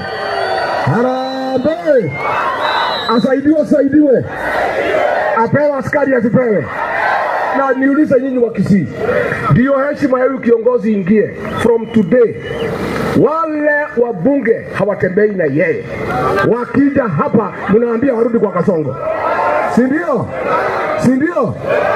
Mkifanya hivyo, heshima ya kiongozi itapatikana na yeye atapata nafasi ya kumwacha hapa atembee na sisi Kenya, ndio aweze kufaulu, si ndio? Ya mwisho, kwa sababu huyu Kasongo mimi namjua, si mimi nilimsaidia akakuwa rais, nikampatia kura 4 milioni, akanipiga teke. Wenye kujenga ndio anajua kubomoa, si ndio? Kwanza kujenga ni gumu sana kuliko kubomoa. Kujenga ni miaka 3, kubomoa ni 2 hours. Nibomoe nisibomoe? Nibomoe nisibomoe? Sasa hii mtu mimi namjua. Tukitoka leo, tukitoka hapa siku ya Jumatano, atapanga safari ya kurudi. Atapanga. Na mtaniamini mimi namjua. Sasa yeye akija, nataka nimchanue kidogo. Pale mlimani mimi naendaga anarudi. Nikampangia. Kasongo apangiwe asipangiwe? Tumpangie tusimpangie? Mnataka tupangie yeye? Sasa pale kwetu tumesema kuongea na yeye ni biashara, kwa sababu yeye ni mtu ya uongo. Tukasema hatuwezi sikiza uongo yake bila kulipwa, na bei ya kusikiza uongo ni bei ya hali ya juu. Pale kwetu mlimani, bei ya kusikiza Kasongo akiitana mkutano, mzee ya nyumba 10, chief, assistant chief ama MCA akuja nyumbani awache 3,000 na bibi huko nyumbani, ndio yeye utoka kwenda mkutano. Ukifika kwa mkutano usipige makofi, akitaka upigie uongo makofi aongeze 2,000, si ndio? Si ndio? Na akitaka ucheke kuona meno ya Mkisii aongeze 1,000 ngapi? Kasongo anyolewa sinyolewe? Anyolewa sinyolewe? Wangapi wanasema Kasongo anyolewa sinyolewe? Sasa sisi mmetupatia Fred Matiang'i tutembee na yeye, twende tukatafuta serikali, tusirudi hapa mikono mtupu. Muniamini mimi, huyu kiongozi na hao wengine tukitembea, hatutarudi mikono mtupu. Tutarudi hapa na serikali na mtafurahi. Harambee! Harambee! Sasa watu ya Kisii tunaenda hapo. Huyu spokesman Bonoko pia anapanga vijana. Watu ya Kisii muige mfano ya watu ya Keroka, ndio tusikute na shida. Na nyinyi watu ya Keroka niwapenda sana, na mimi nitakuja kutembea hapa. Na nyinyi nimealika nyinyi wa Munyoro. Mtakuja? Mtakuja wa Munyoro? Mtakuja siku gani? Mtaletwa na nani? Mtaletwa na nani? Kiongozi Matiang'i, ukinikubalia, nimekuza hapa na kijana ya Maumau.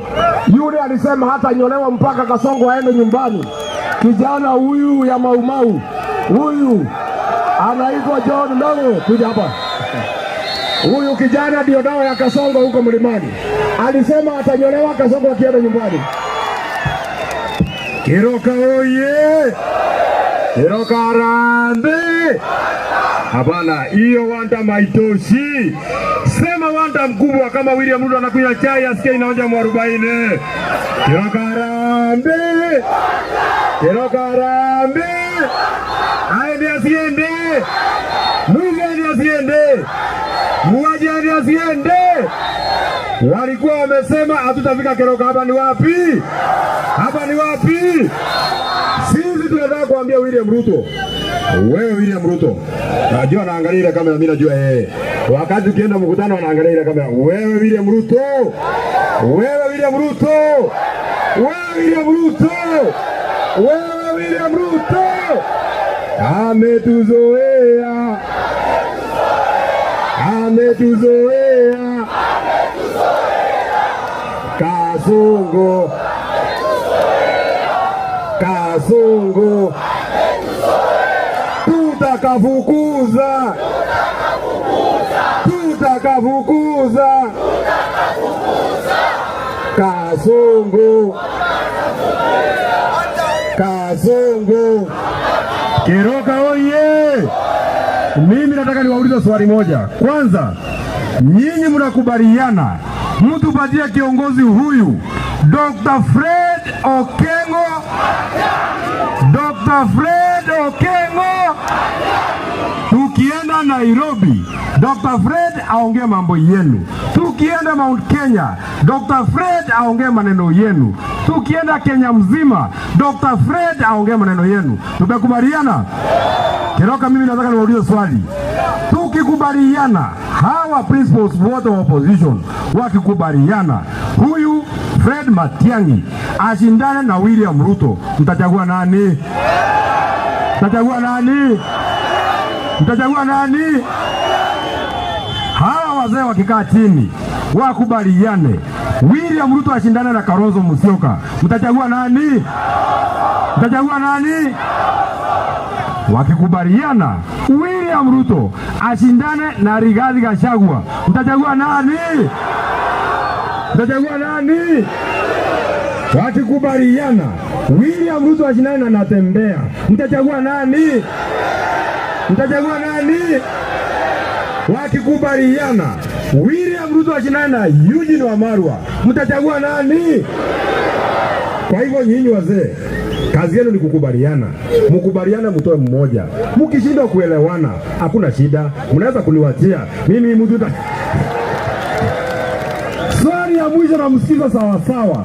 Wakikubaliana William Ruto ashindane na Mbuzi, mtachagua nani? Mtachagua nani? Nani? Wacha niona kura ya Mbuzi. Asanteni sana, Mungu awabariki. Haya, abantu wa Minto, tunawaambia wageni wetu wakienda nyumbani wapeleke nini? Hebu nione salamu ya Kalonzo Musyoka anapeleka, salamu ya Rigiji anapeleka, salamu ya George Natembeya, salamu ya Wamalwa na salamu ya Munya. Asante abantu ba Minto, koko mukiese Minto tawakora naende unamwaigule kwezi pito sae Jubilee togende bosio se pati eto ya Jubilee toiwananire na saba sese niembu ya mono.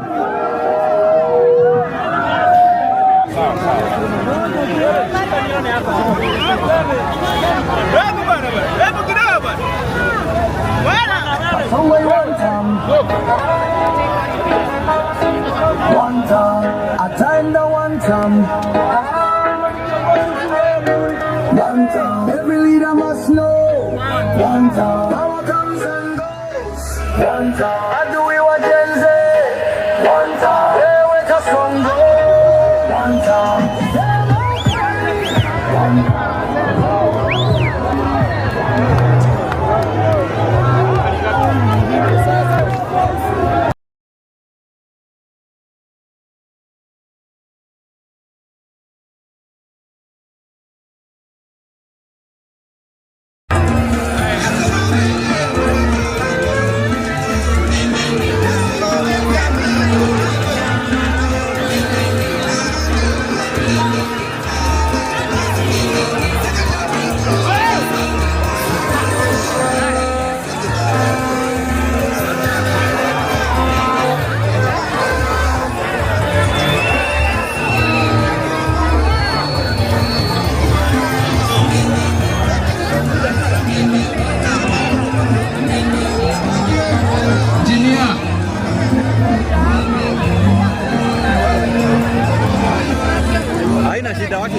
one time.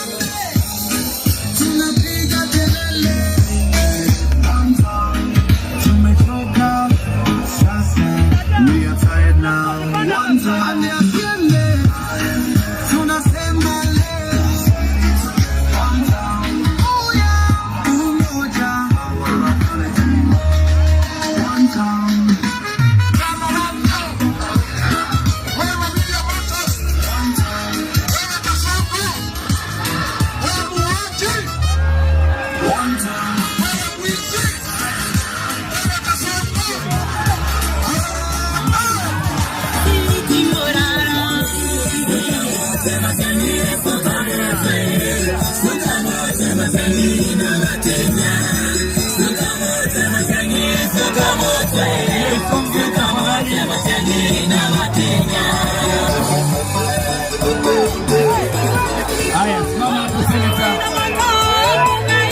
tusonge, gari lisonge mbele. Tumefungia Matiang'i mbali, tumefungia Rigiji mbali.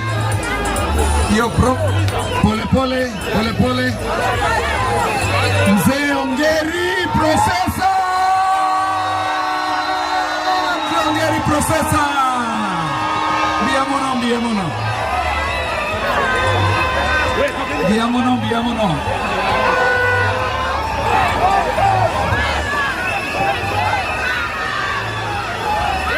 Haya, songa.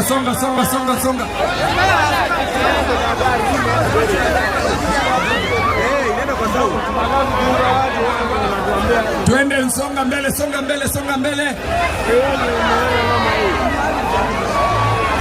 mbele.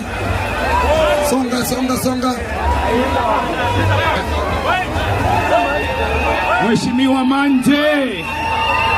Mheshimiwa Manje, tunakuona na youth leader wetu wa Jubilee, tunawaona. Ndio huyo Matiang'i.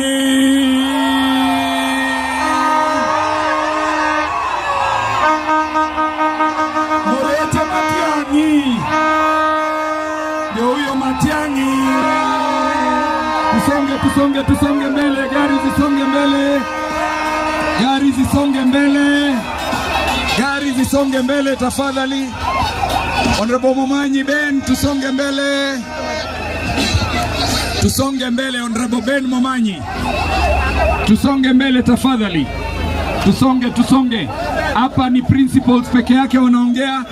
Tuko hapa na Mheshimiwa Charles Onchoke kutoka Bonchari. Asante sana, tusonge mbele. Hapa ni principals peke yake wanazungumza. Ndio huyo Matiang'i.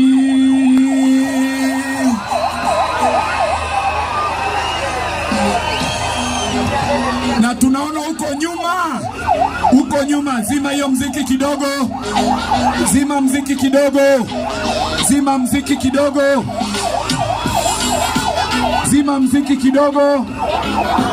Huko nyuma tunaona Gloria Orwoba Senator.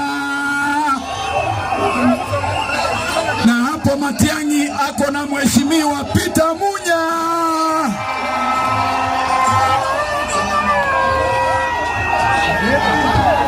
Mheshimiwa Janet Ongera pia tuko naye hapa, Mama County.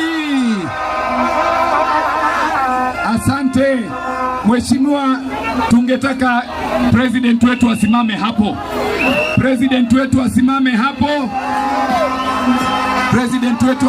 hapo. Ndio hiyo Kelly.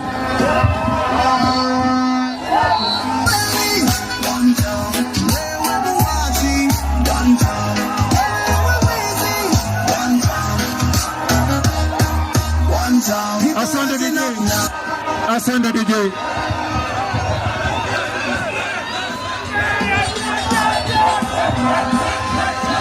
Haya.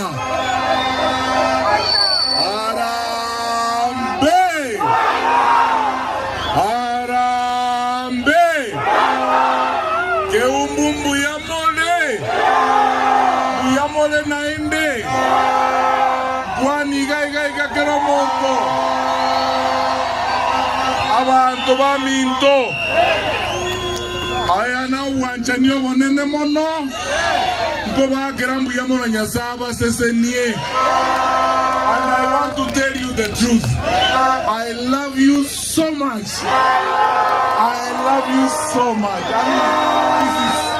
This is humbling. Ndiyamona sana. Ona abantu baminto. Musongo abantu bamde bakatoganye tona bubanga bunamoleiga lege sunte getarabwata ibona arenga nabagisangi bane abago tobwatizia abarayi baito bagusibonsi no barega roena abana baminto bande bakoligichikura Nairobi no bara babo mora Millicent Omanga na abande babo kemozi na abande aya abagisangi bana nacha na barabuo bona tiwa kwani ndio katagende oyo mo Peter Munya oyo kamere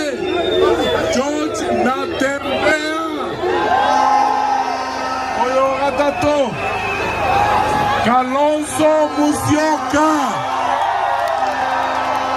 Oyokane Eugene Wamalwa. No. Oyogatano ni Mheshimiwa Rigathi Gachagua.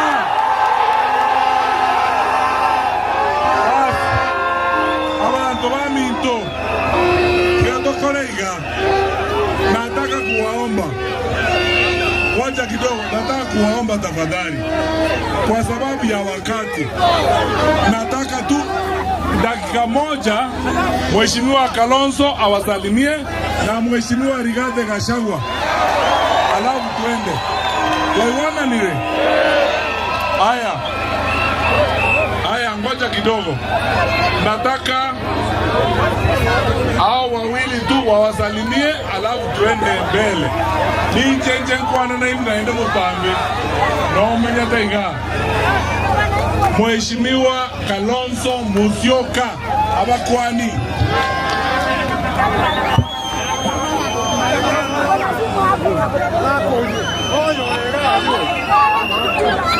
No me tenga ni carakini.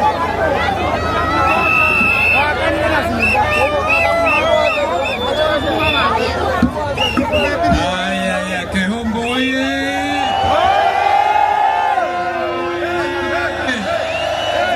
Abantu bameto nembiamore naende horera zangu mujambo. Leo naona nitaongeza wasichana wawili kwa sababu mapokezi ya ajabu. Leo kumekucha, asemaye kama kumekucha Kenya nzima, na leo ni leo, asiye na mwana aeleke jiwe. Tunasikia kwamba hapa kulikuwa atina sababu moja au mbili, kwamba kuna jamaa moja ama wawili walijaribu kuzuia Fred Matiang'i na wenzake wasiingie Kehungu na kwenda Kisii. Washindwe wasishindwe, harambee!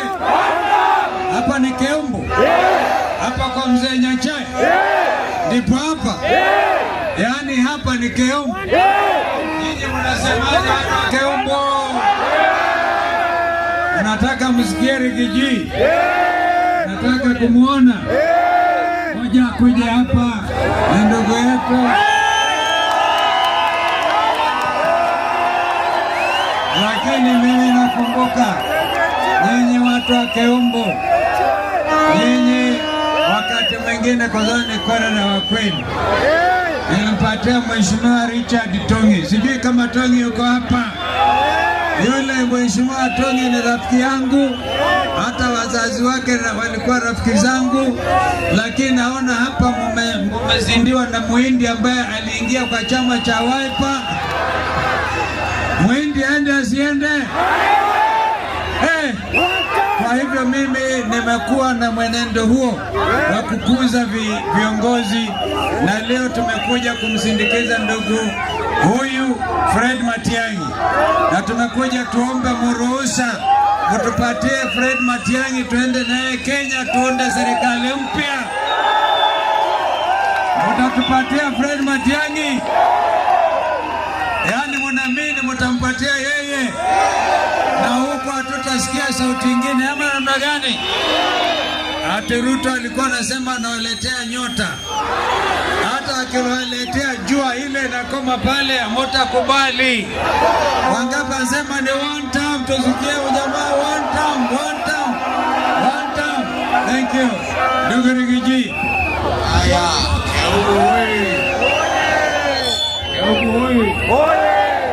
Rigiji amefika hapa kwa mzee Simeon Nyachai. Simeon Nyachai alipewa kazi na mzee Jomo Kenyatta kama PC wa Nyeri, akatuchunga miaka 10. Nataka kwa niaba ya watu ya Mlimani, kwa ile kazi Simeon Nyachai alitufanyia, niseme watu ya Kehungu asanteni sana. Simeon Nyachai alipokuwa kwetu tulimpatia bibi anaitwa Grace, anachunga mali yake. Mali ya Nyachai ichungwe isitungwe. Mimi nimekuja hapa kama cousin wenu kwa mambo ya familia. Hi cousin. Hi cousin. Hi Makuzo. Wasimedane. Wakae pamoja wasikae. Watafute uongozi pamoja wasitafute.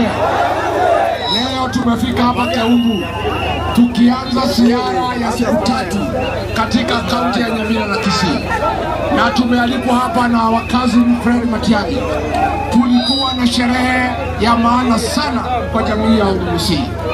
Leo wazee wa Kisii wakiongozwa na Matundura wamemteua kiongozi na msemaji pekee wa jamii ya Omugusi, Dr. Fred Okello Matiang'i. Anatosha atoshi? Ainuliwe asinuliwe? Mimi nakuja kuomba my cousin, kama sisi ni one family, wacha tuongee nyumbani. Tuongee nyumbani. Tuongee nyumbani. Sisi ni familia moja. Sisi tumeenda hasara kubwa miaka mingi tangu independence kwa sababu familia yetu hatukuwa tunakaa kuongea. Sasa tumerefuka, tusema makazi ni wote waketi wapange mambo yao kama familia. Mimi nataka kuomba vile Matiang'i amepewa uongozi wa jamii ya Wakisii, mupee heshima na mumtafutie heshima ndio aheshimike kwingine Kenya. Hapa katika Keumbu, hii ni constituency gani? Nani mbunge? Huyu Muhindi ndio anatumiwa na Kasongo kuangaisha Fred Matiang'i.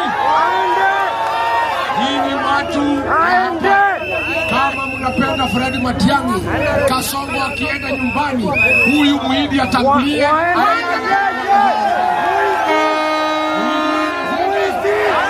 Sasa nyinyi watu ya Kisii, hata nyinyi viongozi mmekosa. Mliangalia na mnaibu kaona mwongozo na Muhindi. Sasa nyinyi mnataka mtegelee nini?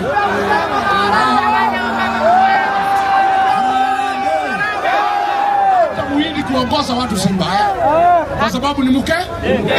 Shida ni kusaliti jamii. Yeye mmempatia nafasi akiwa Muhindi kuwa mbunge, alafu anaangaisha mtoto wenu. Kasongo kuangaisha mtoto wenu. Siku tulikuwa pale katika baraza la mawaziri, tulikuwa na mheshimiwa Ezekiel Machogu ambaye alikuwa waziri wa elimu, kiongozi wa heshima, si ndio? Kasongo akamfukuza. Mimi naomba wacha kidogo, huyu kiongozi anaitwa Machogu. Kasongo alimuonea kwa sababu ya kutetea Wakisii. Alikuwa nafasi ya jeshi ikipatikana anatetea Wakisii, ya walimu ikipatikana anatetea Wakisii. Kafurongo akamfukuza, nikamuuliza kwa nini umefukuza Machogu? Akasema hii Machogu ni mkabila, anaongea tu mambo ya Wakisii peke yake. Wewe Rigiji ndio umefundisha haya mambo ya ukabila. Nitafukuza yeye alafu nifukuza wewe. Akafukuza Machogu alafu akanifukuza. Sasa kabla alipofukuza Machogu nikamuuliza swali, wewe William Ruto, hii jamii ya Omugusi, Machogu ndio amekuwa kiongozi hapa akiwa minister peke yake. Sasa vile umemfukuza, hii Omugusi kiongozi wao kwa serikali yako ni nani? Si ndio? Unajua nilijibu nini? Na hii mtu wako madharau.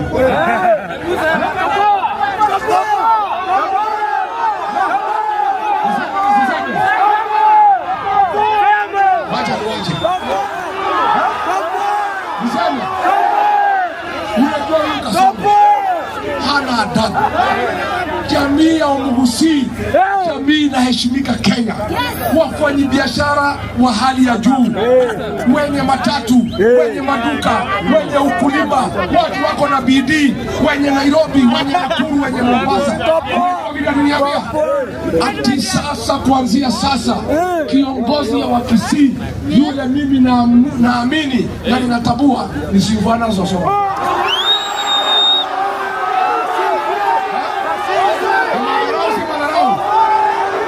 Ni aibu, si aibu? Mimi wacha niongeleze Kasongo.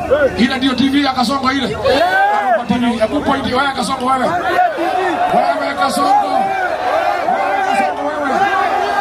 Wacha kudharau jamii ya Mgusii.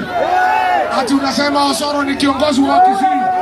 Wewe Kasongo ujue kuanzia leo Wamgusii wote wamekutana, wameamua kiongozi wao na msemaji wa jamii ya Mgusii ni Dr.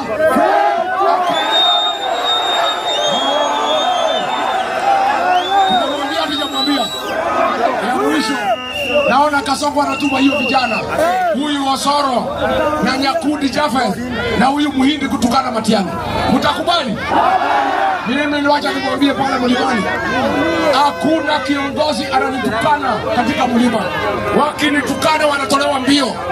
Pale kwetu wakitaka kunitukana wanaenda kutukana Sugoi. Kuanzia leo jamii ya Mgusii, hao vijana watatu msikubali wamtukane kiongozi wa jamii Bwana Fred Okengo Matiang'i. Harambee!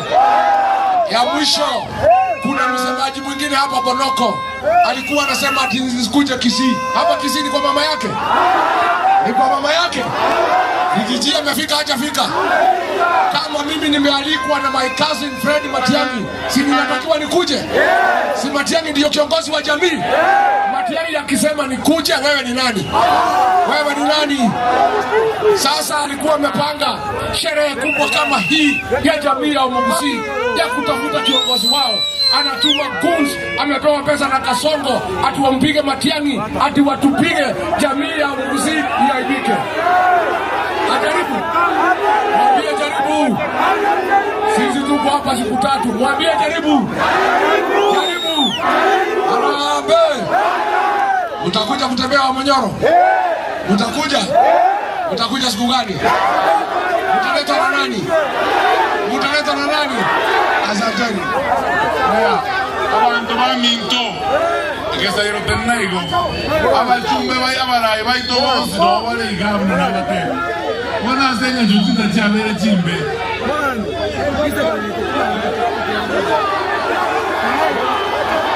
aya arakulango mheshimiwa kesayiro neroyo mheshimiwa jana tongera mwamorora Anton Kibagere dino lietwan upatia oyo yako mmochonge ngona enda tika riziko haya taraza maika haya mheshimiwa Mwafrika kutoka Waislamu Nairobi tuko na daktari kule kutoka Undari akiwa na ndugu yangu mheshimiwa Wamalwa pale.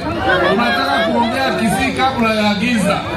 Mheshimiwa Mawate, mheshimiwa Masika Kuya, mheshimiwa Gloria Oruoba, mheshimiwa Natembea ndio yule ako pale nyuma. Sasa hiyo Rais Machogu. Machogu.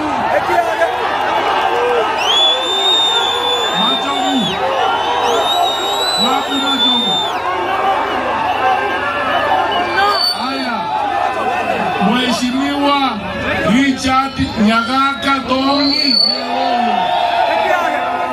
abantu baminto bake umuti amatemi abakusaminto Montegerrega twachakire sawali abaisangere twacha na barabwasa ndio twachakire sawali esawali endumande uniform moroje ndumande ke ometalibo ndumande galie kokolina na kekorokwa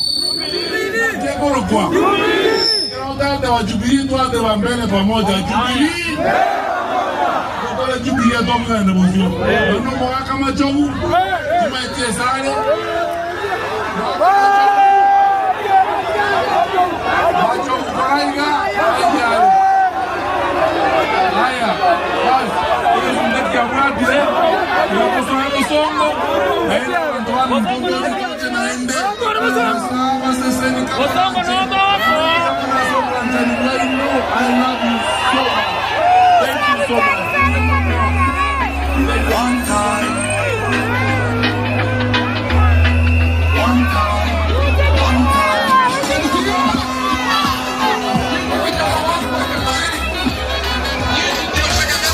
One time.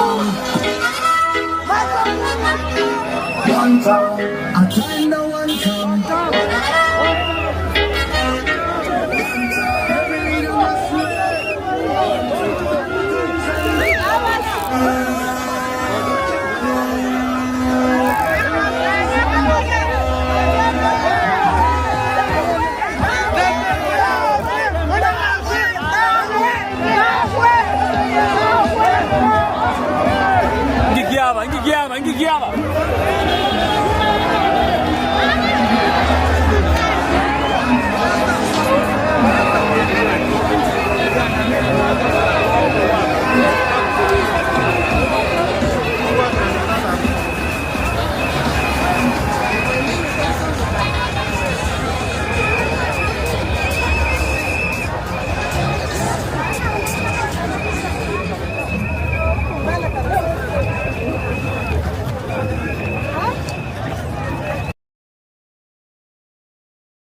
Nakiwa. Kamu na ya. One time baba.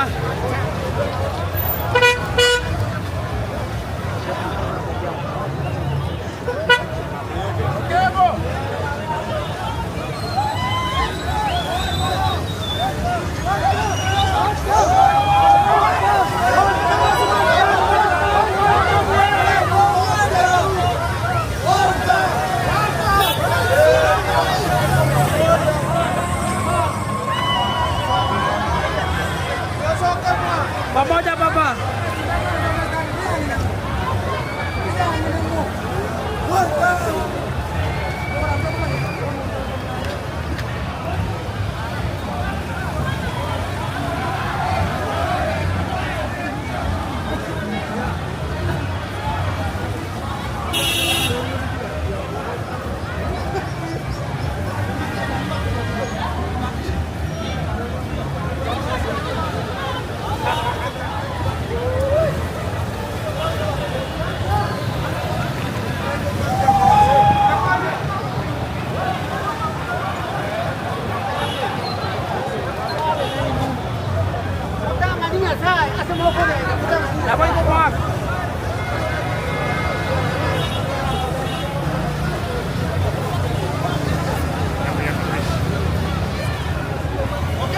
Hey! One town! One town! One town! One town! One town!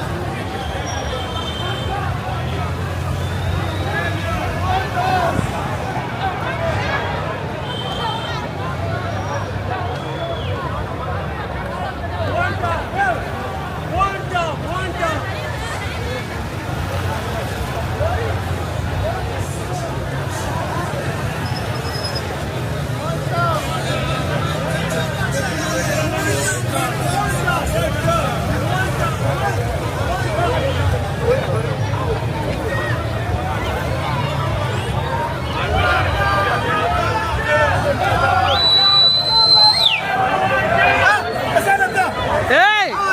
Baba! Pamoja! Asante! Pamoja baba! One town!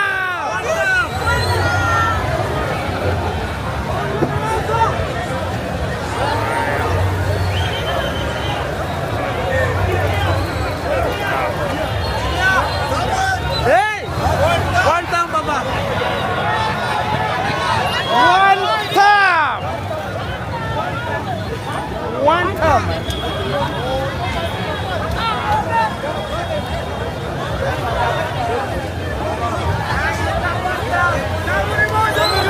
Pamoja baba! Na waigo! Hey! One time baba! One time! Ruto must go! Tariki!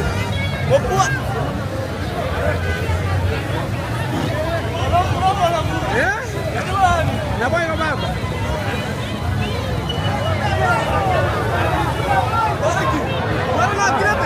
Yes.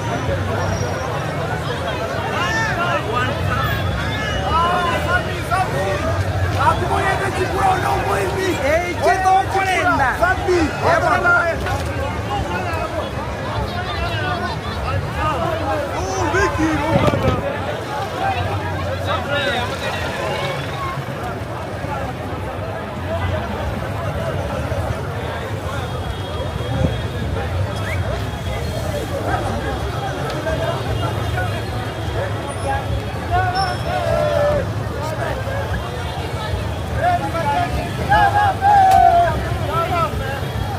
Basi tumeingia Kisii Town Stadium ndani, imefunguliwa, wananchi wameifungua wenyewe.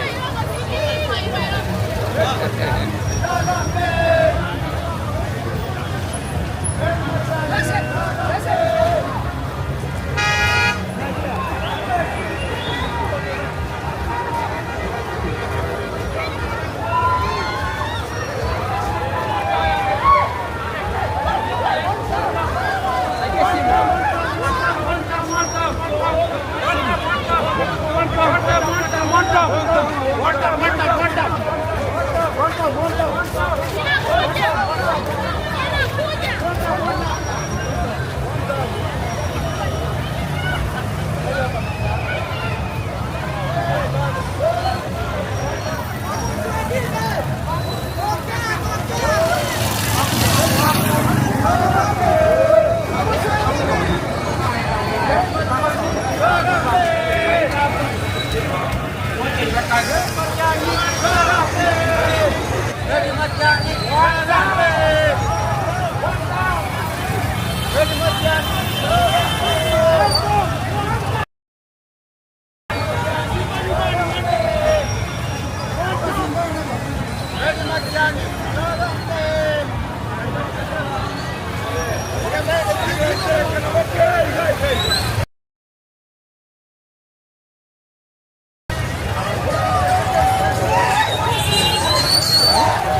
Mamita.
Na tukasema sisi ndio nani?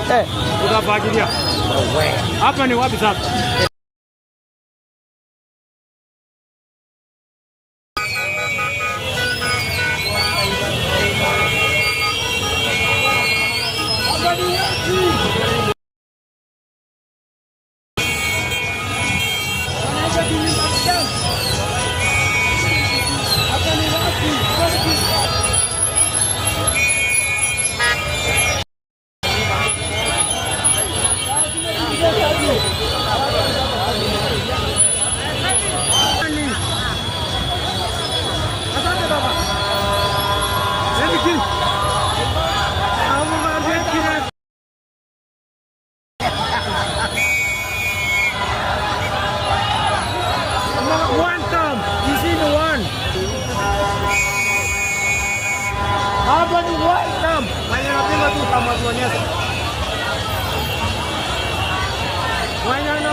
Walisema tutaingia stadium. Tunaenda huko. Tunaenda na geta. Aratu hapa tunaenda. One time. One time. Tunaenda stadium.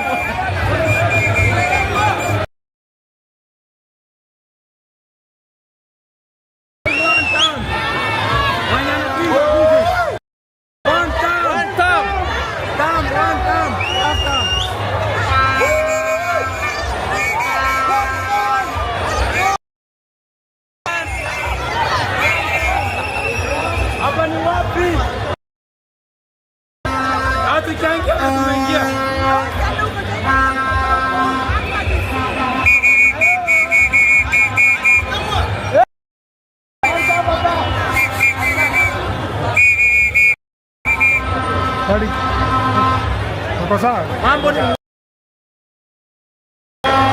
time. One time.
Quería que Rorek.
Hapo ndani kuna wanasemaje? Hapa nje hivi.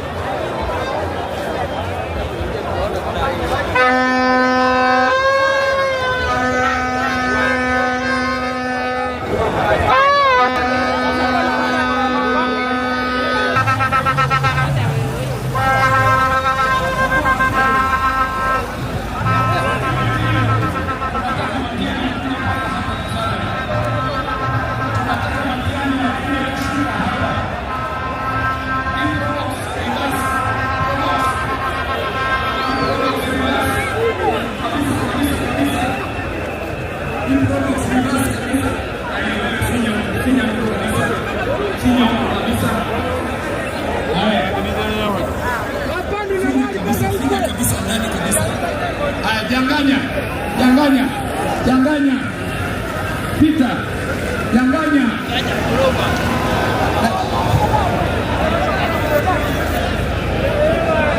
ndio huyu Matiang'i, nduru ya Matiang'i. Wapi nduru ya Rigathi Gachagua? Wapi nduru ya Kalonzo Musyoka? Wapi nduru ya Gloria Orweba? Wapi nduru ya Barongo? Haya,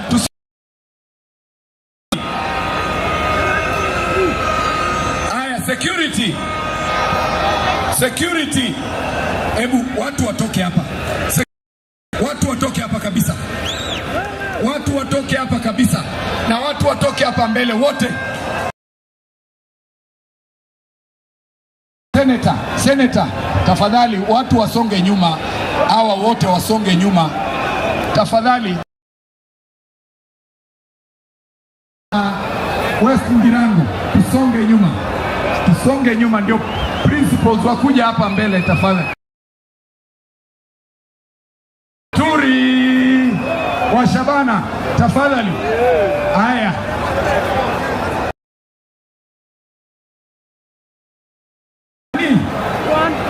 Tunataka Matiang'i asonge hapa aweze kushuka. Haya, Birundu songa mbele tafadhali. Madam Janet Ongera, tafadhali tusonge mbele. Songa kidogo. Haya, tusonge kidogo Madam Janet Ongera. Haya, sasa tunataka natembea. Wapi nduru ya Matiang'i?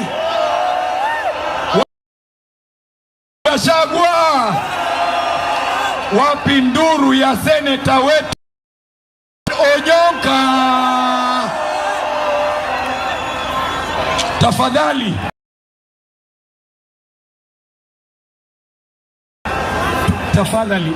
Tunataka principals wakuje mbele.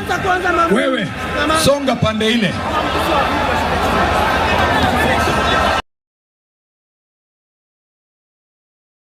Security. Tunataka tufungulie presidential candidate wetu. Haya.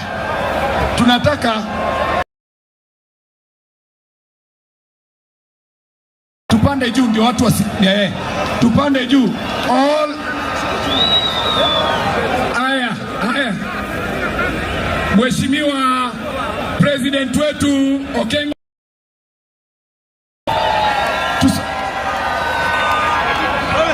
tusonge tafadhali. Tunaomba Akwani Rega, president wetu tafadhali usiongelee hapo. Haya, fungulia wakubwa njia waingie.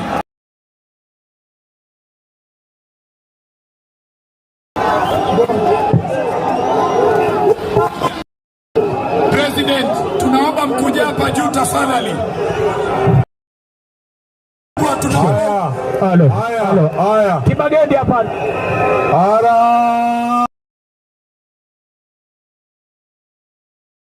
Ambe. Abantu baminto bagusimbu ya mole. Mbuya mole naende. Lita. Kwanza kabisa nataka kuwashukuru. Ninawashukuru kwa sababu ninawashukuru kwa kuja hapa kwa wingi. Tumetembea hapa leo Kisii kwa sababu tunataka kuzungumza na nyinyi, na tuko na ndugu zangu viongozi ambao tunaandamana nao hapa kutoka upinzani. Niko na ndugu yangu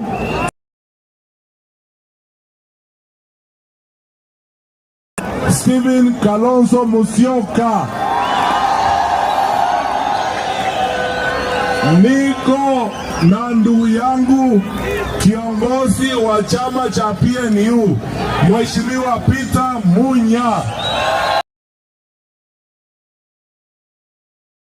yangu the second deputy president of the Republic of Kenya Mheshimiwa Rigathi Gachagua, niko na ndugu yangu Mheshimiwa Eugene Wamalwa. Nenda watu Wamalwa. Haya, niko na Mheshimiwa George.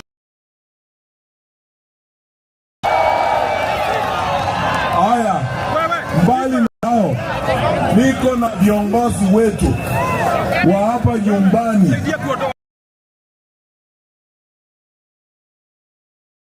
Watatuongelesha, alafu tukimaliza na principals tukiwa na nafasi viongozi wengine. Tuko na wajumbe wa bunge wote kutoka pande hii yetu ya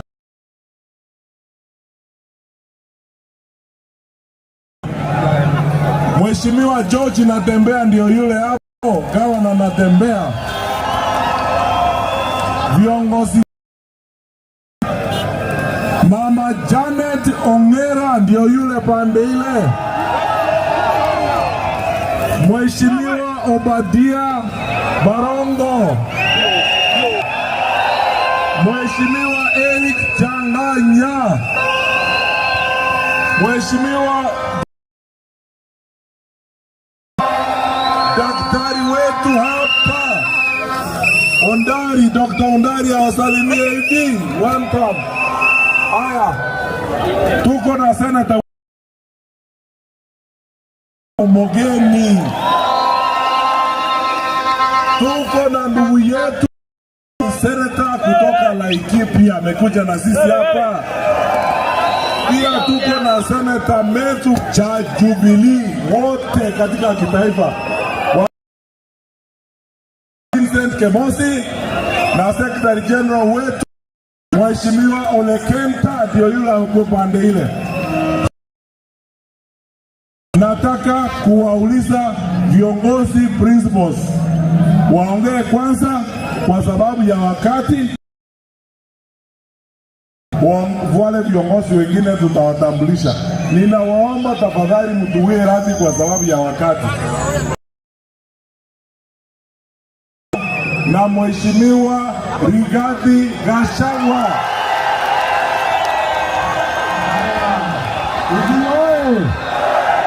Kisii.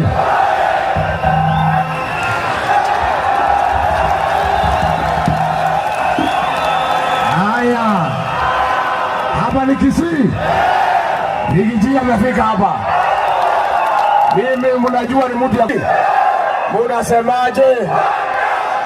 Abaguzi munasemaje? Kiongozi wa Abaguzi ni nani? Kiongozi hapa ni one time. Haya, wacha tujaribu. Harambee!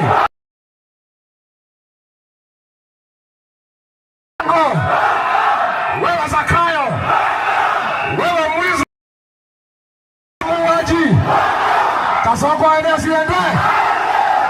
aende asiende? Wangapi wanasema Kasongo aende? Kasongo. Harambee.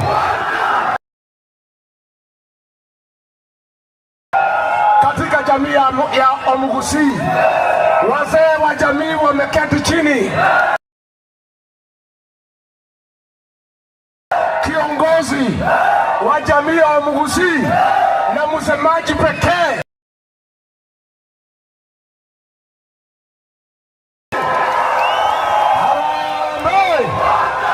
nilisikia iko msemaji mwingine hapa Bonoko. Aende asiende?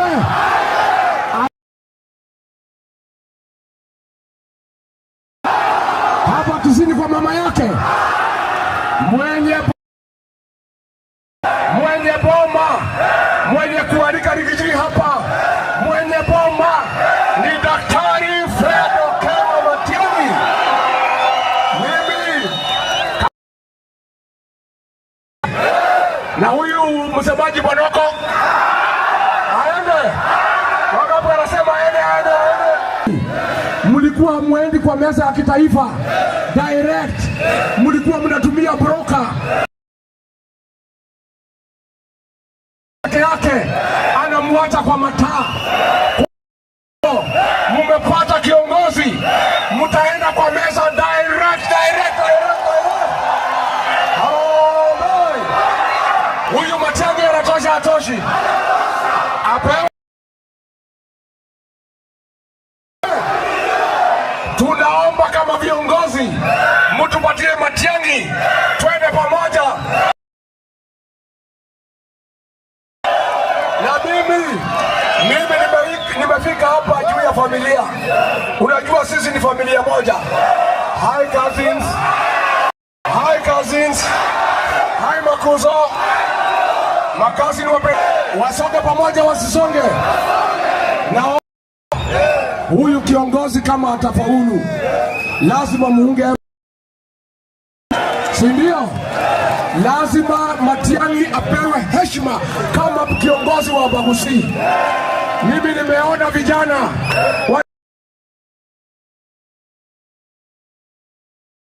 wasitukane Matiang'i kama kiongozi wa jamii. Nilipokuwa naibu wa Kasongo, mnajua mimi nilisaidia Kasongo, nikamfanya rais, nikampa kura milioni 4, akanichenga, akanisaliti. Mimi najua kujenga, ninajua kubomoa. Mimi nilijenga Kasongo na nitabomoa. Nibomoe nisibomoe. Siku kulikuwa na waziri anaitwa Machogu, waziri wa elimu, mtu yuko na bidii, kuwa pale kukiwa na Kasongo anatetea Wakisii, jeshi ikitoka anasema wapewe. Kasongo akasema ni mkabila kwa sababu ya Kisii, akamfukuza. Huyu Machogu apanguzwe machozi. Huyu Machogu kuwa na kwangu anatosha kuwa gavana wa kaunti ya Kisii. Machogu apewe asipewe? Ainuliwe asiinuliwe? Vile ilikuwa nikauliza Kasanda, umemwambia aende nyumbani, ngoja kidogo atakuja. Niseme mimi niliaibika. Jamii ya Omugusini, jamii ya heshima. Wamenunua matatu, wamejenga manyumba, wamelima majani chai, ni jamii ya kuheshimiwa. Huyu Kasongo ako na madharau kwa Wamugusi. Unajua nini?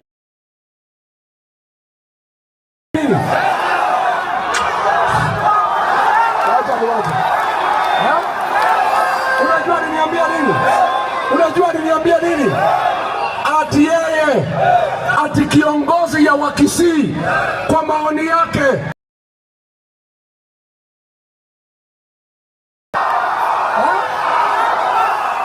vile alisema? Ni madharau si madharau? Ni aibu si aibu? Sasa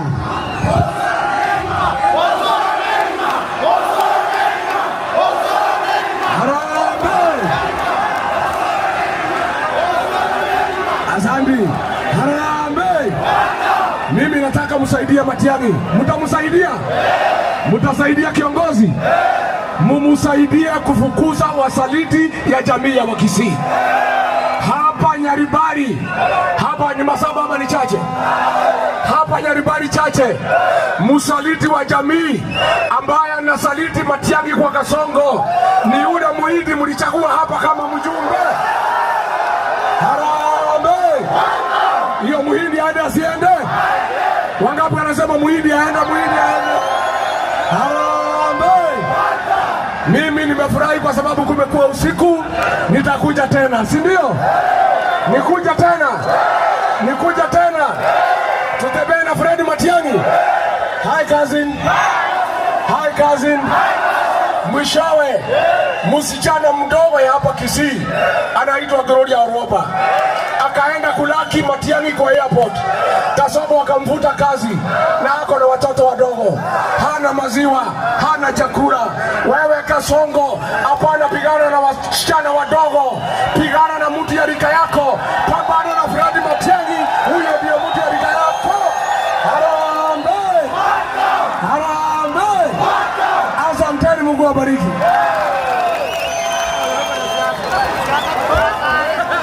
Haya, Mheshimiwa Stephen Kalonzo Musyoka.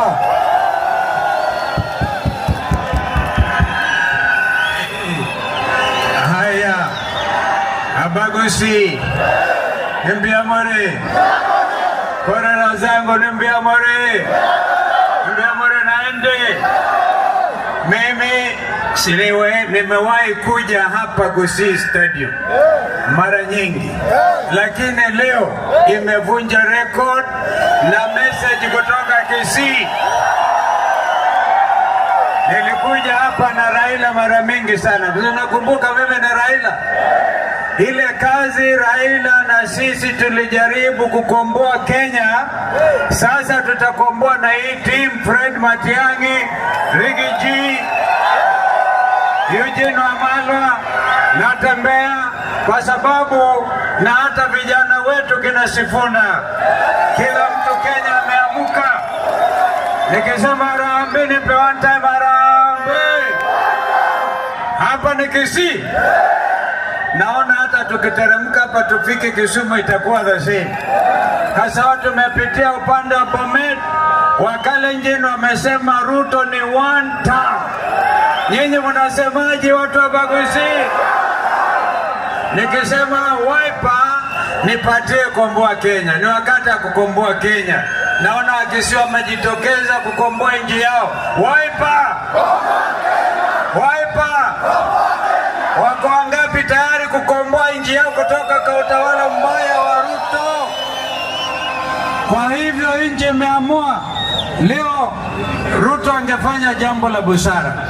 Yeye angesema wacha hii mambo ya kutawala Kenya. Wakenya wamekataa kuongwa na pesa yao. Wakenya anasema hata ukileta mwezi na ulete jua lenyewe, wewe ni one term. Kwa hivyo tunafurahi zaidi, tunampokea ndugu yetu Fred Matiang'i. Mtatupatia Fred Matiang'i tuende tuunge serikali. Leo ni wazi kwamba Wakisii wameamua, tunampa pongezi sana. Mimi nitauliza, I'll put a question. Hii ni bunge ya wananchi. I'll put a question. As many as have the opinion that Fred Matiang'i tuungane zote pamoja tufukuze Ruto, say aye. As many as have the contrary opinion, say no. Hakuna no. The ayes have it. The ayes have it. The ayes have it. Fred Matiang'i, the official spokesperson. Tunamheshimu na mjue ni mtu wa kuchapa kazi. Kwa hivyo sisi kutoka hapa turudi nyuma. Kila mtu hapa youth achukue kura yake. Wangapi wako tayari kuchukua kura kabisa? Na tunaambia shirika la IEBC, hii kura Hii kura ya Matiang'i na Kalonzo na Rigiji na Eugene na wanatembea, hii kura wewe Ruto huwezi kuiba. Hata iba hii kura atashindwa na zaidi ya milioni 5. Wangapi wako tayari kumpeleka nyumbani na kura yote? Kwa hivyo tunaangalia kila mahali, tunapekua na tutarudi nyuma. Wakati wa 29 mwezi huu ujao, vijana mchukue kura. Kama kuna kitambulisho mwetu, we will go and visit yule msajili wa wananchi wa Kenya, register of persons, kuhakikisha kwamba kila mtu kijana ambaye amefikisha miaka 18 amechukua kura, amechukua kipande na kura. Mwaka ujao tufanye vile Bangladesh wamefanya. Vijana jenzi wamejitokeza Bangladesh, wakamfukuza yule alikuwa anaua vijana wote. Damu ya vijana wa Kenya jenzi tunailipiza kisasi mwaka ujao. Wako wangapi wale wako tayari kulipa hiyo deni? Basi Korea na washukuruni. Mimi nitaongeza wasichana wengine 2. Muongee na mimi vizuri. Thank you. Inwa malu abaguzi hello abana banyasaye byamore abana banyasaye mlembe. Sisi tumekuja hapa kuwaomba mtupe kijana wenu Dr. Fred Okengo. Mumekubali mtupe huyu striker wenu? Naona wale wanasema nipande hapa juu kidogo.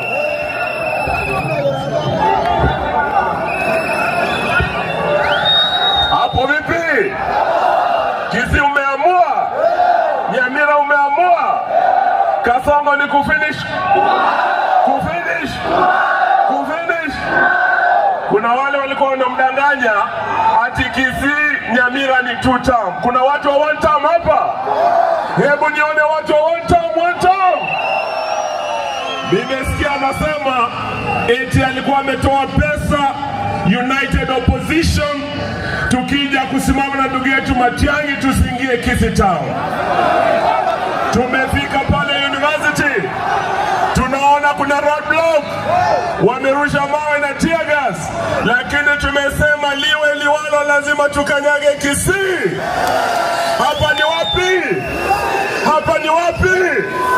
Sisi tumeambia Bwana Ruto, ile katiba George Mosete Wanyona alipigania, ile katiba Raila, Matiba na Rubia walipigania, inatupa ruhusa tuje Kisii, tuwe na assembly, ni haki yetu. Umetukaribisha.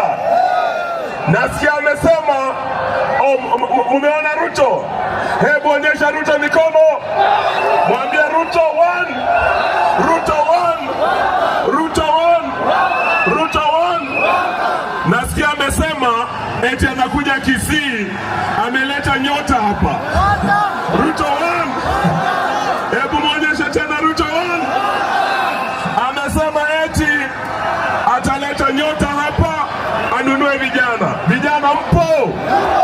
Jenzi mpo? Hata alete pesa ya nyota, ni pesa yenu ya World Bank. Mkuna sawa.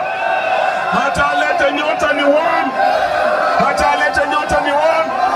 Hata alete mwezi ni 1. Hata alete jua ni 1. Aende asiende. Asante, Mungu awabariki. Mheshimiwa Peter Munya, kiongozi wa DAP wa PNU. Hamjambo wa Kisii. Kisii oye! Kisii oye! Harambee! Harambee! Asanteni sana.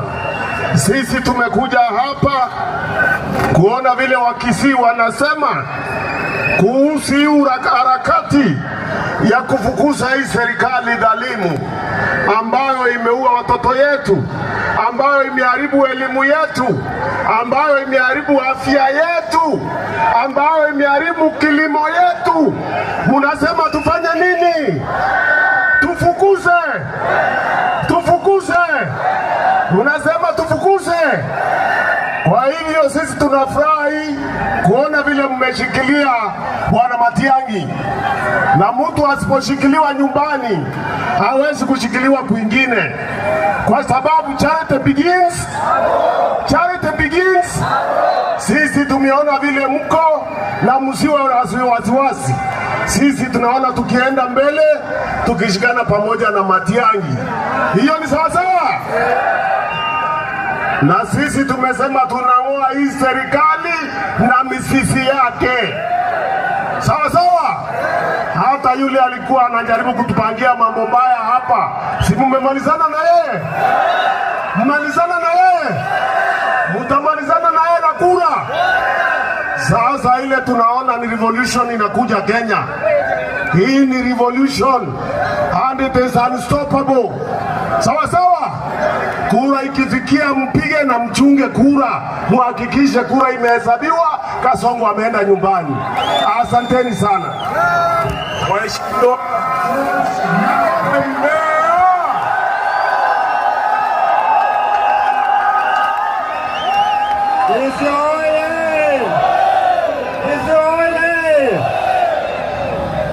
Wakenya wameumia, gharama ya maisha iko juu, NHIF ilikufa, mfumo wa elimu waliharibu, ati mtoto akipata hii ndio ya siku hizi. Ruto anatuenjoy ama tuenjoy? Kumuondoa Ruto kwenye kiti watu wangu wa Kisii is an act of patriotism, ni kuokoa taifa la Kenya, na mimi naona muko chonjo, si ndio? Leo hii wazee wa Kisii wameekelea Matiang'i mkono, wamesema atakuwa msemaji wa jamii ya Kisii. Wacha nione wangapi wanakubali. Mimi naleta salamu kutoka magharibi, Western Region. Kule sisi tumefunga kufunga, hakuna kucheza huko. Nyinyi mnacheza mchezi, wakizima funga. Niambie Waluya mko sasa. Sisi mambo yakikuwa mabaya tunasema tawe, si ndio? Wacha nione wakizifunga funga. Ukabila, umaskini, mapendeleo, wizi. Nyinyi mko chonjo. Sisi tumesema hivi, ile strategy ambayo hii serikali wanataka kutumia, wanasema wataiba kura. Sisi tumesema tutahesabu kura kwa constituency, mambo ya national returning sasa tumesema tawe. Tumesemaje? Maana huko ndio kuna kuanga na wizi. Jambo la pili, kuna wale ambao wanaamini, hata hapa Kisii, wanaamini kwamba hauwezi kumngatua rais kutoka kwa kiti. Sisi tunasema inawezekana. Inawezekana, haiwezekani? Inawezekana, haiwezekani? Ruto atakuwa one term president. Tunataka kumsaidia kwa sababu kazi imemlemea. Hakuna jambo lolote nzuri ambaye amefanya. Tunasema aondoke, afanye nini? Afanye nini? Harambee! Harambee! Sasa kama Rigiji amefunga Mlima, Kalonzo Musyoka amefunga Eastern, Matiang'i amefunga Nyanza, Natembeya amefunga Western, hii njia ya Ruto ya kwenda kupata president inako wapi? Is there any way? Naomba president aanze kuprepare concession speech ili ukubali kwamba mambo ya 2027 tumefanya nini? Tumefanya nini? Mkiletewa pesa maana itakuja, si ndio? Kula pesa maana ni ushuru wetu. Mko pamoja? Msipokula hiyo pesa itatusumbua tukipata serikali. Kula pesa lakini jua mahali pa kuweka kura. Harambee! Harambee! May the spirit of the Kisii people ambayo tumeona leo kuanzia Keronyo mpaka kwa hii stadium, may that spirit infect all Kenyans to ensure that 2027 we remove this government from power. Mwenyezi Mungu awabariki sana. Asante. Mheshimiwa Mezu wacha wasalimie kijana ya Maumau. Haya ndio huyo. Kisii oye! Kisii harambee! Kisii, mimi nataka nikisema Harambee, sema uwanja mkubwa. Hiyo mtu alikuwa anasema hatutafika atetemeke. Kisii Harambee! Kisii Harambee! Aende asiende! Mwizi aende asiende! Muwaji aende asiende! Mkora aende asiende! Mambo ya Kasongo ni kuvini! Mambo ya Kasongo ni kuvini! Mwaka ya 2002 wakati tulisumbuliwa sana na mtu anaitwa Moi, watu walikutana mahali kama hapa, watu wengi kama nyinyi wakaimbia mtu anaitwa Moi, na mimi nataka tuimbie William Ruto. Yote yawezekana, yote yawezekana, yote yawezekana, yote yawezekana. Aende asiende? Wewe William Ruto, mtu anatisha mtu anaitwa Fred Matiang'i akikuja nyumbani. Wewe William Ruto, wewe William Ruto, wewe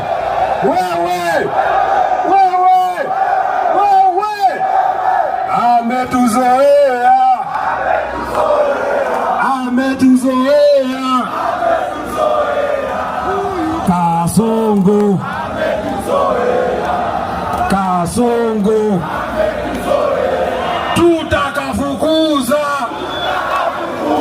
tutakafukuza Kasongo. Swali ya mwisho, mimi najua masaa imeenda sana. Swali ya mwisho moja peke yake, wakisema Dr. Fred Matiang'i ashindane na Kasongo, mtachagua nani? Wakisema Kalonzo Musyoka ashindane na William Ruto, mtachagua nani? Wakisema Rigathi Gachagua ashindane na William Ruto, mtachagua nani? Wakisema huyu Natembeya ashindane na William Ruto, mtachagua nani? Wakisema Eugene Wamalwa ashindane na William Ruto, mtachagua nani? Na wakisema William Ruto ashindane na Mbuzi, mtachagua nani? Mtachagua nani? Mtachagua nani? Wacha nione kura ya Mbuzi. Haya, yandagete abantu baminto Harambee. Wanongokora tola, I want the microphone to be given to Mheshimiwa Kibagendi.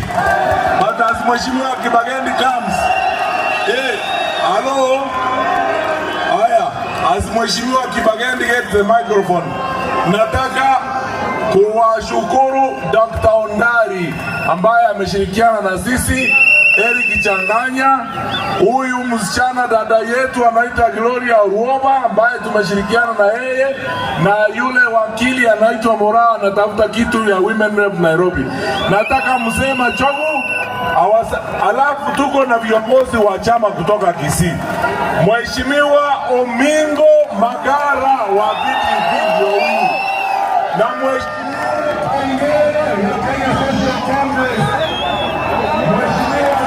Tongi kutoka Nyariba Chache. Asante sana. Haya,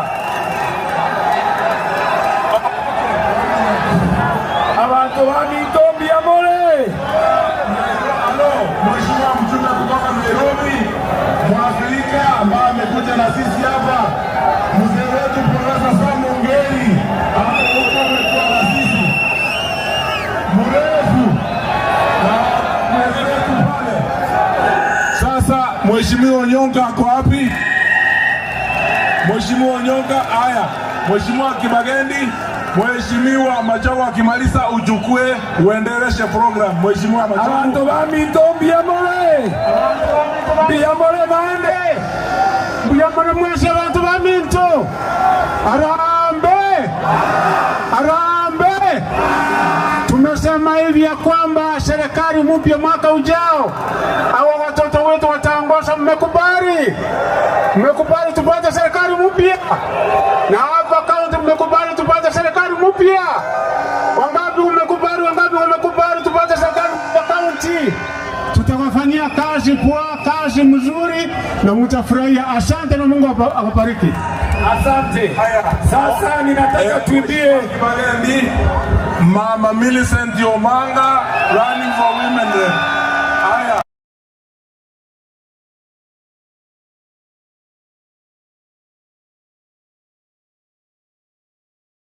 Tuoma. Mama etego tuoma. Matiangi tuoma. Matiangi tuoma. Tuoma Ruto. Omobune birenge. Matiangi tuoma. Matiangi tuoma. Tuoma Ruto. Omobune birenge. Sasa ningependa kusema majina ya wale ambao tuko nao hapa. Tuko na mama miradi Millicent Omanga. Tuko na seneta wetu Richard Onyonka. Tuko na seneta wetu Okongo Omogeni. Tuko na mheshimiwa Obadia Barongo. Tuko na mheshimiwa Engoko ya Buga. Asante.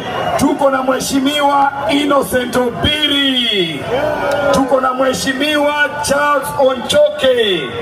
Tuko na mheshimiwa Patrick Osero. Tuko na mheshimiwa Kemosi Mogaka. Tuko na mheshimiwa Janet Ongera. Tuko hapa na mheshimiwa Gloria Oroba.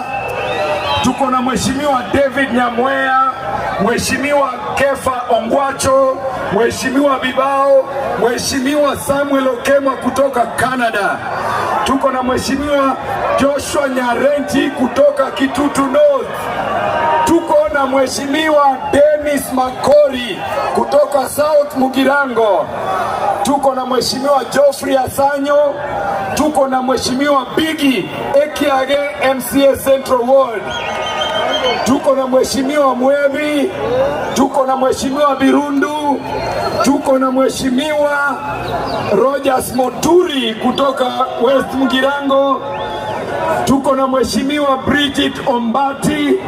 Tuko na mheshimiwa Murefu na wengine wengi including Ensari Mache. Na hapa pia tuko na mheshimiwa Captain wangu ambaye ni MP wa Embakasi South, anaitwa Mawadhe. Wacha tumpatie mheshimiwa Barongo aseme one word sababu ya muda. Abantu ba Minto mbuyamole. Matiangi tuoma. Abantu ba Minto. Oyo Minto Silvano Zosoro lero. Ase TV a NTV. Igate banga Matiangi gabwata bajumbe babereboka.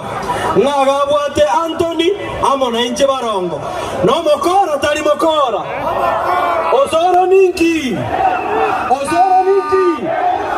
Abantu ba Minto intukurubo machaga to atabire. Omorai ogo chicha. Tarionde Dr. Fred Okengo. Asante sana. Hapa pia tuko na Dennis Makori. Abantu bami tambi yamale. Takanya minyonge kelioso. Yonta getenke mwate. Ngeto menka. Mwanchina vilo. Mwakinge mwako. Biyamala sana. Hapa tuko na Gloria Oroba. Hello. Mincho limoko igwa. Gloria Oroba. Emarimo P. Hapa kuenda mbele tutapambana na hikisi. Wamama tutawatetea na hikisi. Asante sana. Pia tuko na engineer Peter Nyabate. Mimi ninawarudishia shukrani kubwa. Wacha tumpatie mheshimiwa Mawadhe pia wasalimie one word. Abagusi, habari zenu? Sema harambe wata, harambe! Harambe! Asanteni sana kwa kukaribisha ndugu yetu kutupatia Fred Matiang'i tutembee na yeye. Asanteni sana. Pia hapa tuko na mama Janet Ongera. Mama Janet Ongera, one word.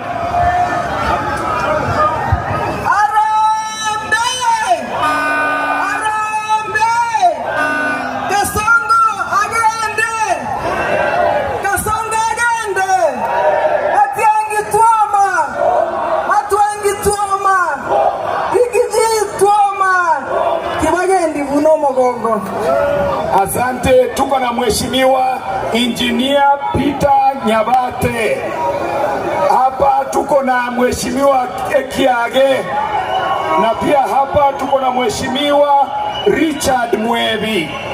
Asanteni sana kwa kuja kwa wingi, tunawashukuru sana. Ninaona hata Nduruche, tunawashukuru sana, tunawashukuru sana. Kai. Nina